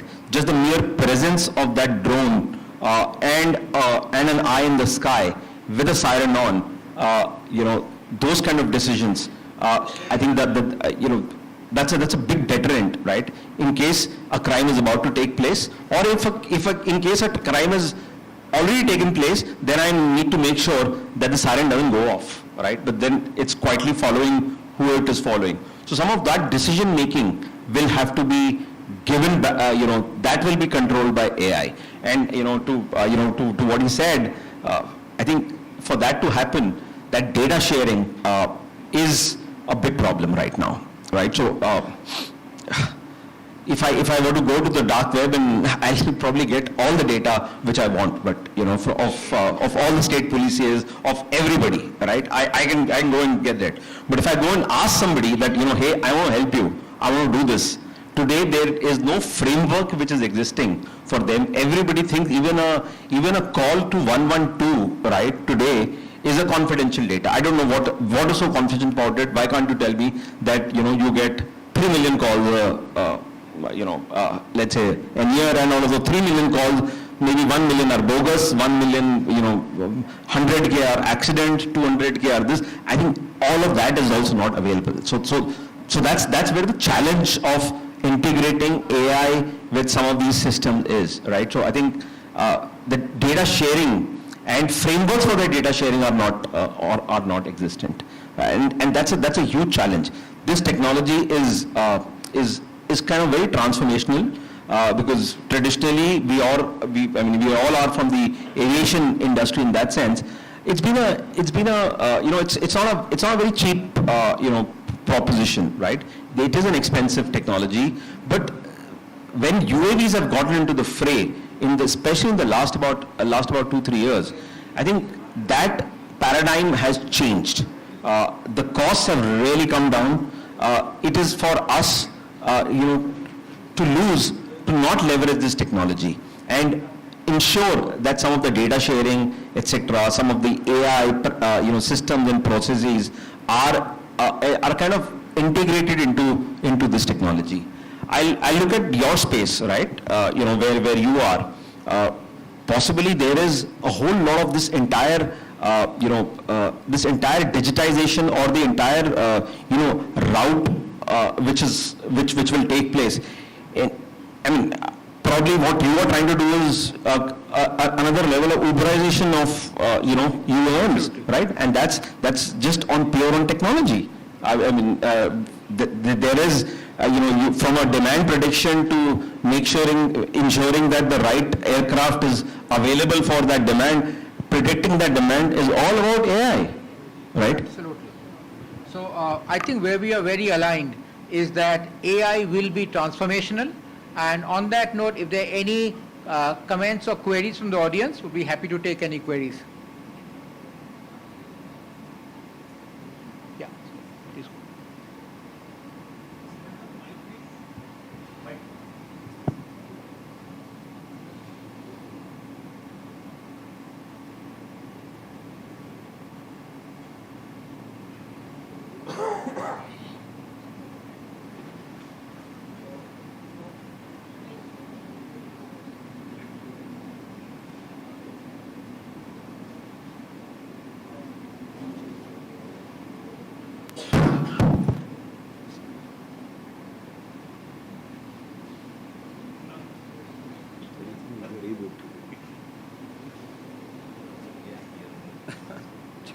check, check, check, check, check.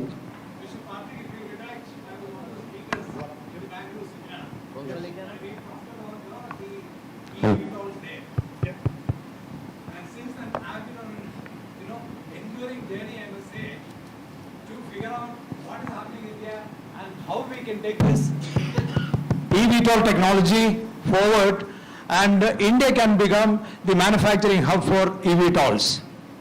As you rightly said, there is a tremendous opportunity in India for eVTOLs.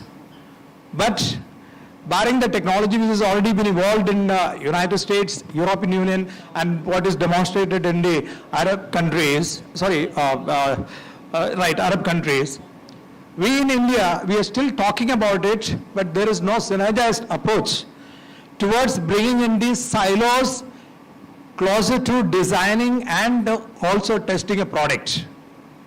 So this is the time for you, and as the minister said, this is the time.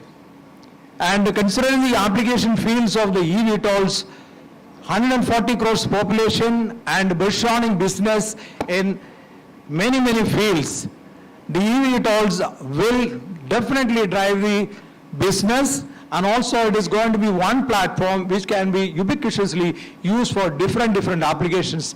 But the scale and also the time frame within which it has to be manufactured in India is the prime question, and we need to look at it very, very pragmatically.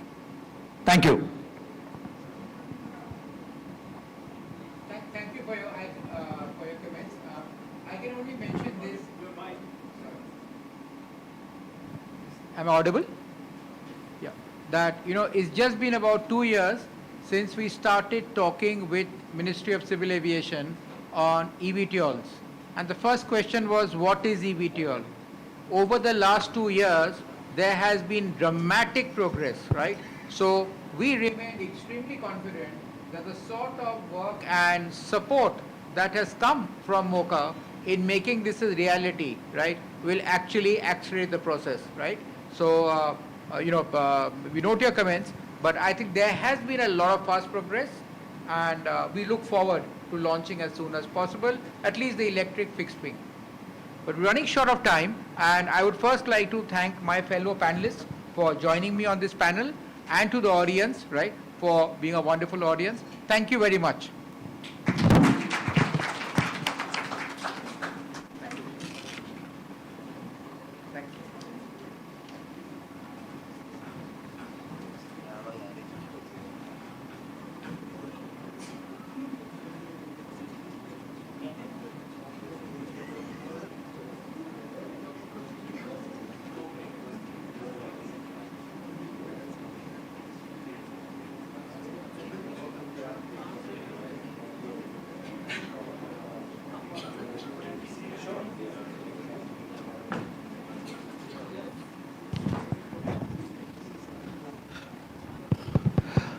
We are starting the next session shortly. The speakers are already here, so we'll take maximum 2 minutes for changeover. Kindly remain seated. Check, check. Thanks. Check.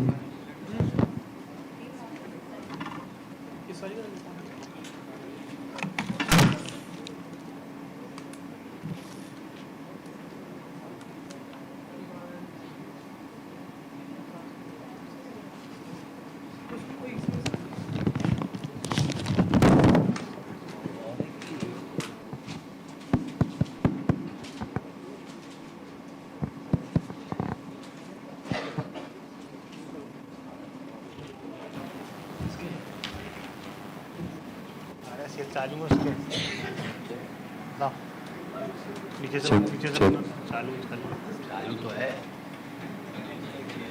अरे नहीं चलेगा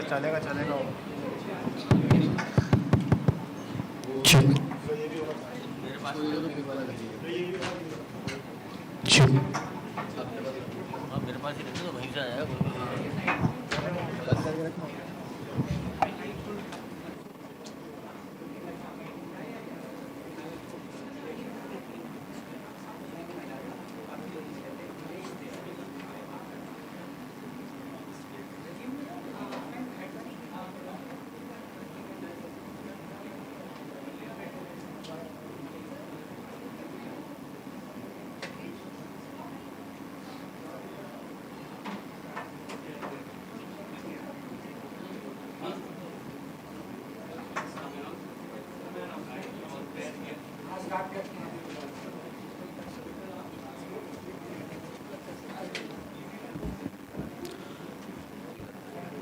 So we are heading towards the final session, the last panel discussion that we have. Since morning we have discussed various aspects of aerospace manufacturing and what are the elements. We started our day with discussing about the role that MSMEs play in aerospace manufacturing. We then had an opportunity to discuss about various facets of skilling, women in aviation, and different aspects of aerospace manufacturing. We come to the last session, which is building scale in aerospace manufacturing, where all of these elements, when they get combined, that's where the scale of manufacturing comes in. And we have a pretty power-packed panel for deliberating on this. May I welcome on stage the moderator for the session, Mr. Rajendra Singh Bhatia, President, Defence Bharat Forge Limited, and Member Executive Council of SIDM. Welcome, sir. The next panelist is Mr. Udayant Balhotra, and we know him fondly, Toby. Is Toby around? Yeah, he was there. I think he must be just, Toby must be catching up with his tea, so that he'll join. We have Mr. Luis Pereira, Vice President, Russell, Texas. Can he join on stage as well? People are all outside having tea. Yeah. CI folks, can you just look at the speakers? We have Mr. Partha Roy Chaudhary, Commercial Lead India, Lockheed Martin, joining us on stage. And then we have Mr. Ganesh Raghavan, Chief Operating Officer, Tata Boeing, joining us on stage. Louis? Yeah, we're waiting for you, and Toby is still to be. He was there, I just saw it. Yeah, no, we all know that he is round the corner, but someone has to go find him.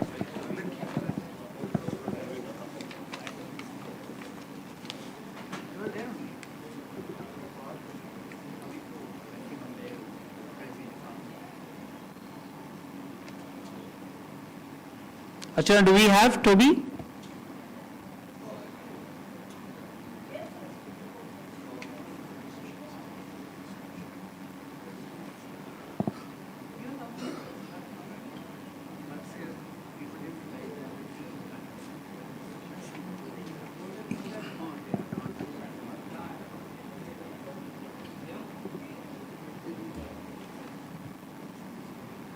So in the meantime, may I invite you to start giving the welcome address? You want me to notice it? Toby? Yeah, no. Yes, sir. So, You can give the welcome address here, and then, we'll request you to moderate the session.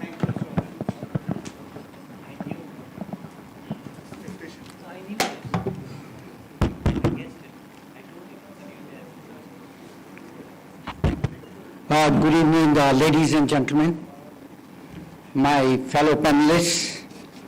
We come to the end of this day, and last session generally is the toughest one.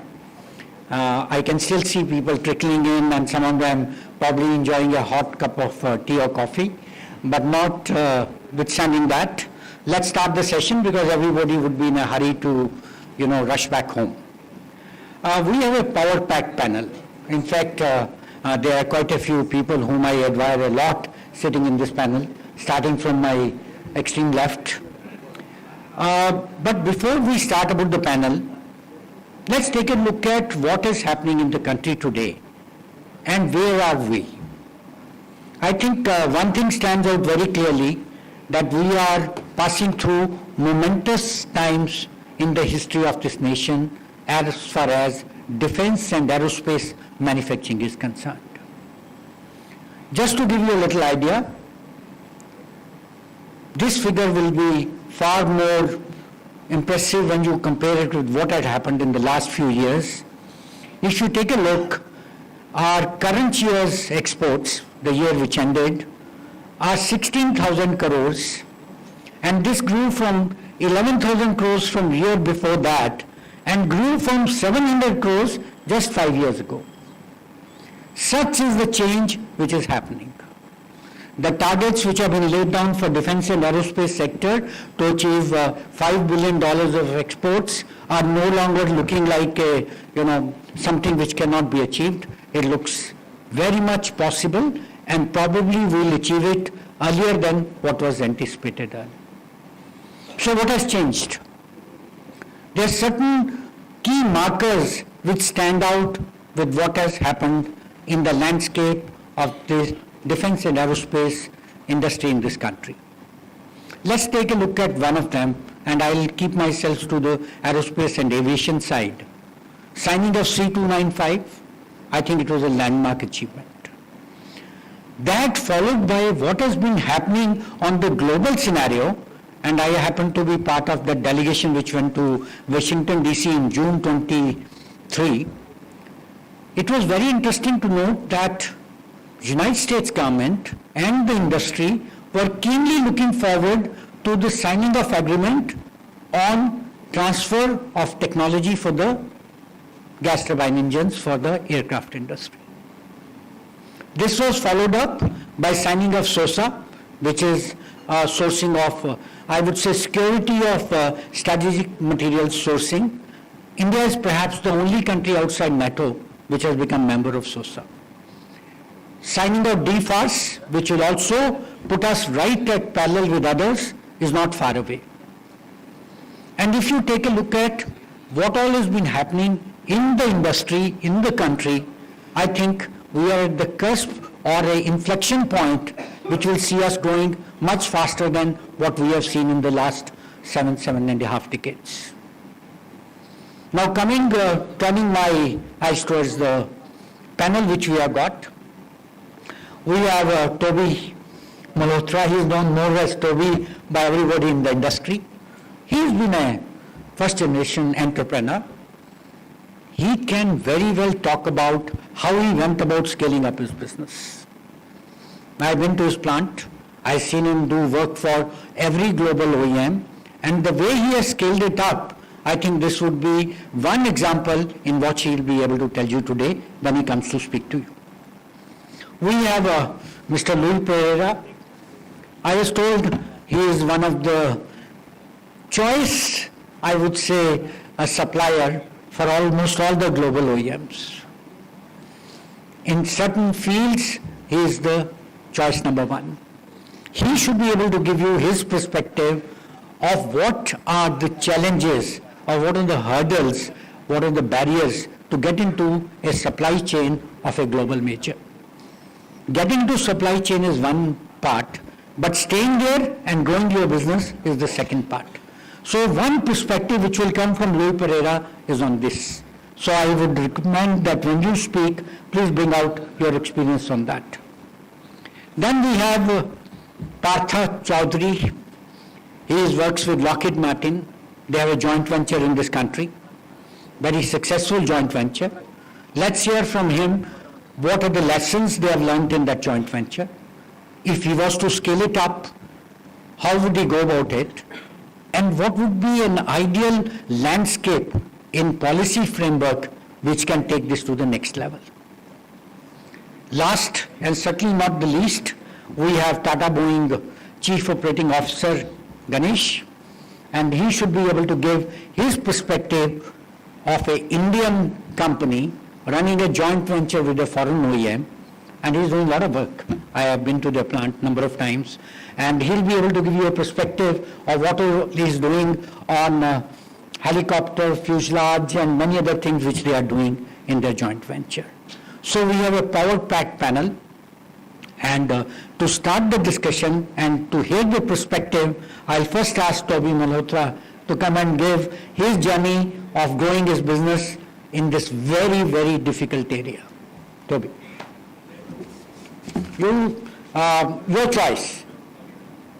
If you feel you can give a better message from here, you're most welcome to come here.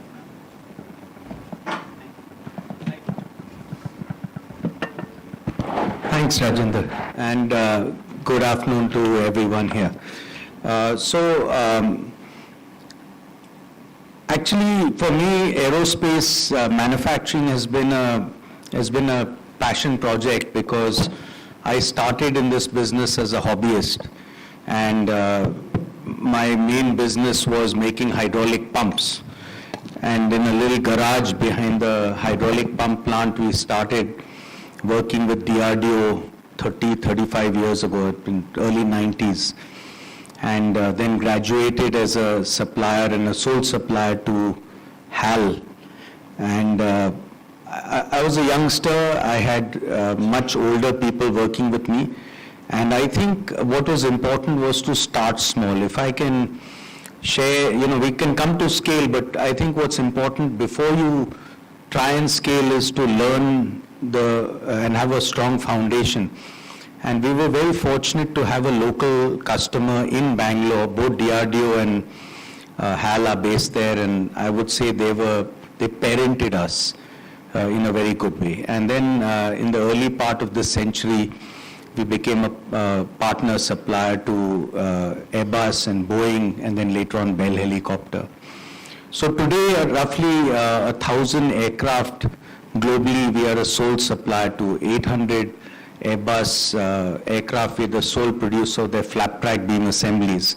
And it's deep industrialization. We make about 2 million parts, which then get assembled into these 800 assemblies for Airbus. And then for Boeing, roughly 100 aircraft, all military aircraft, 3 different programs we are sole supplier to, the F-15, Chinook, and P-8.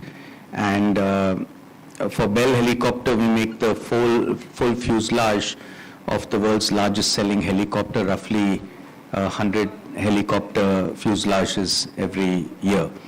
Now, what is important in terms of scaling is sustained excellence. In aerospace, you have the extraordinary extreme of very low volumes in engineering, unlike automotive where you have high volume, low value per part. In aerospace, you have extremely low volumes and high value. And there's a very huge artisanal element which layers on top of the engineering work that you do. So what is very important is the skill that you embed in your products, in your people. And so we've been running India's first aerospace ITI at Devanali, which generates a very high quality workforce. I think Mantriji, this is a very important story from Bangalore from a social perspective. We work with 55 gram panchayats in rural Bangalore, and we identify children of karigars, children of artisans. So from childhood, they are very skilled with their hands. Across the world, there is not just a shortage of labor, there's a shortage of artisanal labor. And I think everyone on this panel will share the story of how craftsmanship is able to distinguish Indian labor from just typical labor across the world. And aircraft production has been uniquely placed in countries which had very strong artisanal labor. So the most important thing is a culture of shaping these behaviors, of looking for the right talent, of skilling them, and then having a behavior pattern in your organization, a culture that doesn't punish mistakes. You have to train people to be honest, to have the integrity to own up to errors so nothing passes through. If there's a mistake, the worker has to stop and say, this is stopped, we move it, either rework it or reject it. And finally, you will not have rework and reject if you have open culture. So that's in a nutshell what I'd say is for scaling, we are really in a moment where a lot of panelists in the day earlier today talked about the labor shortage across the world. It is an extraordinary moment for companies and workers in India to become part of this global supply chain and scale big. But what is important is sustained excellence, and for that the culture of the organization is the single most important part, I think, I'll leave it to my co-panelists to expand on that. Thank you. Before you leave, one question. If on policy front you were to make a wish list, what is one major policy change you would look for? Okay, I'm born in 1965, and when I was 25 years old, we had the liberalization in 1991. I think and I lived in Bangalore, I think the most extraordinary thing that I saw around me, I'm one of the rare people amongst my friends who is not in IT and is still in manufacturing. And one of the great policy changes that made India a software IT superpower was the change to the labor laws, specifically for a knowledge-based industry. Aerospace and defense is not just manufacturing, it's a knowledge-based industry.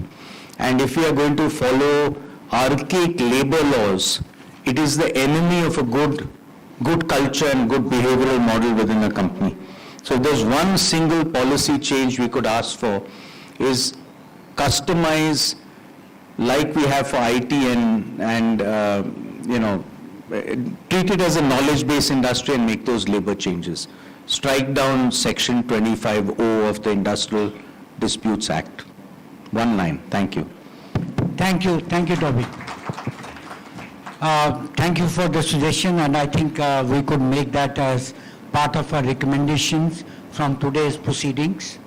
So next speaker we have is Mr. Louis Pereira. And Louis, I will request you to tell us what are the difficulties you encountered, what are the obstacles you find in getting into a supply chain of a major OEM, and importantly, how can you stay there and continue to grow?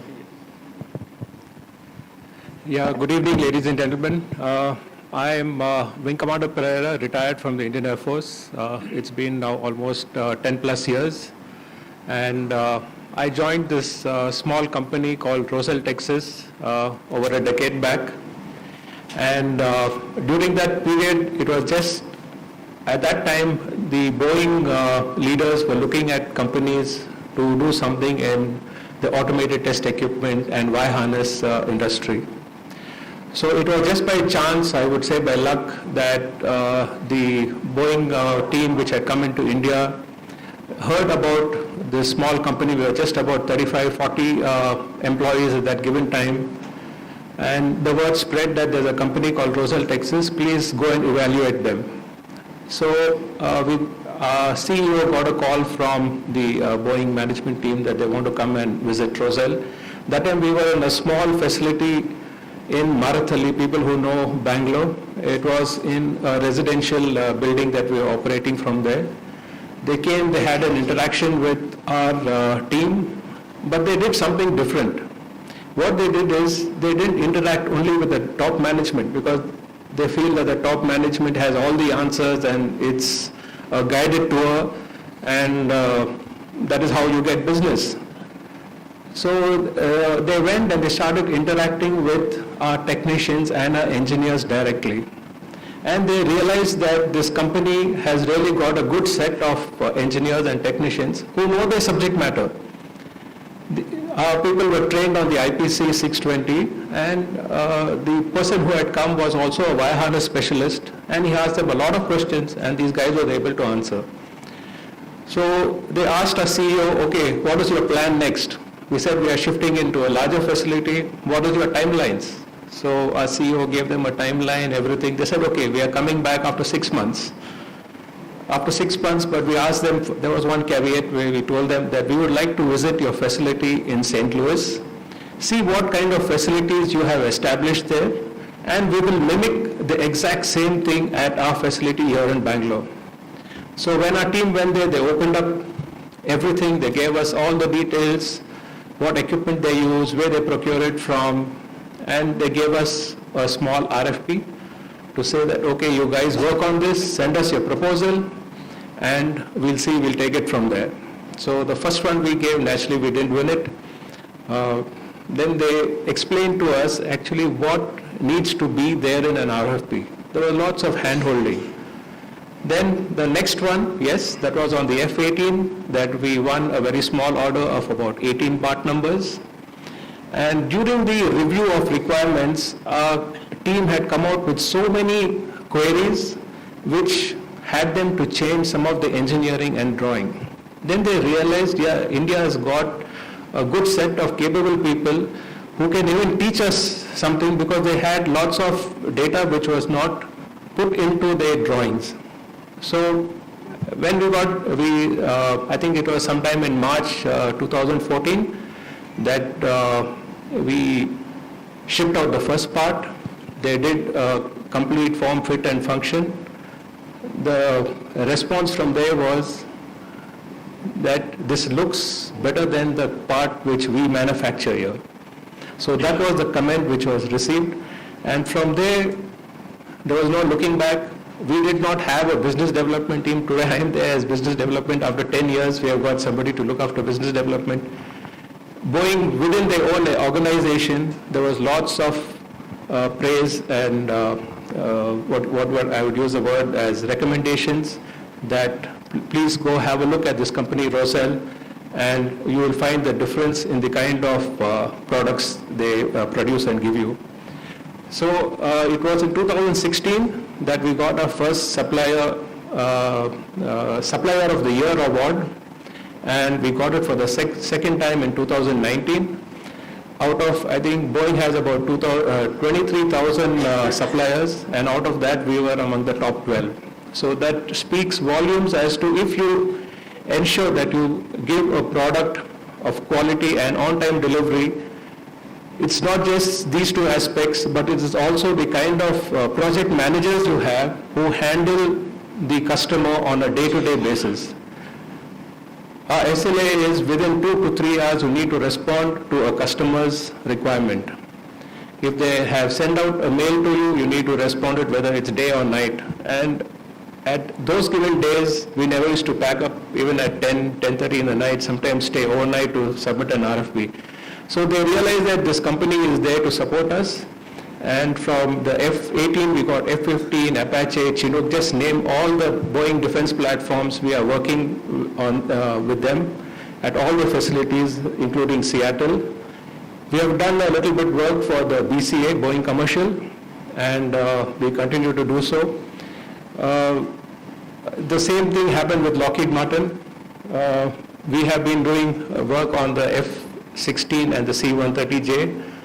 So even over there we have been doing a very good job. So you asked, how do you break into the such OEMs? How do you get orders from them? I think it is based on the kind of quality product you give. We believe in something known as finish and finesse. There's a lot of difference between what is finish and what is finesse. So in finesse, if you see that the product, you take even 10 of them, put it one by the side of each other, you will find that they look exactly the same. There's no difference. So that is the kind of product you need to manufacture every time. And there are no second chances. You have to get it right in the aerospace industry. You cannot say that, oh, it was a one-time issue. No. And if you have made a mistake, make sure that you raise your hand and say that, yes, we have made a mistake. This is the issue. These are the risks. Okay, coming to risk, is this something that we had given in a proposal to Boeing? We had listed out all the issues related to risk. It could be supply chain, it could be manpower, it could be infrastructure, it could be different time zones, it could be something on the engineering. So you have to do a detailed study of all the engineering requirements. If you do not do it up front, you will get into problems at a later stage. So if you do these things and you engage with the customer repeatedly, it is just not putting a point across. You have to really justify the engineering reason behind it. And I think if you have a strong engineering team and you have a good backup of technicians, I'm sure you will win the hearts of all your customers, and there's no turning back. It's only laurels after that. Thank you. Thank you, Vivek. Actually, Toby had raised a very important point regarding the skill sets requirement and how that helps to build up. And we heard from here, which is a function of the skill sets, on quality being the king. If you are able to give the items of the required quality, the business can be scaled up. Before I move on to the next speaker, I'd like to share a little thing which happened with our own company. In 1999 or early 2000, Bharat Forge wanted to expand their business outside of the Indian territory, and they thought one of the largest and the prestigious manufacturers of engines and vehicles is Mercedes-Benz. So we said we make good quality crankshafts and let's try and get business from Mercedes. And when our current chairman went there and tried to sell Indian-made crankshafts, short of literally being picked up and thrown out of the offices of Mercedes-Benz, but the parting shot was no Indian company will ever supply a crankshaft for a Mercedes engine.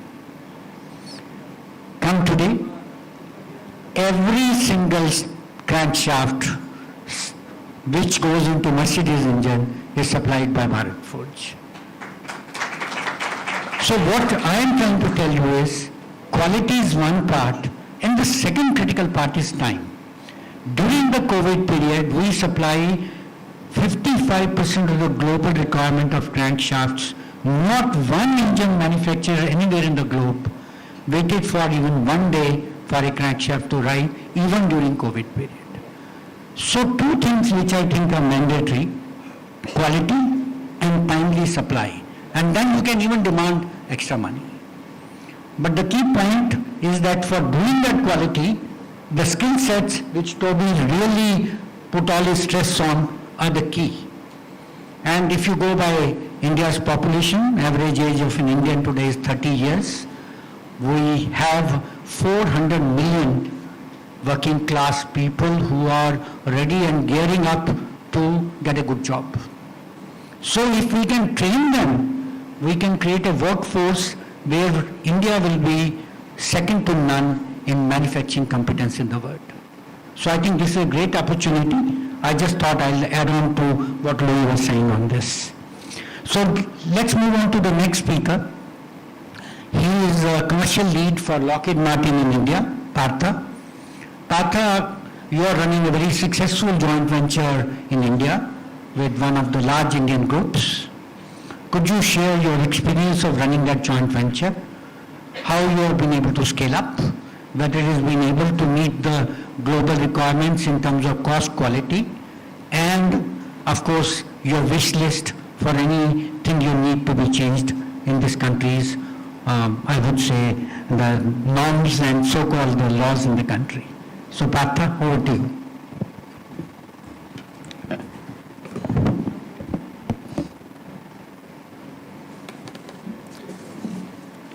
So Honorable Shri Rajvardhan Singh Ji and dignitaries on dais and off dais.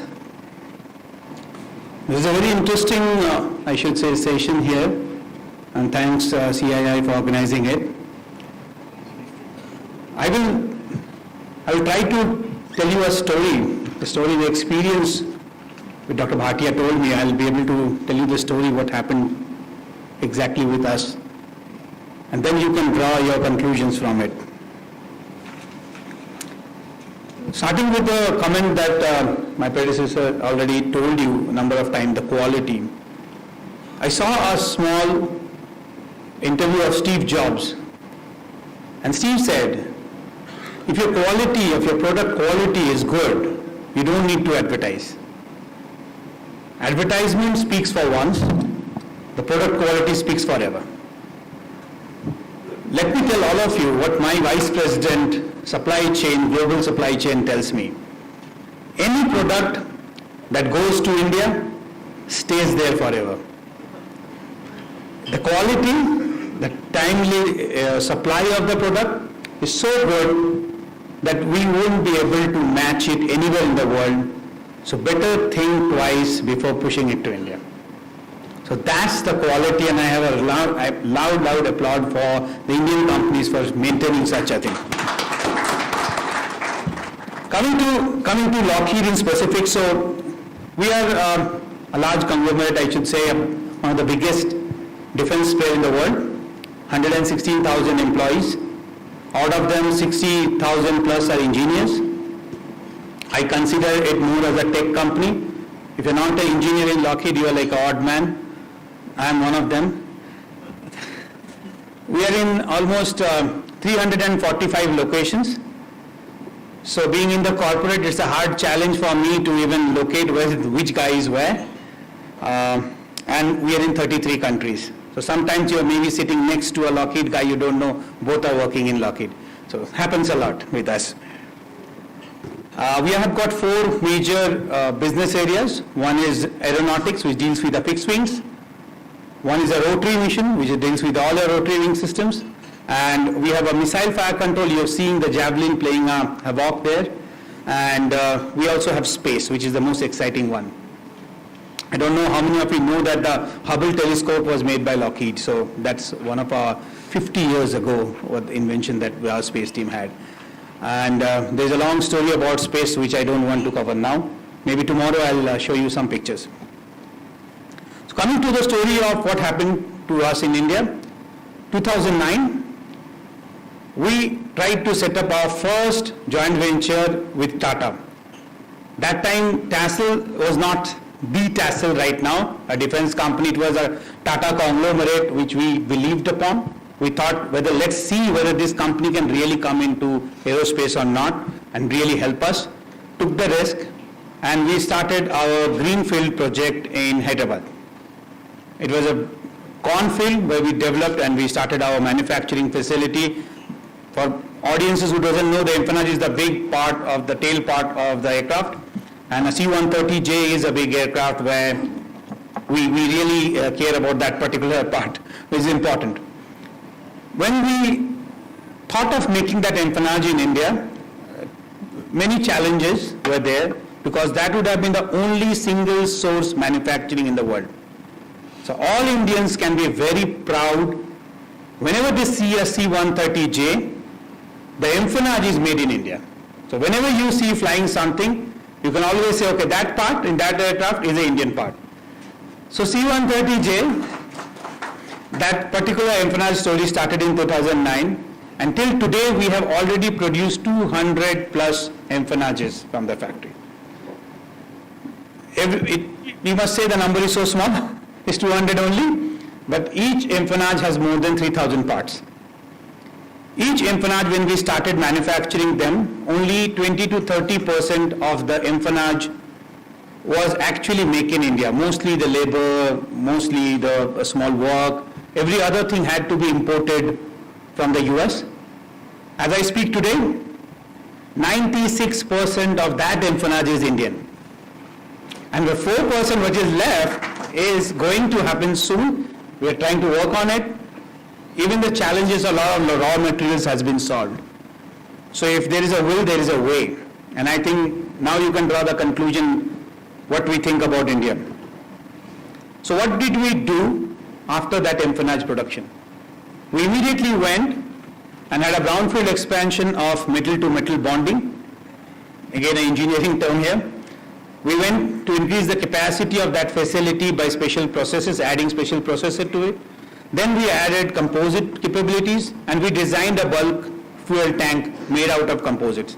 A bulk fuel tank is a big tanker which can be rolled on and rolled off from an aircraft. Completely designed in India, the IP stays with the TLML facility. So that composite tank requires a lot of skills, a lot of technologies, which is all Indian now. And it's already done. Then did we stop? No. We started manufacturing our fighter wings here.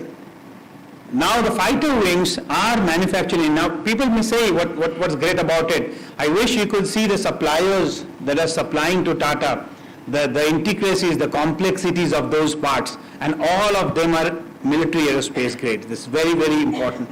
We had to redesign a lot of things. We had to go through a lot of experiment before completing that kind of a project. And I'm proud to say that those fighter wings are qualified by Lockheed, and soon India will be again the single source maybe to produce fighter wings in the world. And not finishing that, so another JV of our story is the Tata Sikorsky joint venture, started with UTC, with Samit sitting right in front. So it was a great again step towards indigenization. So you can always say the President of America flies in an Indian-made cabin of S-92, even the Presidents of the United States. So those whole cabin of S-92 are made in India. It has got major parts, and when we started the capability today, the Tata Sikorsky plant is producing precision machining, not only to us, but to Boeing, but to many other OEMs. And I'm really proud that how fast Indian companies can take over and start producing things like that. With that, I think there are a lot of experiences and taken a lot of time. Thank you so much, and you can draw your conclusion how happy we are. Jai Hind. Partha, we are not going to leave you so easily.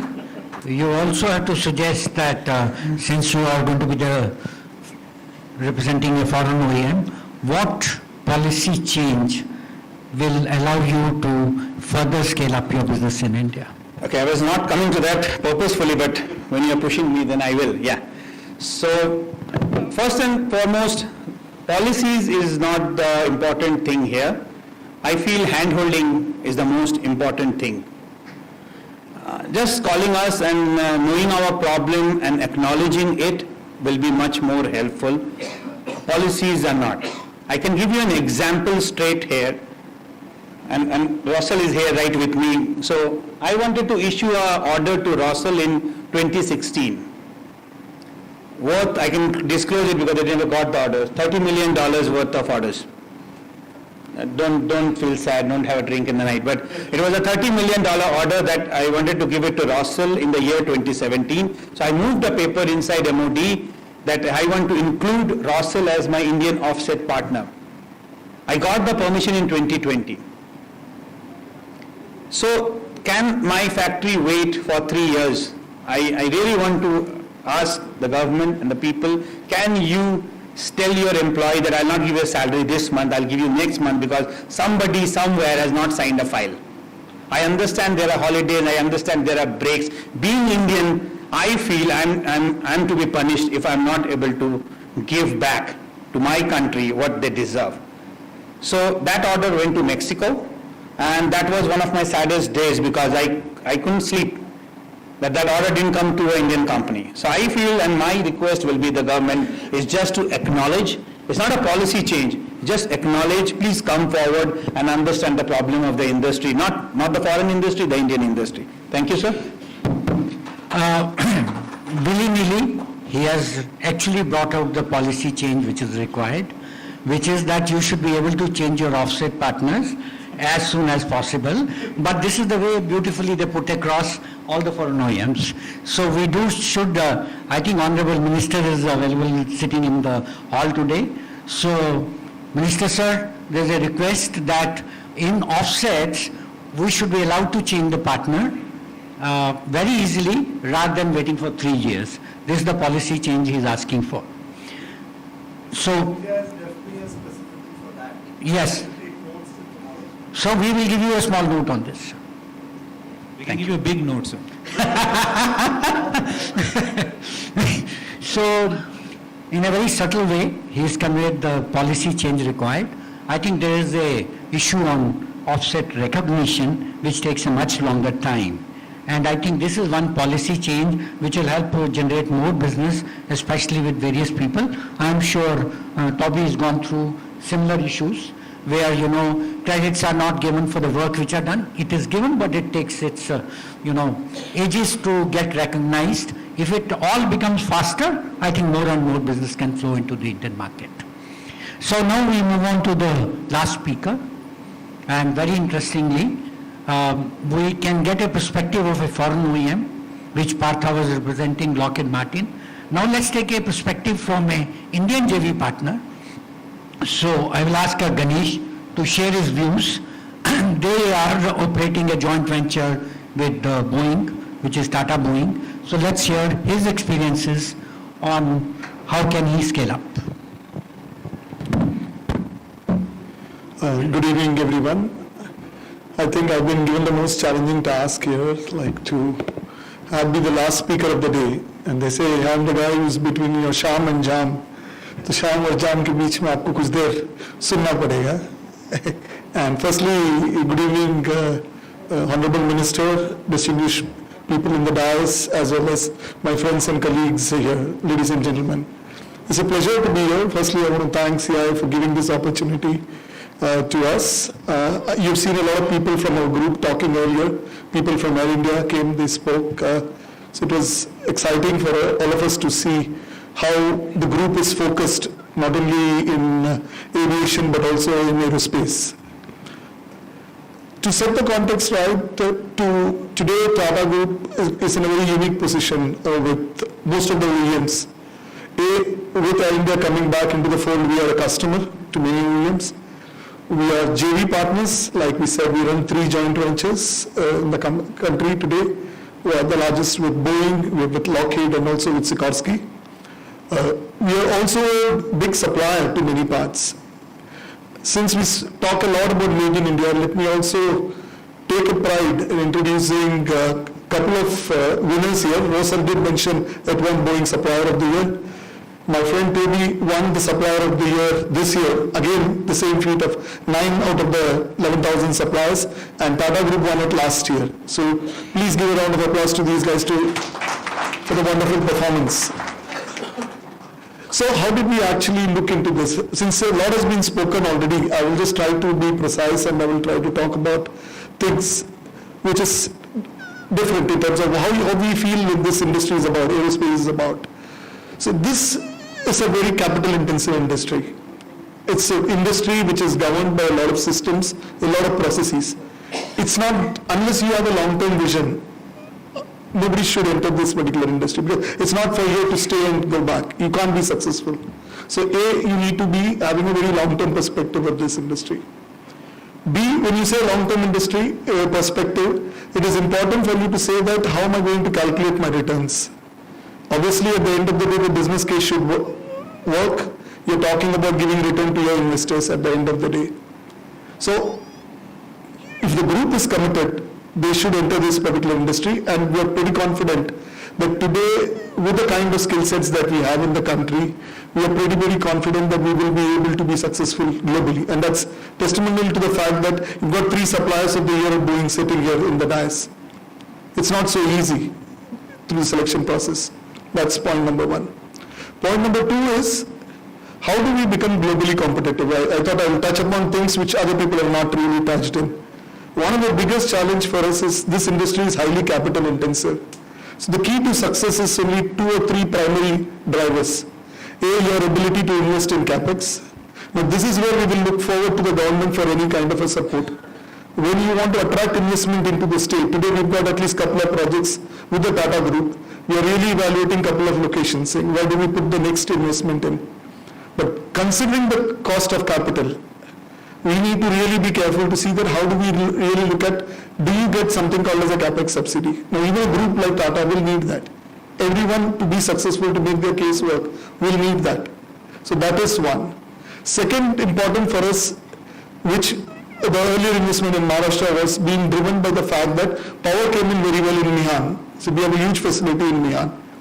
The kind of subsidy that we got in power, because this requires a lot of machinery. We are talking about not only manufacturing but a lot of special processes involved in this manufacturing. So it's very important for you to look at how do you really look at power as a critical element. So if you are able to leverage both of these, A, the cost of capital, and B, the cost of power.